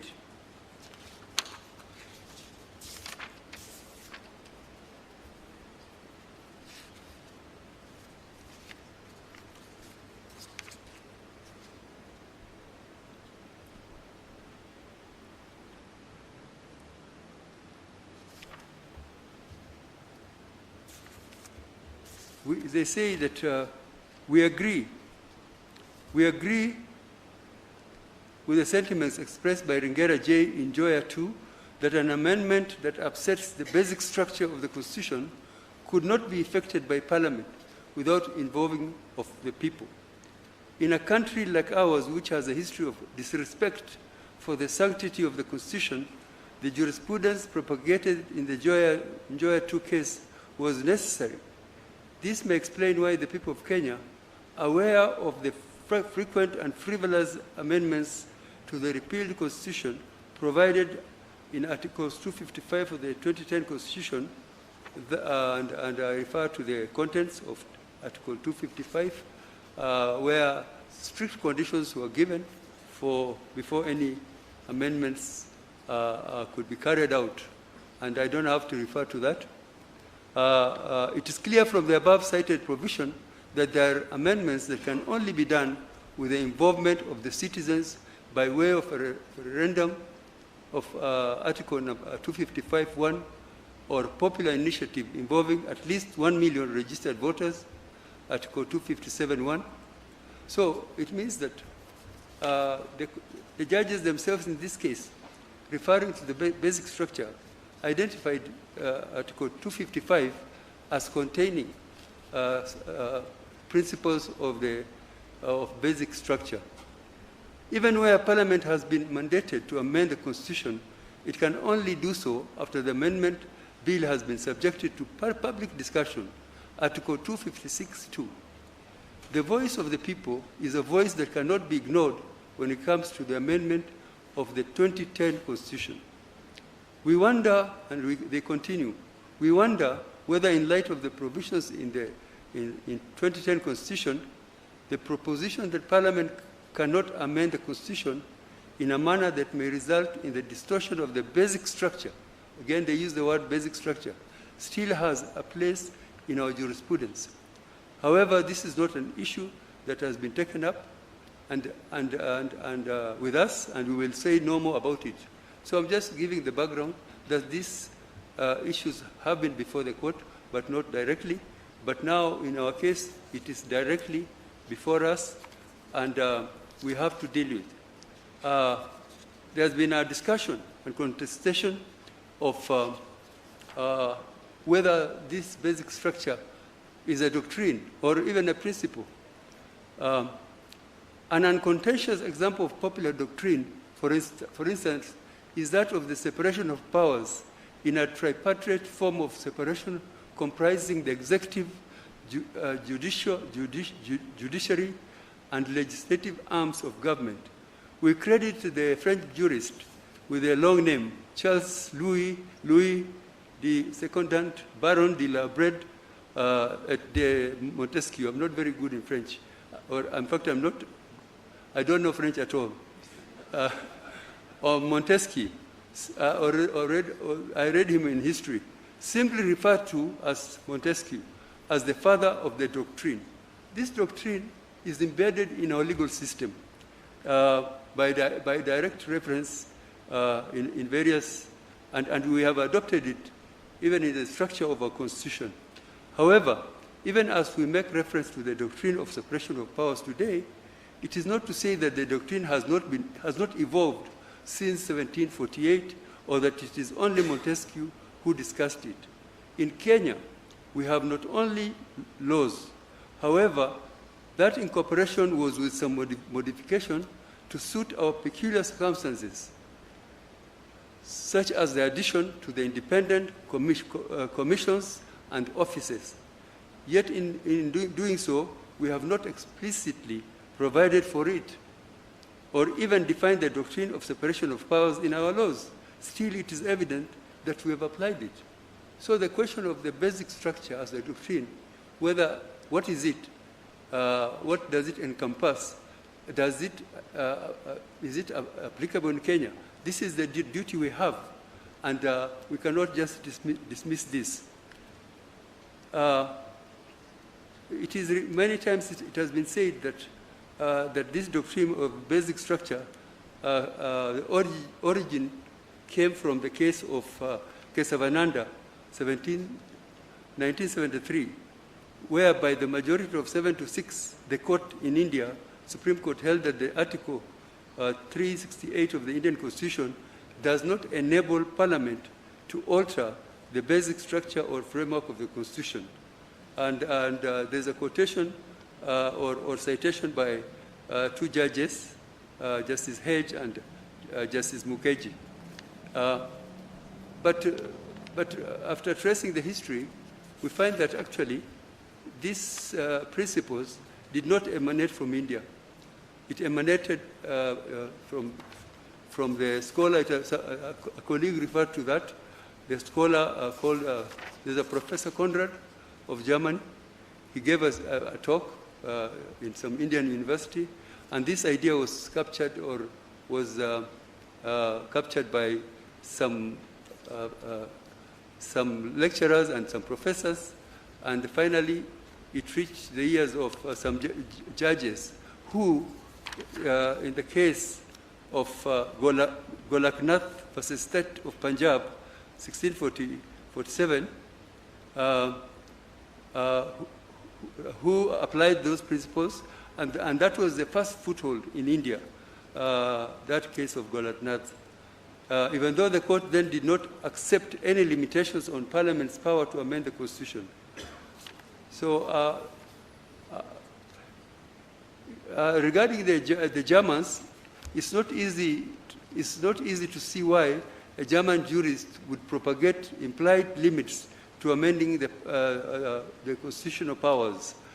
Article 79.3 of the Basic Law of the Federal Republic of Germany, adopted on 8th of May 1949, explicitly bars amendments to provisions concerning the federal structure and to basic principles laid down in Articles 1 and 20 on human rights and democratic and social setup. The Germans were healing from the Nazi era, and it is for that reason that the framers of the Basic Law sought to create a constitution that would safeguard against the emergence of either the Weimar Republic's overly fragmented multi-party democracy or the Third Reich's authoritarianism. And there have been arguments in various cases in support of this. Now, in France, the same thing happened, where a scholar called Schmidt was where there's a scholar called Maurice Hario, a professor of administrative law and constitutional law, published 2 constitutional treatises, and the difficult name it has, I can't read it, setting out the history of implied limits on constitutional amendment. Now, coming back to, I'm referring now how this has been discussed in Kenya. Yaniv Rosner, in his article on constitutional amendments, the migration and success of a constitutional idea, in the American Journal of Comparative Law, drew attention to the debate of the first American Congress, more particularly the debate that took place on August 1789. So there's a lot of discussion in the US, and I don't have to go to the cases. Everything is in that judgment. Legal doctrines and principles are often traceable to a particular school of thought, and more specifically to a certain scholars who sought to elaborate them. The importance of this is to address the contestation regarding whether the basic structure doctrine was a creature of judicial craft, or even whether the courts are capable of creating doctrines. This is not to make a case for incorporation, or rather reading into our laws. All doctrines and legal principles are in existence. From this, however, it is evidence that the doctrine of basic structure was not invented by the judiciary in India and some of the other countries. It has been submitted that the doctrine of basic structure has yet to gain universal experience. And for that reason, we are asked to find that it is not applicable. I do not think it is necessary that before application of a doctrine or legal principle, the same must have universal application. I say this because not all legal doctrines and principles are universally applicable due to the differences in legal systems, such as the civil and common law. This is also because of our unique peculiarities, such as states due to our historical, cultural, and social systems. My thoughts on this are further fortified by our Constitution, read together with the Judicature Act, Cap 6, laws of Kenya, which allow us to apply the doctrine that are in line with our laws, more so if they assist us better to interpret and apply them. So there's a lot of reading material which I've referred to. So directly is the doctrine.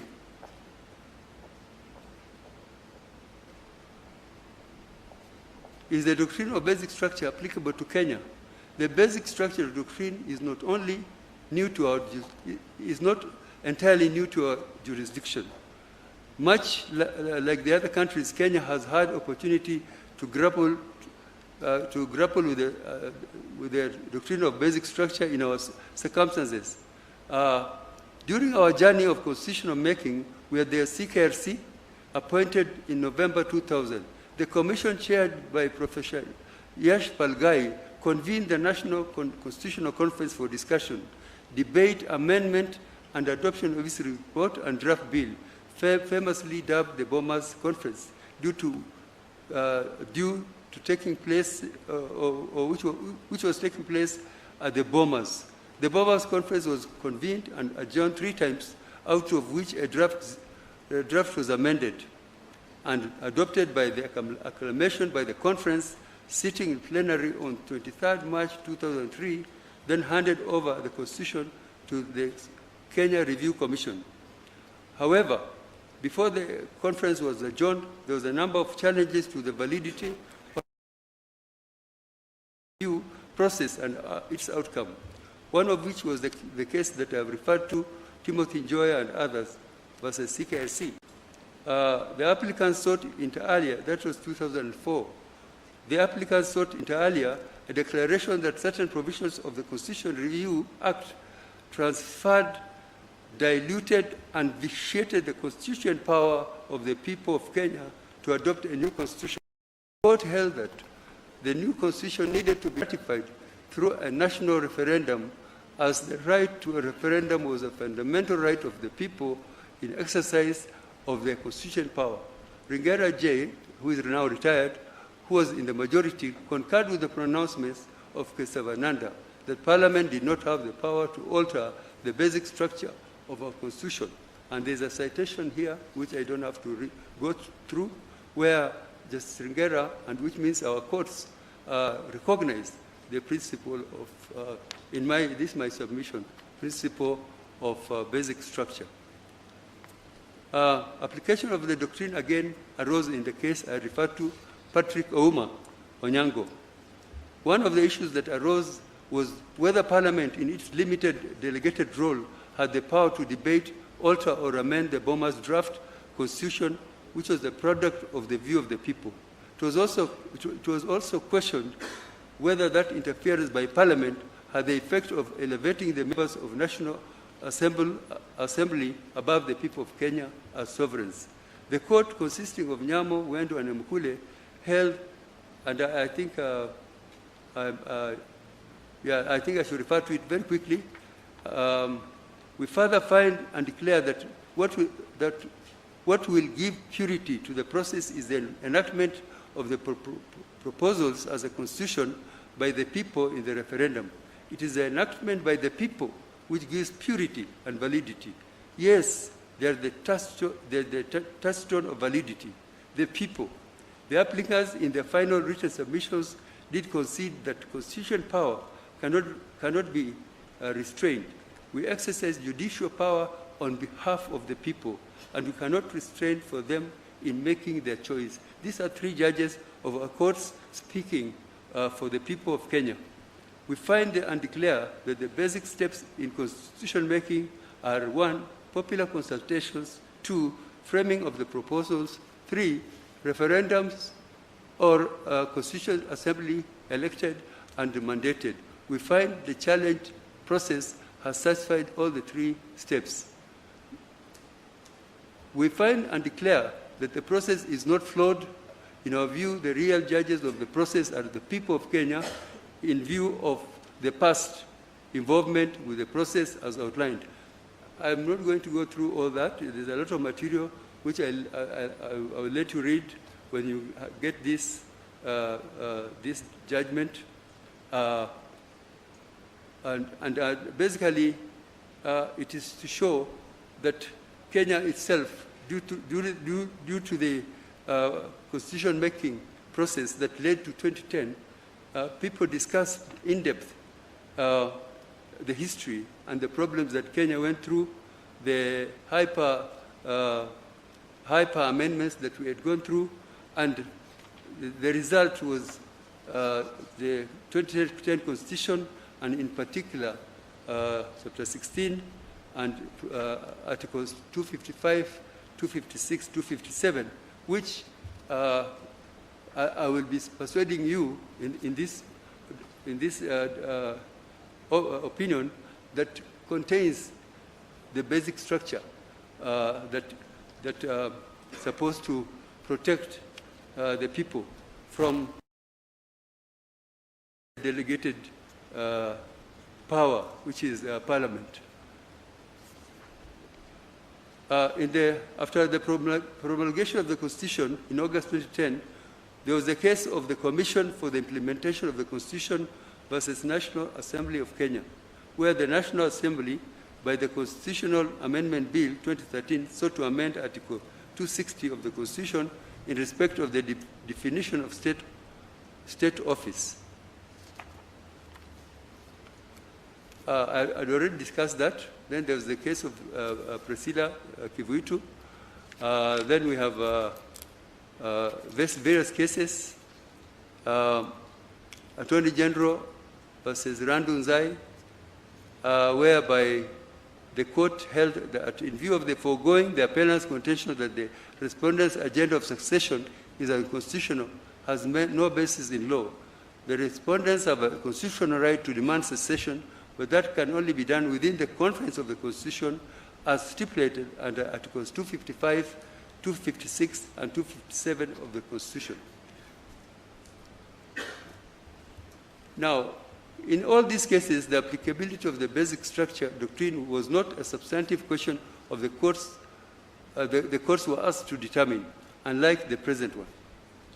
So in this case, through my proposals here, which I don't wish to go through, and I have told you the art of brevity is not donated to everybody, and I'm not one of them. So I'll let you read. But I'd refer to what I've said here.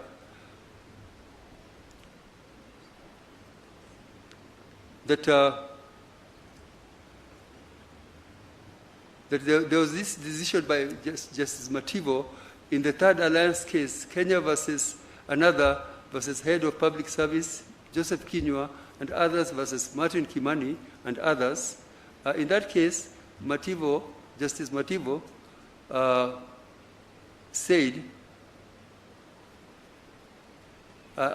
he referred to this doctrine and he stated as follows: the command in Article 259 is instrumental in shaping the constitutional jurisprudence in this country.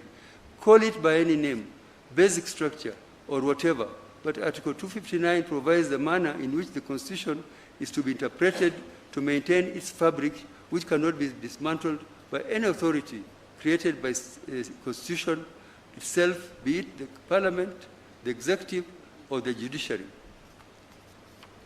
Couched in this doctrine are a few crucial aspects.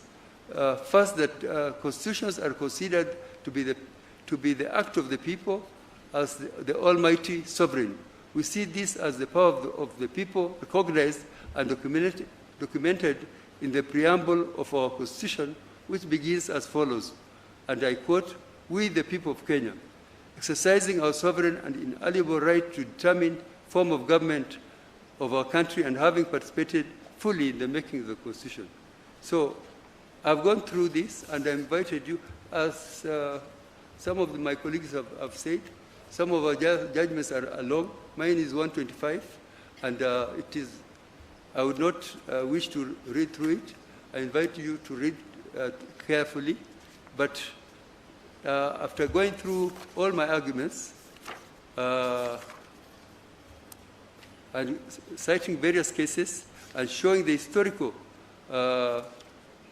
road we passed to acquire, to get this very important Constitution 2010, of which I'm sure all of us are proud of and all of us cherish, I came to the conclusion, my disposition on this issue, first issue, noting our history, context, and constitutional text, I find that the doctrine of basic structure is applicable to Kenya.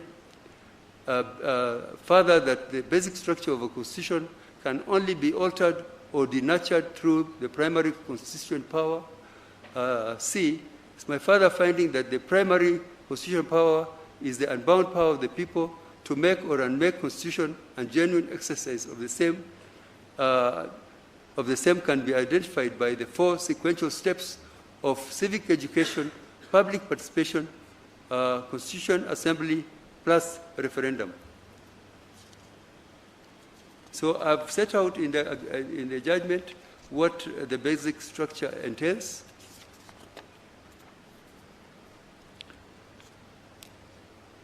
And I've set out and I've discussed the issue, where, can the basic structure of the Constitution only be altered through primary constitutional power, and what constitutes the primary power? I've discussed that, and that was my dispensation. So that is my dispensation in that question, and I invite you to read that. So in the interest of brevity of time, I'll go to another issue. Issue number 2.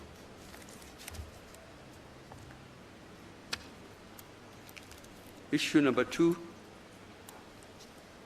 whether the President can initiate changes, amendments to the Constitution, and whether constitutional amendment can only be initiated by Parliament through a parliamentary initiative under the Article 256 of the Constitution, or through a popular initiative under the Article 257 of the Constitution.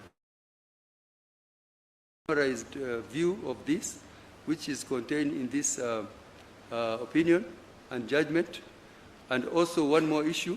The other issue is The other issue, the place of public, issue number 5, the place of public participation under Article 10 vis-a-vis the role of IBC.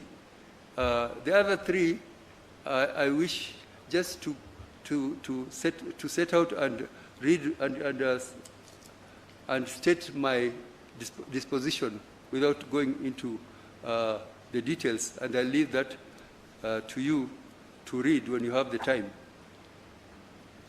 Regarding question 2, Gatembu JA rightly observes that Article 257 makes no qualification of who may or may not promote a popular initiative, and there is no explicit bar against any person, including the President, from promoting a constitution amendment by popular initiative. It is therefore upon the court to interpret and determine the parameters of the same.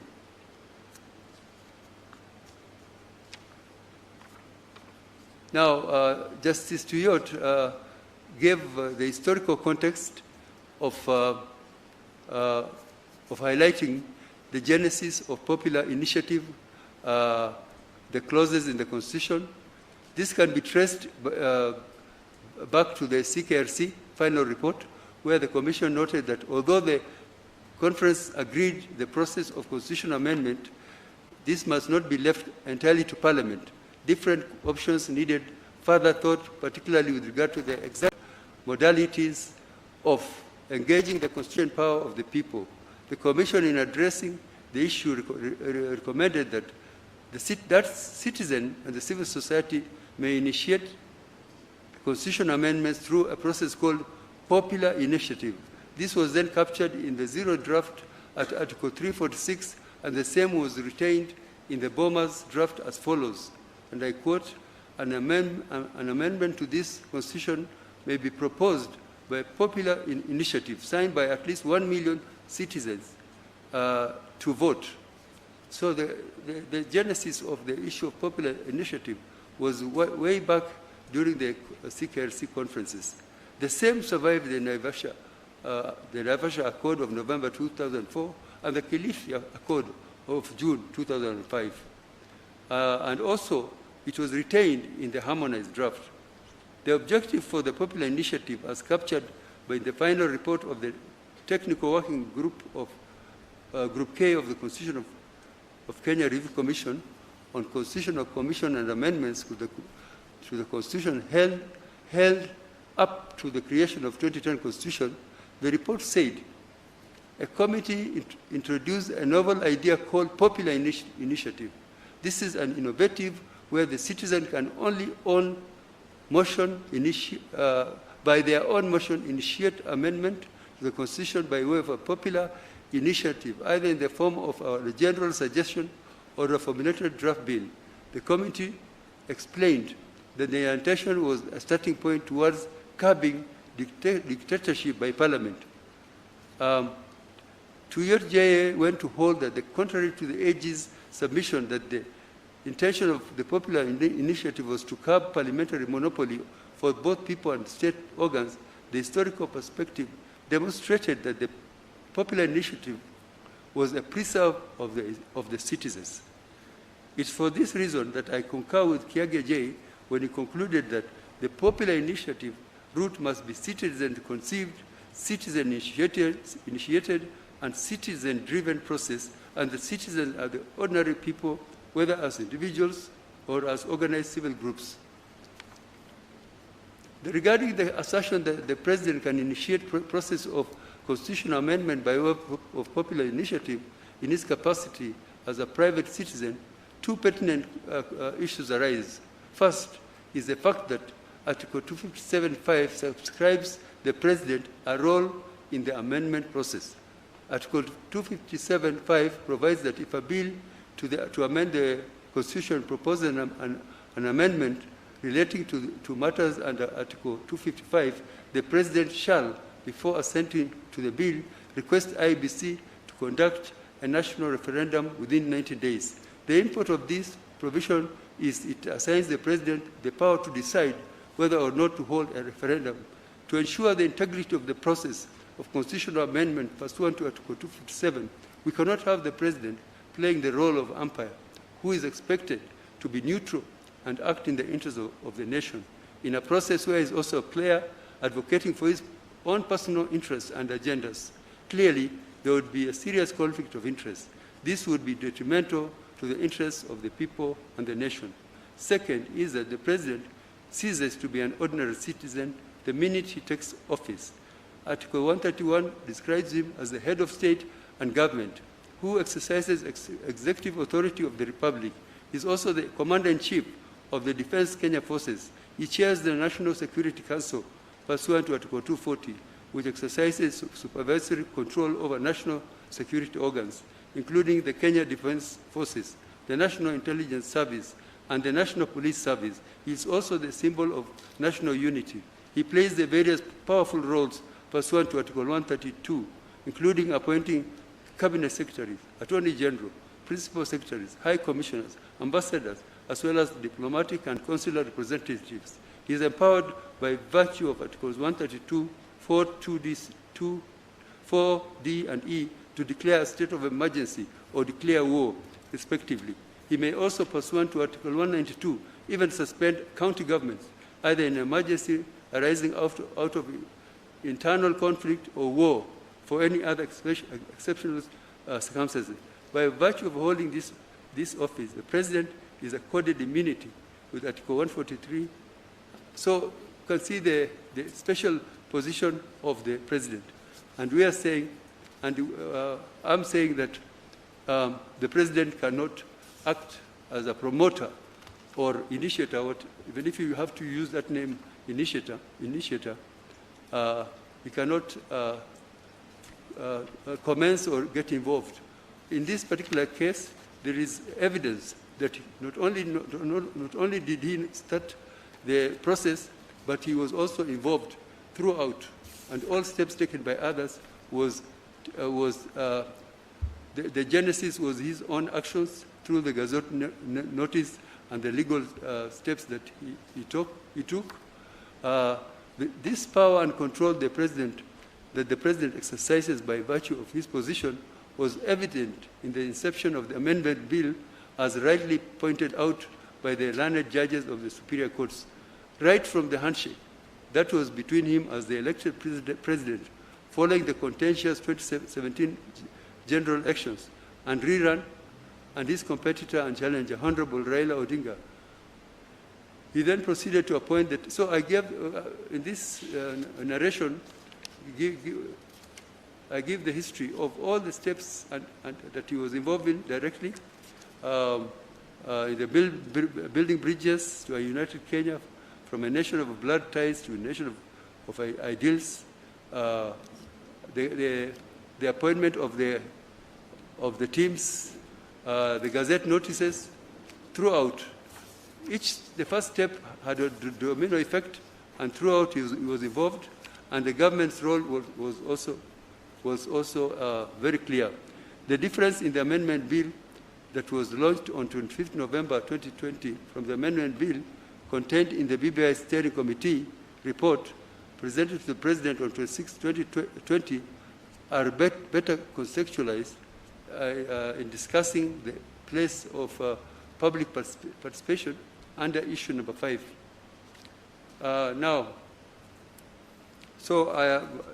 My conclusion there is that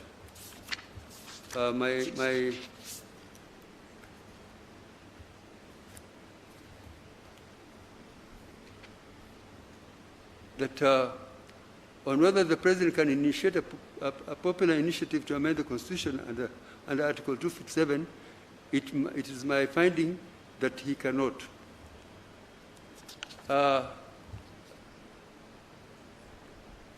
Issue number 3, on whether the second schedule to the Constitution of Kenya, Amendment Bill 2020, was unconstitutional, I find that on issue number 3, I find that the second schedule of the Constitution of Kenya Amendment Bill to have been unconstitutional. On question number 4,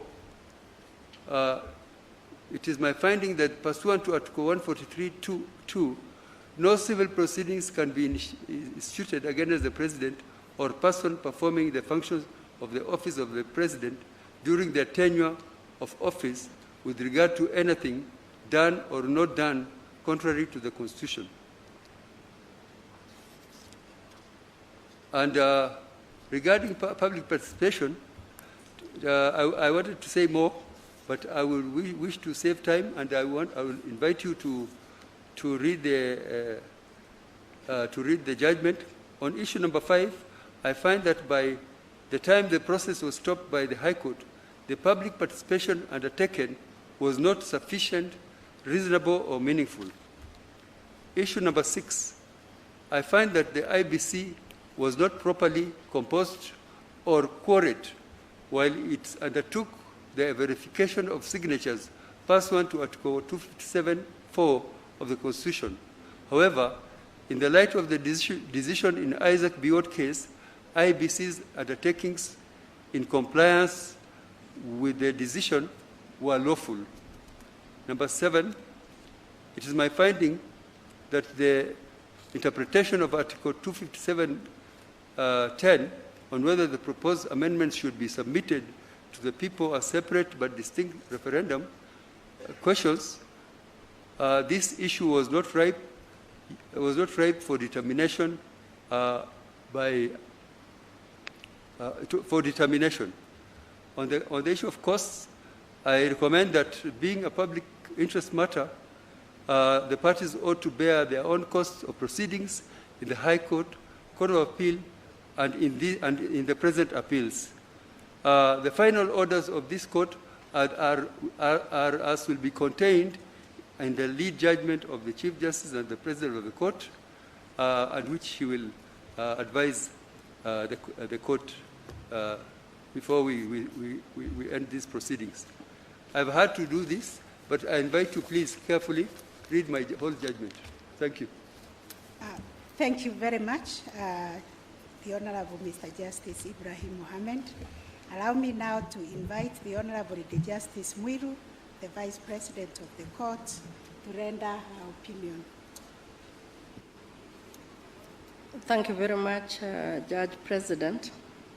The modus operandi today from the side of the court was to deliver summarized versions of the judgment. The 150 plus pages will be at your disposal at your time that the President of the Court shall advise.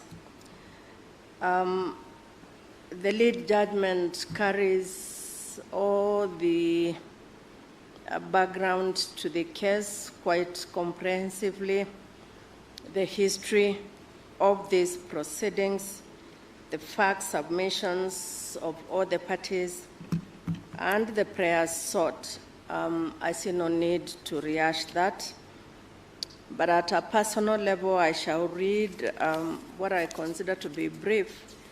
The rest, those who are interested in reading judgments afterwards, shall read. To me, democracy is a perpetually contested condition. Within it, through discourse, persuasion, contention, and reconciliation, we are constantly in mutability towards improving our condition through perfecting the substance of the norms and agreements by which we agree to coexist and flourish. Whilst we see this across our courts every day, there are certain matters that attenuate our constant pursuit of socio-political perfection. The petition before this court is one such. Within the context of our national journey towards perfecting our constitutional democracy, the important role of this court and all parties to this petition becomes all the more apparent.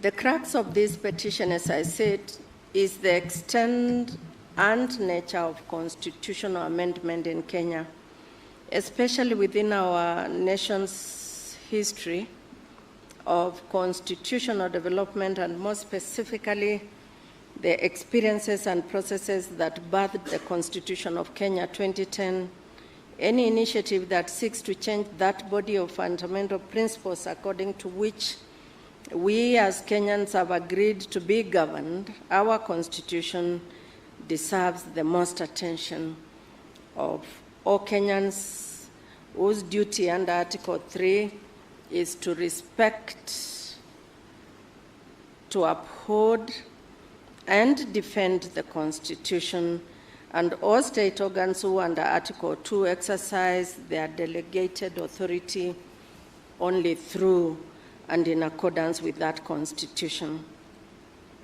The history of constitutional development in Kenya has been laid out concisely and in detail, both in the High Court and the Court of Appeal, and even in our decisions. This history is most relevant, in my view. This court, the Supreme Court, has on numerous occasions asserted the importance of historical context as a key tool for courts and tribunals in the interpretation of the provisions of our transformative charter. Though a significant factor, it is not and ought not be the only lens through or the weightiest factor upon which we consider the questions of constitutional interpretation. Professor Richard Albert referred to in both the judgments of the superior courts below, speaks of the, quote, rise of unamendability, unquote, and the quality of formal amendment rules in terms of their availability for both good and ill, as posing a challenge for constitutionalism, in that though rules of change are indispensable for the functioning of constitutional democracy, they at once, quote, open the door to the demise of constitutional democracy itself, unquote. Therefrom, he poses the question, how then, quote, can we protect constitutional democracy from the misuse of its own devices, unquote? The late Professor H.W. Okoth-Ogendo illuminates this discussion by pointing out that it is pointless having a constitution if constitutionalism is not our concern. I am most cognizant of our history as a country, as well as the history of the development of our much cherished 2010 Constitution. I'm also aware of the principles developed by this court regarding historical context in the interpretation of the Constitution, a living document that speaks from the past through the present to the future. I must, however, state that the role of our courts must remain within the architecture of the Constitution. It is bound by it. All courts are bound by it.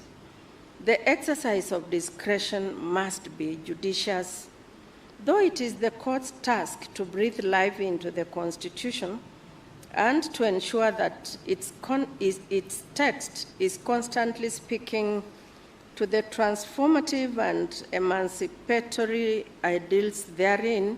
On the other hand, the text of the Constitution cannot be seen as devoid of meaning and content, merely to be filled by ideas and opinions by those on the bench, no matter how laudable and noble and well-intentioned those may be. A balance must be maintained, and such balance is crucial to the very architecture of our constitutional democracy, for the courts too must not see themselves as immune to being inimical, despotic tendencies. This is especially true in regard to constitutional amendment and the exercise of sovereignty as acknowledged in the Constitution directly and indirectly through processes that are prescribed in our Constitution. The courts must seek to steadfastly and purposely defend and protect the Constitution and constitutional processes through which the people of Kenya express their sovereign power, not on the basis of justifiable apprehension, and no matter the nobility of the cause, employ judicial craft to retain certain moral or doctrinal limits into the exercise of such sovereign power.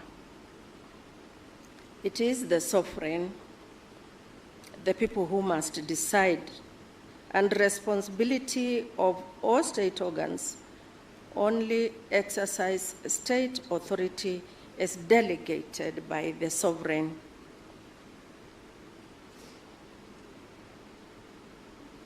That is to remove all extra constitutional impediments to the free exercise of such sovereign power. This constitution has been stretched in its over 10 years existence, and perhaps this is the most serious attempt yet to espouse its limits in the wake of attempted amendments. To demonstrate the magnitude of this case before these courts, while the High Court framed 13 issues for determination arising out of the consolidated petitions, the Court of Appeal expanded them to 21. On our part, we found 7 that required determination, and that's what we are doing this afternoon. That said, I now proceed to determine the 7 issues as framed in summary as my understanding of the Constitution and the law allows me to do. And the first issue is that doctrine and the basic structure itself.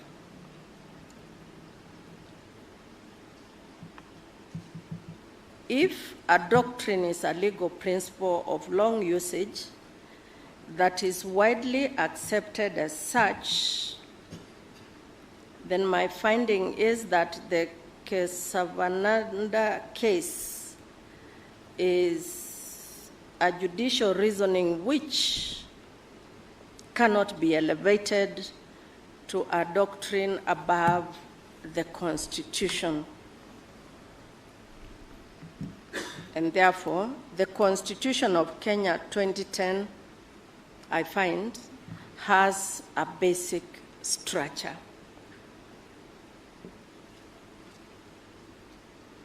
But as for the basic structure doctrine, I find that the same is not derivable from our Constitution, and that structure, wherever else it may be found and applied, does not, in my view, apply in the Kenyan constitutional context. The manner and process through which sovereign power is exercised in this country is by the citizens in its different forms and is fundamentally important under our constitutional architecture, and the Constitution can be changed through other mechanisms, not limited to the primary constituent power. The second issue, the President, in my reading of Article 143, cannot, no, not 143, sorry, issue number 2, the President cannot directly initiate changes or amendments to the Constitution. An amendment of the Constitution can only be initiated through a parliamentary or popular initiative under Articles 256 and 257 of the Constitution of Kenya 2010. Consequently, therefore, the Constitutional Amendment Bill 2010 is unconstitutional. On the third issue, the second schedule to the Constitutional Amendment Bill 2010, I find no difficulty in finding that that bill is unconstitutional insofar as it directs the IEBC on not only the elimination of the number of constituencies, but also the distribution of the proposed new constituencies and the timelines within which to operationalize the same within the constitutional parameters that are given in Article 87 of the 2010 Constitution. The Commission cannot be directed. Article 89 was not even sought to be amended in its entirety. The bill, therefore, is unconstitutional in my finding. On issue number 4, even before I decide whether or not the President can be sued first, it's important to note that there really was no proper service of the process, and the President was therefore not accorded an opportunity to participate in the pleadings in his personal capacity, as he had been sued in his personal capacity. And I find further that Article 143, any interpretation of that article must come to the conclusion that the President or the person performing the functions of the office of President cannot be sued during tenure. And although their immunity is not absolute immunity to impunity, it is nevertheless absolute immunity during the tenure of office. In my judgment, you will see that I have said if any proceedings were begun before assumption of office, they are stayed. That's what the Constitution says, and they are resumed or fresh ones initiated after leaving office. On public participation, issue number 5, I have said where it mattered most, I found no reasonable or any degree of public participation, which is a value in Article 10 of our Constitution that I could consider allowing the standing of the actions that were done without public participation. This court set the test in BAT versus the CS Health, and I find, therefore, that for me, the test was not met. On issue number 6, the totality of my finding, even considering what the findings in Isaiah B. Watt and in the Katiba case and the effect of the Katiba case on Section 5 were, I would rest with Article 250 of the Constitution and say that the IEBC was not only properly constituted with the minimum number that was required by Article 250, it had quorum, and nothing was shown to the contrary.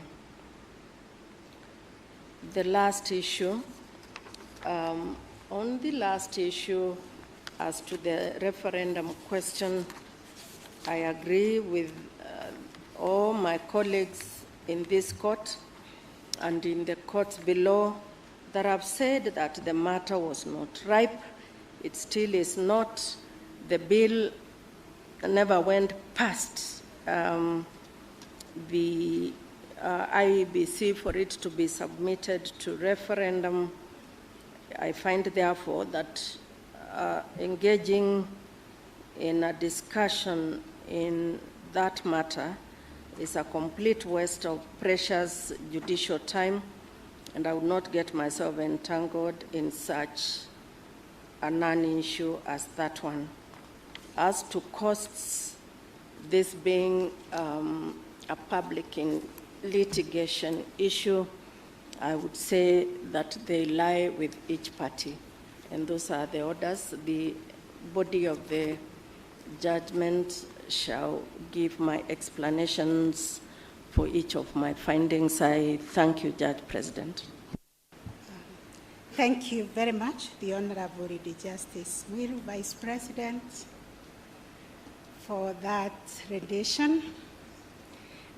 Before I read the final disposition of the court, allow me to express the court's appreciation to all counsel and all parties and amici appearing in this matter for your erudite and well-researched oral and written submissions.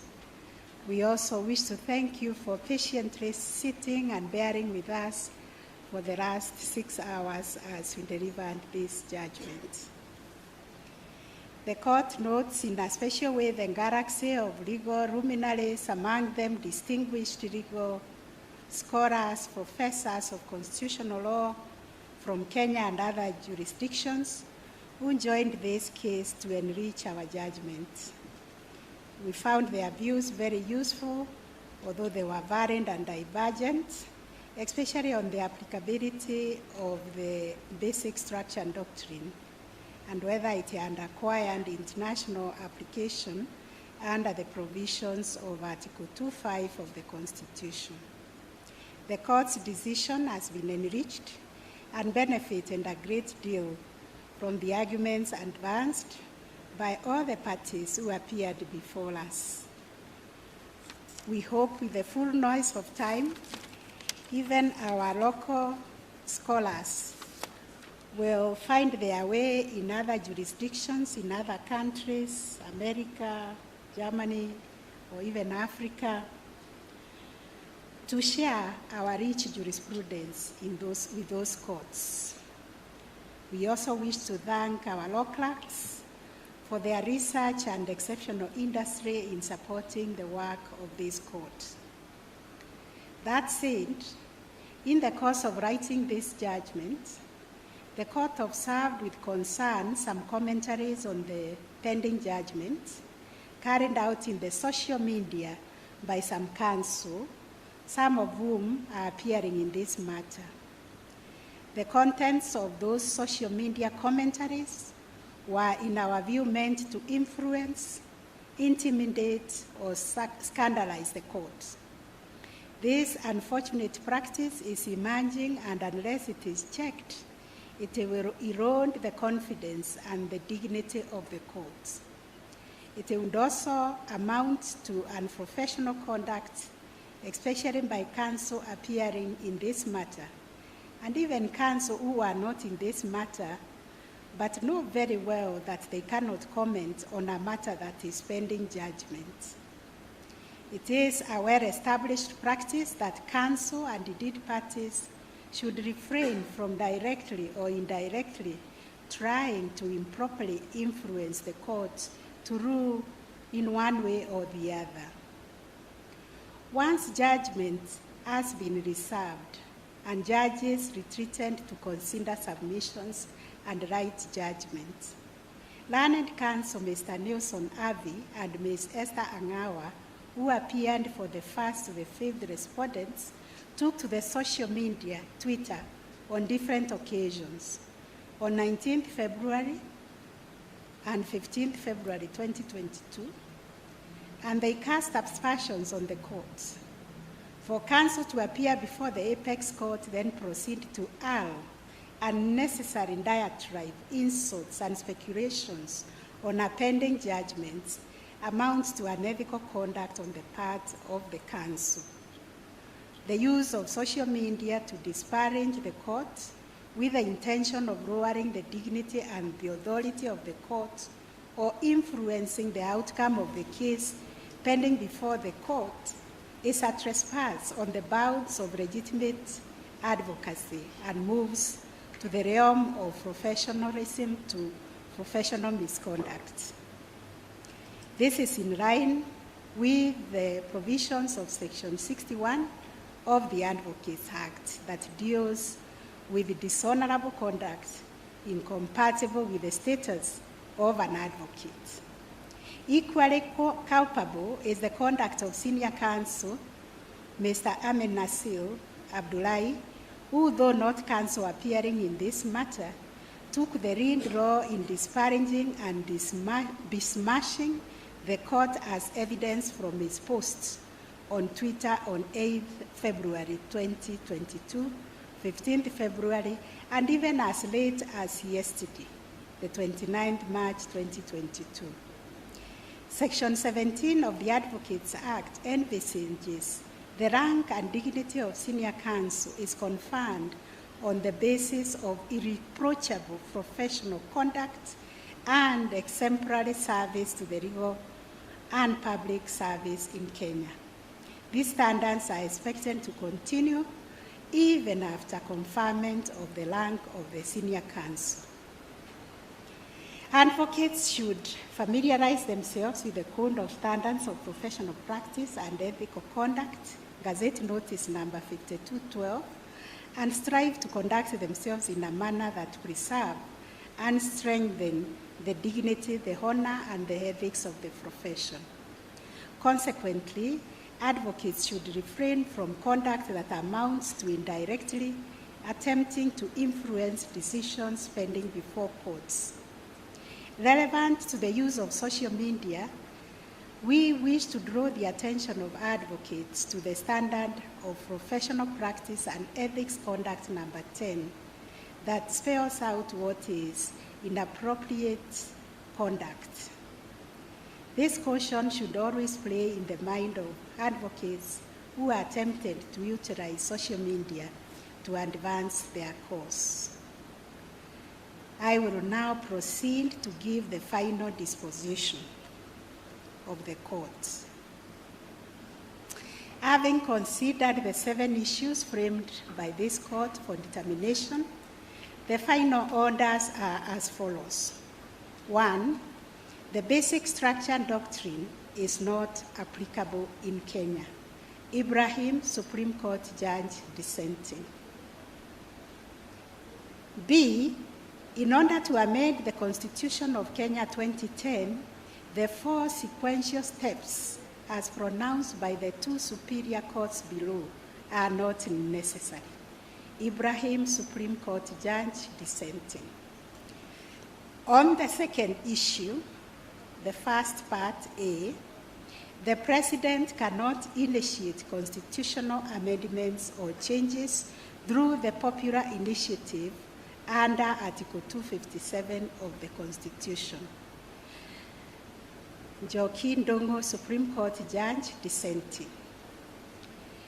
The B aspect of that, issue 2, the President initiated the amendment process in issue. Joaquin Dongo and the Naura Supreme Court judges dissenting. Consequently, under Article 257 of the Constitution Amendment Bill of 2020 is unconstitutional. Joaquin Dongo and the Naura Supreme Court judges dissenting.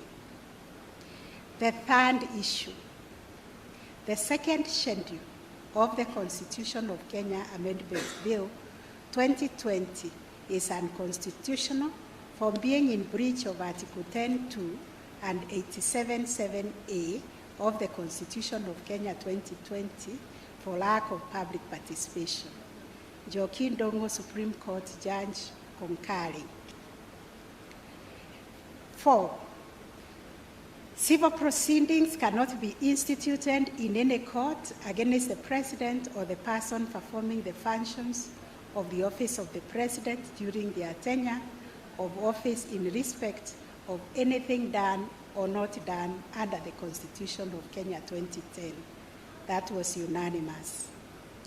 5A, there was no obligation under Article 10 and 257(4) of the Constitution on IEBC to ensure that the promoters of the Constitution of Kenya Amendment Bill 2020 complied with the requirements for public participation.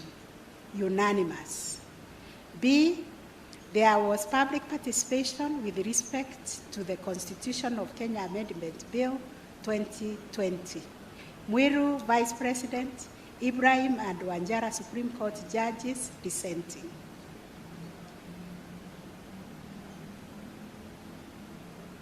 Five, IBC had the requisite composition and quorum to undertake the verification process under Article 257(4). Ibrahim, Supreme Court judge, dissenting. 7, the question raised regarding the interpretation of Article 257(10) of the Constitution on whether or not it requires that all specific proposed amendments to the Constitution should be submitted as separate and distinct referendum questions was not ripe for determination. Joaquin Dongo, Supreme Court judge, concurring. Each party shall bear their own cost, this being a public interest matter. Consequently, the consolidated appeal is determined as follows. The appeal is allowed on issue number 1. The appeal is allowed on issue number 4. The appeal is allowed on issue number 5. The appeal is allowed on issue number 6. The appeal is allowed on issue number 7. The appeal is disallowed on issue number 2. The appeal is disallowed on issue number 3. Those are the orders of the court. Ladies and gentlemen, thank you very much for your patience. We will seek your indulgence to perfect the final judgment. As you can see, we have so many pages to put together to come up with one judgment. Putting it together, it was very difficult because of the privacy involved and the logistics to put it together before delivery. We intend to do this and issue the judgment of the court on Tuesday next week. Today, we will issue a press summary of this judgment, which will come out shortly in about 1 hour. Thank you very much for your forbearance and for your cooperation.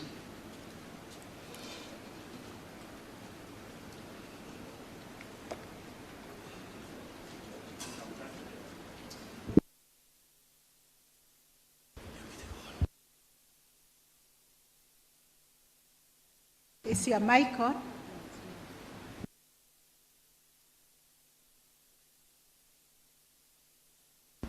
Thank you.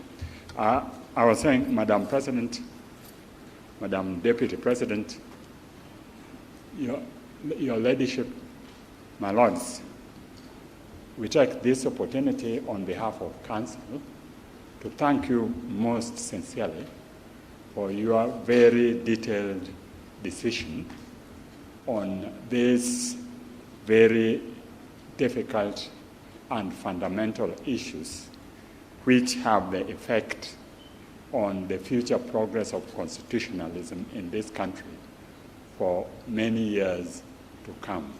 I think I talk on behalf of all council when I say they are very grateful for your patience, your industry, and the detailed means and effect by which this judgment has been delivered.